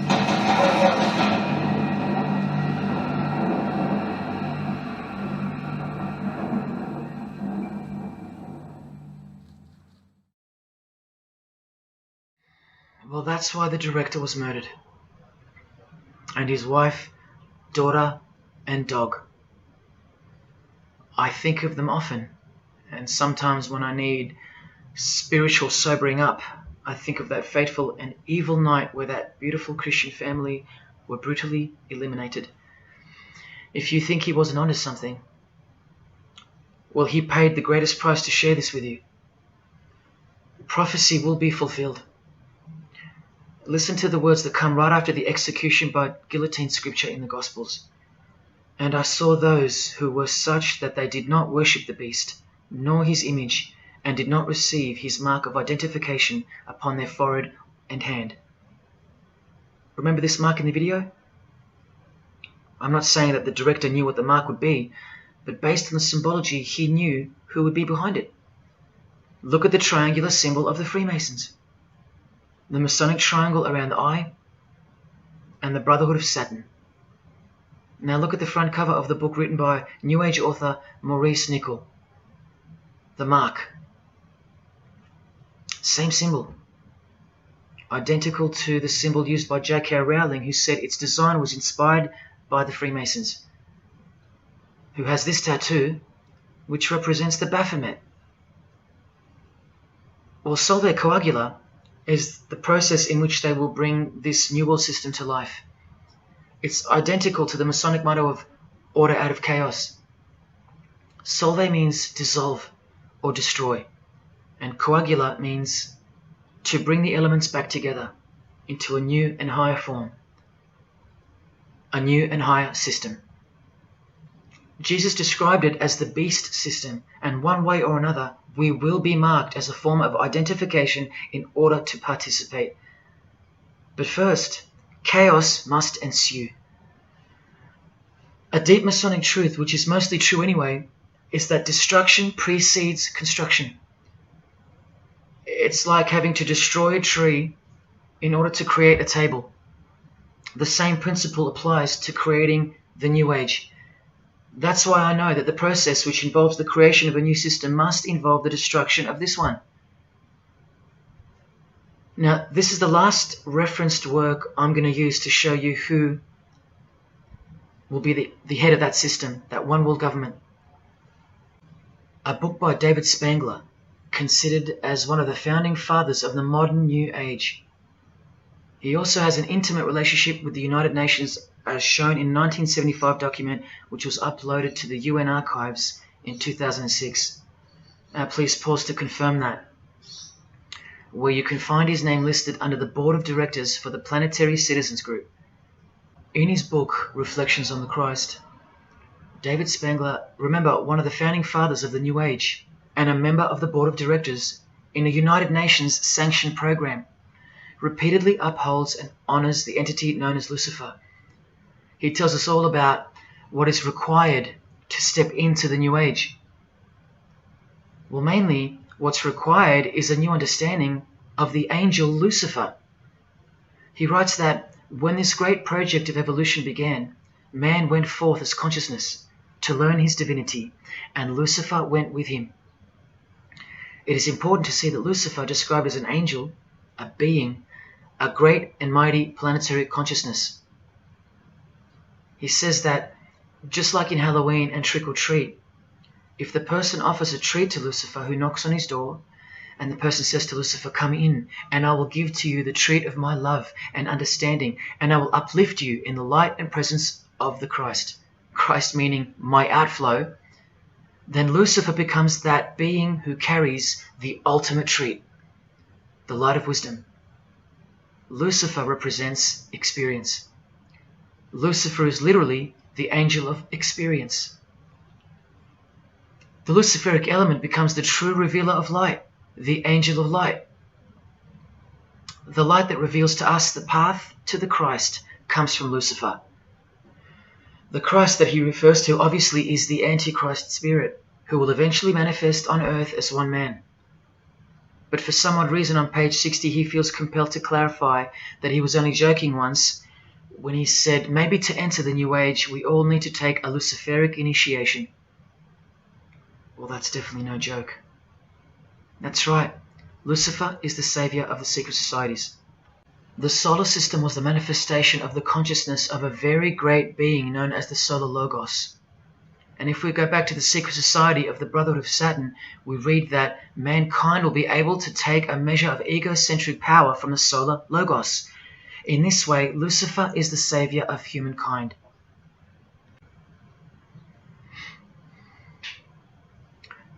Do you see who you're dealing with?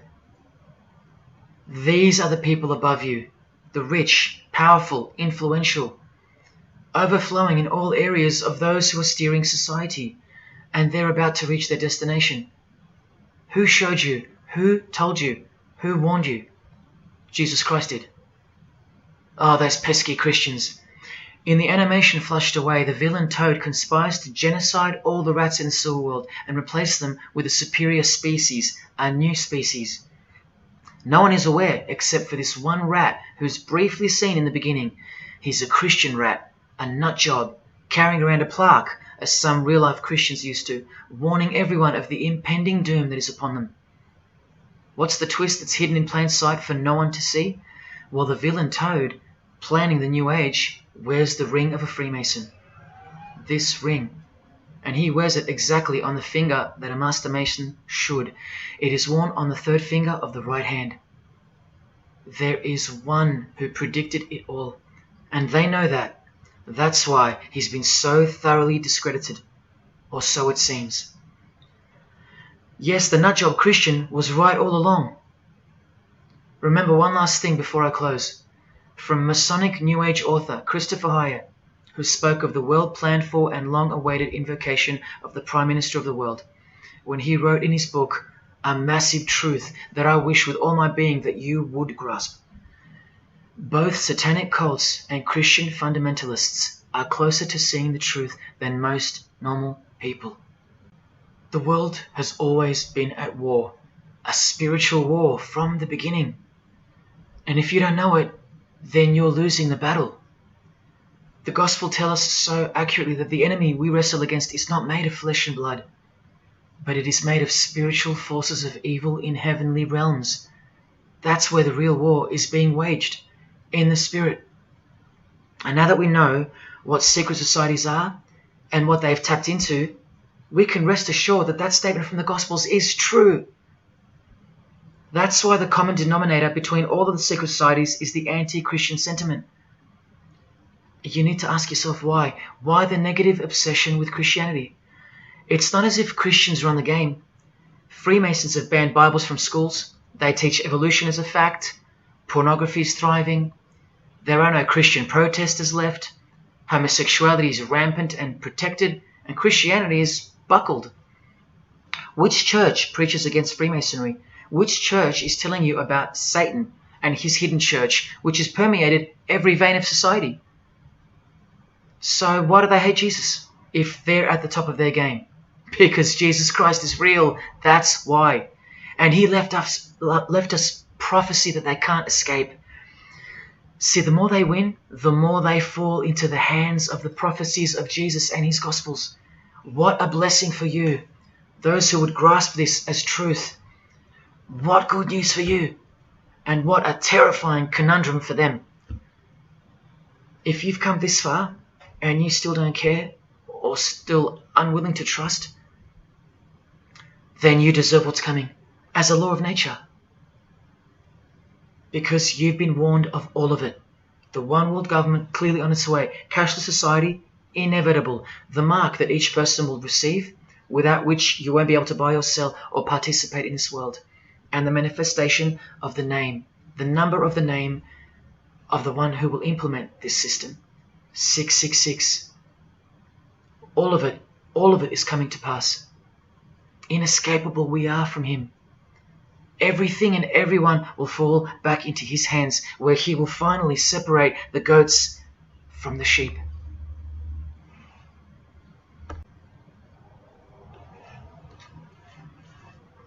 Now watch the Bible destroy Freemasonry like no other book in 2 minutes. Regarding their lodges and obelisks, their heart is faithless. Now they must bear their guilt. The Lord will break down their altars and destroy their sacred obelisks. And speaking of the bloodline that gave birth to Jesus, God says, "You shall not set up for yourselves a sacred pillar, which the Lord God hates." See what you're up against, Freemasonry? While Freemasonry meets and speaks in darkness and secret, Jesus said, "I have spoken openly for all the world to hear, and in secret I've said nothing." Freemasons are known as builders. Well, the stone which the builders rejected has become the cornerstone. Everyone who falls on that stone will be dashed to pieces. Anyone on whom it falls will be crushed.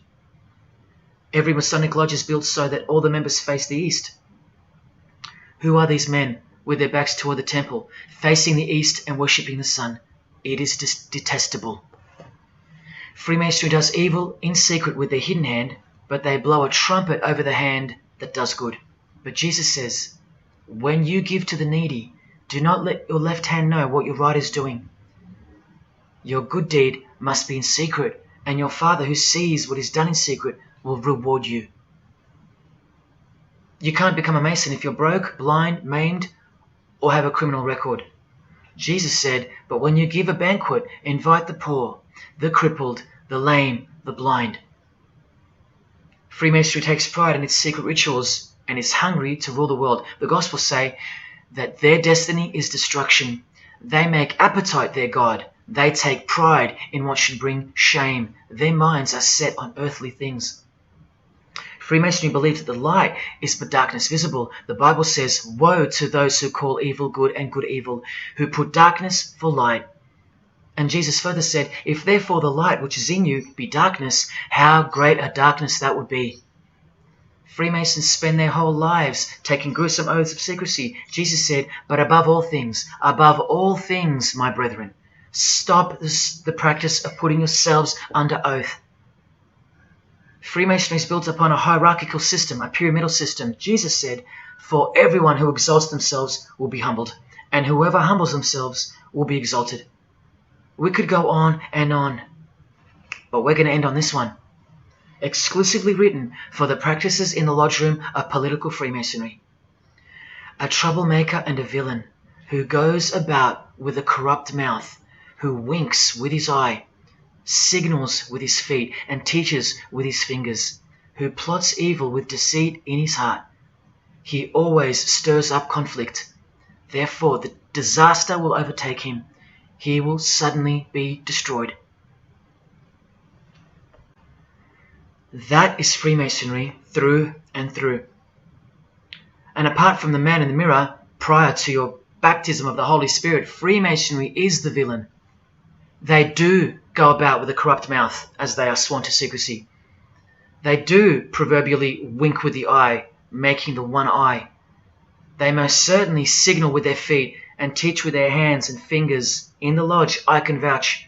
And they do plot evil, stir up conflict, in order to further their goal of the New Age and the New World Order, the greatest conflict being up ahead. But thank God Almighty above, the verse also tells us that disaster will overtake them, and they will be destroyed. One frightful and glorious day, you can count on that. Because the only thing you can count on in this world, more than death, more than taxes, is the Son of God.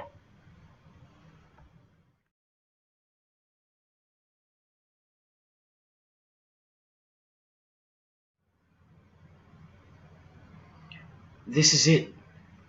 This is the last shock, and by far the biggest. If you ever needed intellectual proof that Jesus Christ is real and living right now, this is it. If Jesus and the Gospels weren't true, then Luciferians wouldn't be running the world. Atheists would, or some other version of modern man. Anyone, but not Satanists, not the passionate enemies of Jesus. If Jesus wasn't real, then so-called Satanists would be scattered here and there over the world in little local covens by silly teenagers rebelling against society and living in their own la-la land with their own little make-believe devils, being make-believe rebels. But no, people who believe that Lucifer is God run the world from top to bottom. They are dedicated to the core. They're highly sophisticated. They make the movies, they star in the movies. They write the songs, they sing and dance. They are worshipped as idols. They set trends, they live large, and they practice witchcraft, complete with sex magic and blood sacrifices. Why? Why do they do that? Why would they bother? Because witchcraft is real and has been since before civilization began, hidden from the vile multitude who have been stupefied by propaganda to the point that they don't believe in anything anymore. And who waged a war on witchcraft on your behalf? God did, the God of the Bible. If Jesus wasn't real, Luciferians wouldn't be building their paradise on earth. Atheists would. If Jesus wasn't real, Luciferians wouldn't be passionately hating him to the point of keeping their existence hidden under penalties of torture and death. Lo and behold, in the 21st century. Yes, if Jesus was a myth, Luciferians wouldn't be working overtime to inadvertently fulfill every prophecy that Jesus gave us. Can anybody read me? What part of Jesus foretold a worldwide cashless system, a worldwide government, and a worldwide religion do you not get? If Jesus wasn't real, why do former Satanists freely admit that only the true Christians are immune to witchcraft? They have no power over the disciples of Jesus. How is that possible? And what about this one that's been going around? If the Gospels were written by the Catholic Church in order to control people, then why didn't they include a Pope in the Scriptures? There's no Pope here. Why didn't they include instructions to obey the priests? There's no priests in the New Testament, except for God himself and all his disciples. We're all priests.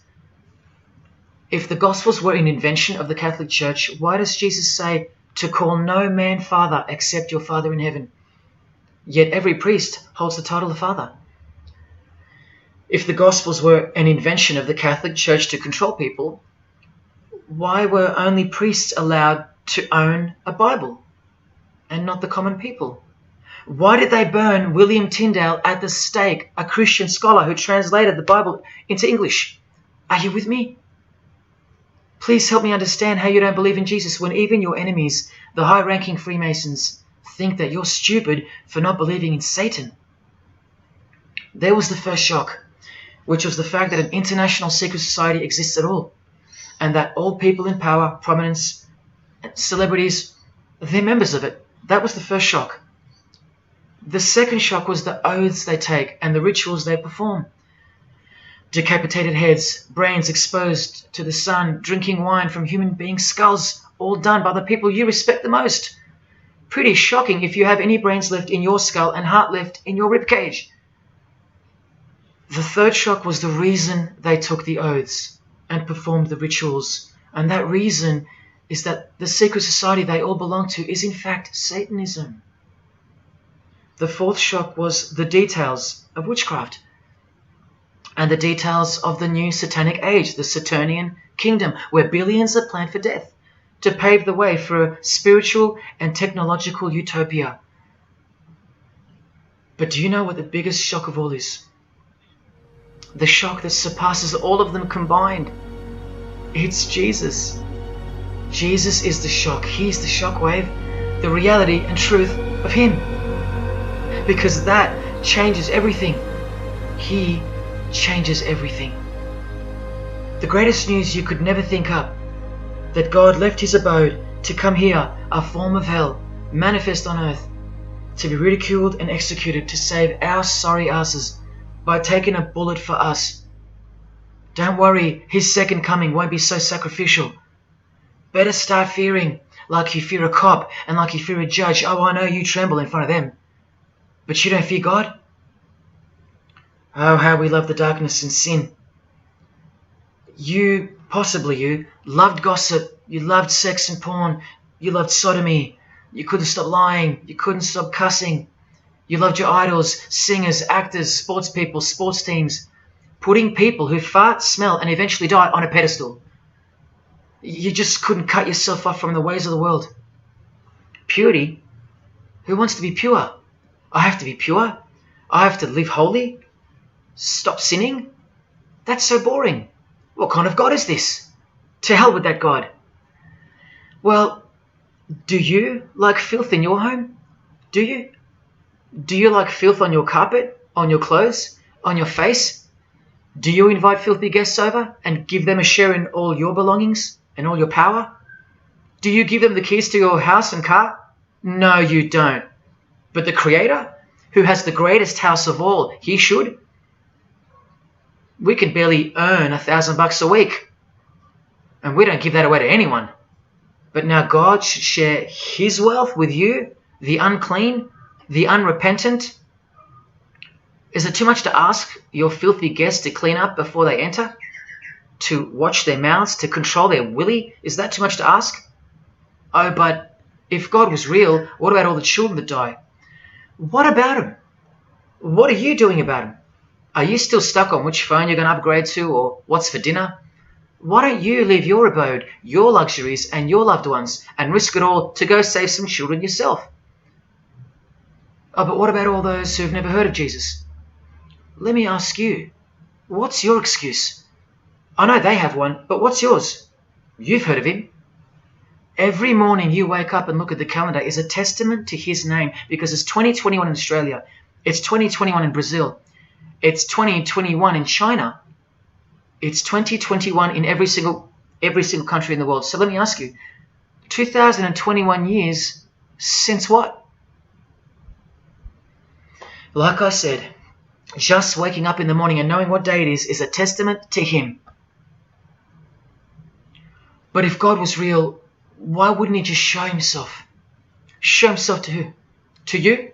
You can't even get on your knees and repent. You can't even hate sin and scream out to him. So why would he? How do I get the girl if I don't ask her out? And if I do, maybe she rejects me the first time and the second. How bad do I want her? How hard will I try? Most haven't even knocked on his door. Well, I did.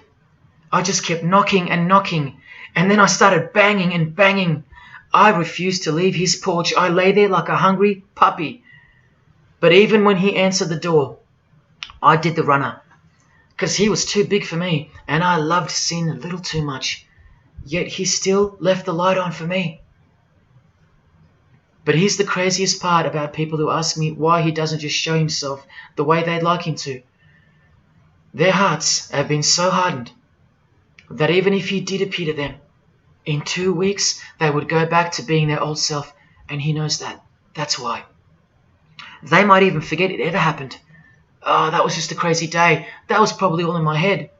Oh, how we love to make excuses. But if God was real, what about all the other gods? What other gods? Did Buddha perform a miracle for you? Did he affect a plethora of witnesses? Were his followers stoned to death, sawn in half, eaten alive? Did historians of his era leave any trace of him? Did he prophesy all the kingdoms that would appear on earth, and in what order? Did he foretell of worldwide floods, of enemies that would despise his followers, use his name as a cuss word, and eventually attempt to set up a world kingdom? Did his appearance change the calendar from one end of the world to the other, and predict that his appearance would in fact change the calendar? What did the Prophet Muhammad do for you? Apart from stealing Jesus from billions of people and corrupting the Gospels, did he dedicate his entire life to sinlessness? Did he remain celibate so that his blood could make a difference in the hidden realm? By the science of sacrifice, which is practiced in secret every day, in order to shield your very soul? No, he didn't. Instead, he had 11 wives. One of them was 9 years old, and he lived like a king, while the real king lived like a slave, and died like one too, and washed the feet of his disciples, while demons trembled at his name and presence, and still do. And let's not even bother with the other pagan gods, Osiris, Odin, Vishnu, all inventions of fertility cults that worship the sun, sex, genitals, death, destruction, agricultural religions.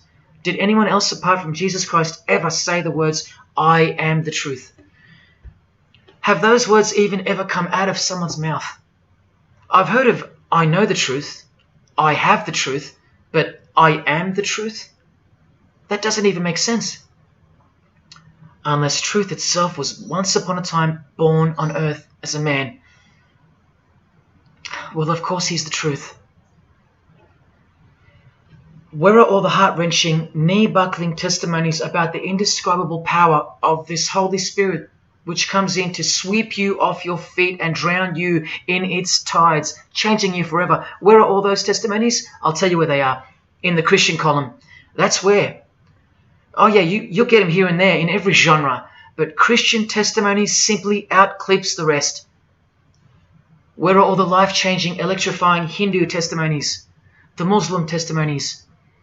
A Muslim, Buddhist, or a Jew on the street corner, or from the proverbial rooftops, shouting the truth for all to hear, no matter the cost, because they love us that much, because he loves us that much? Where are they?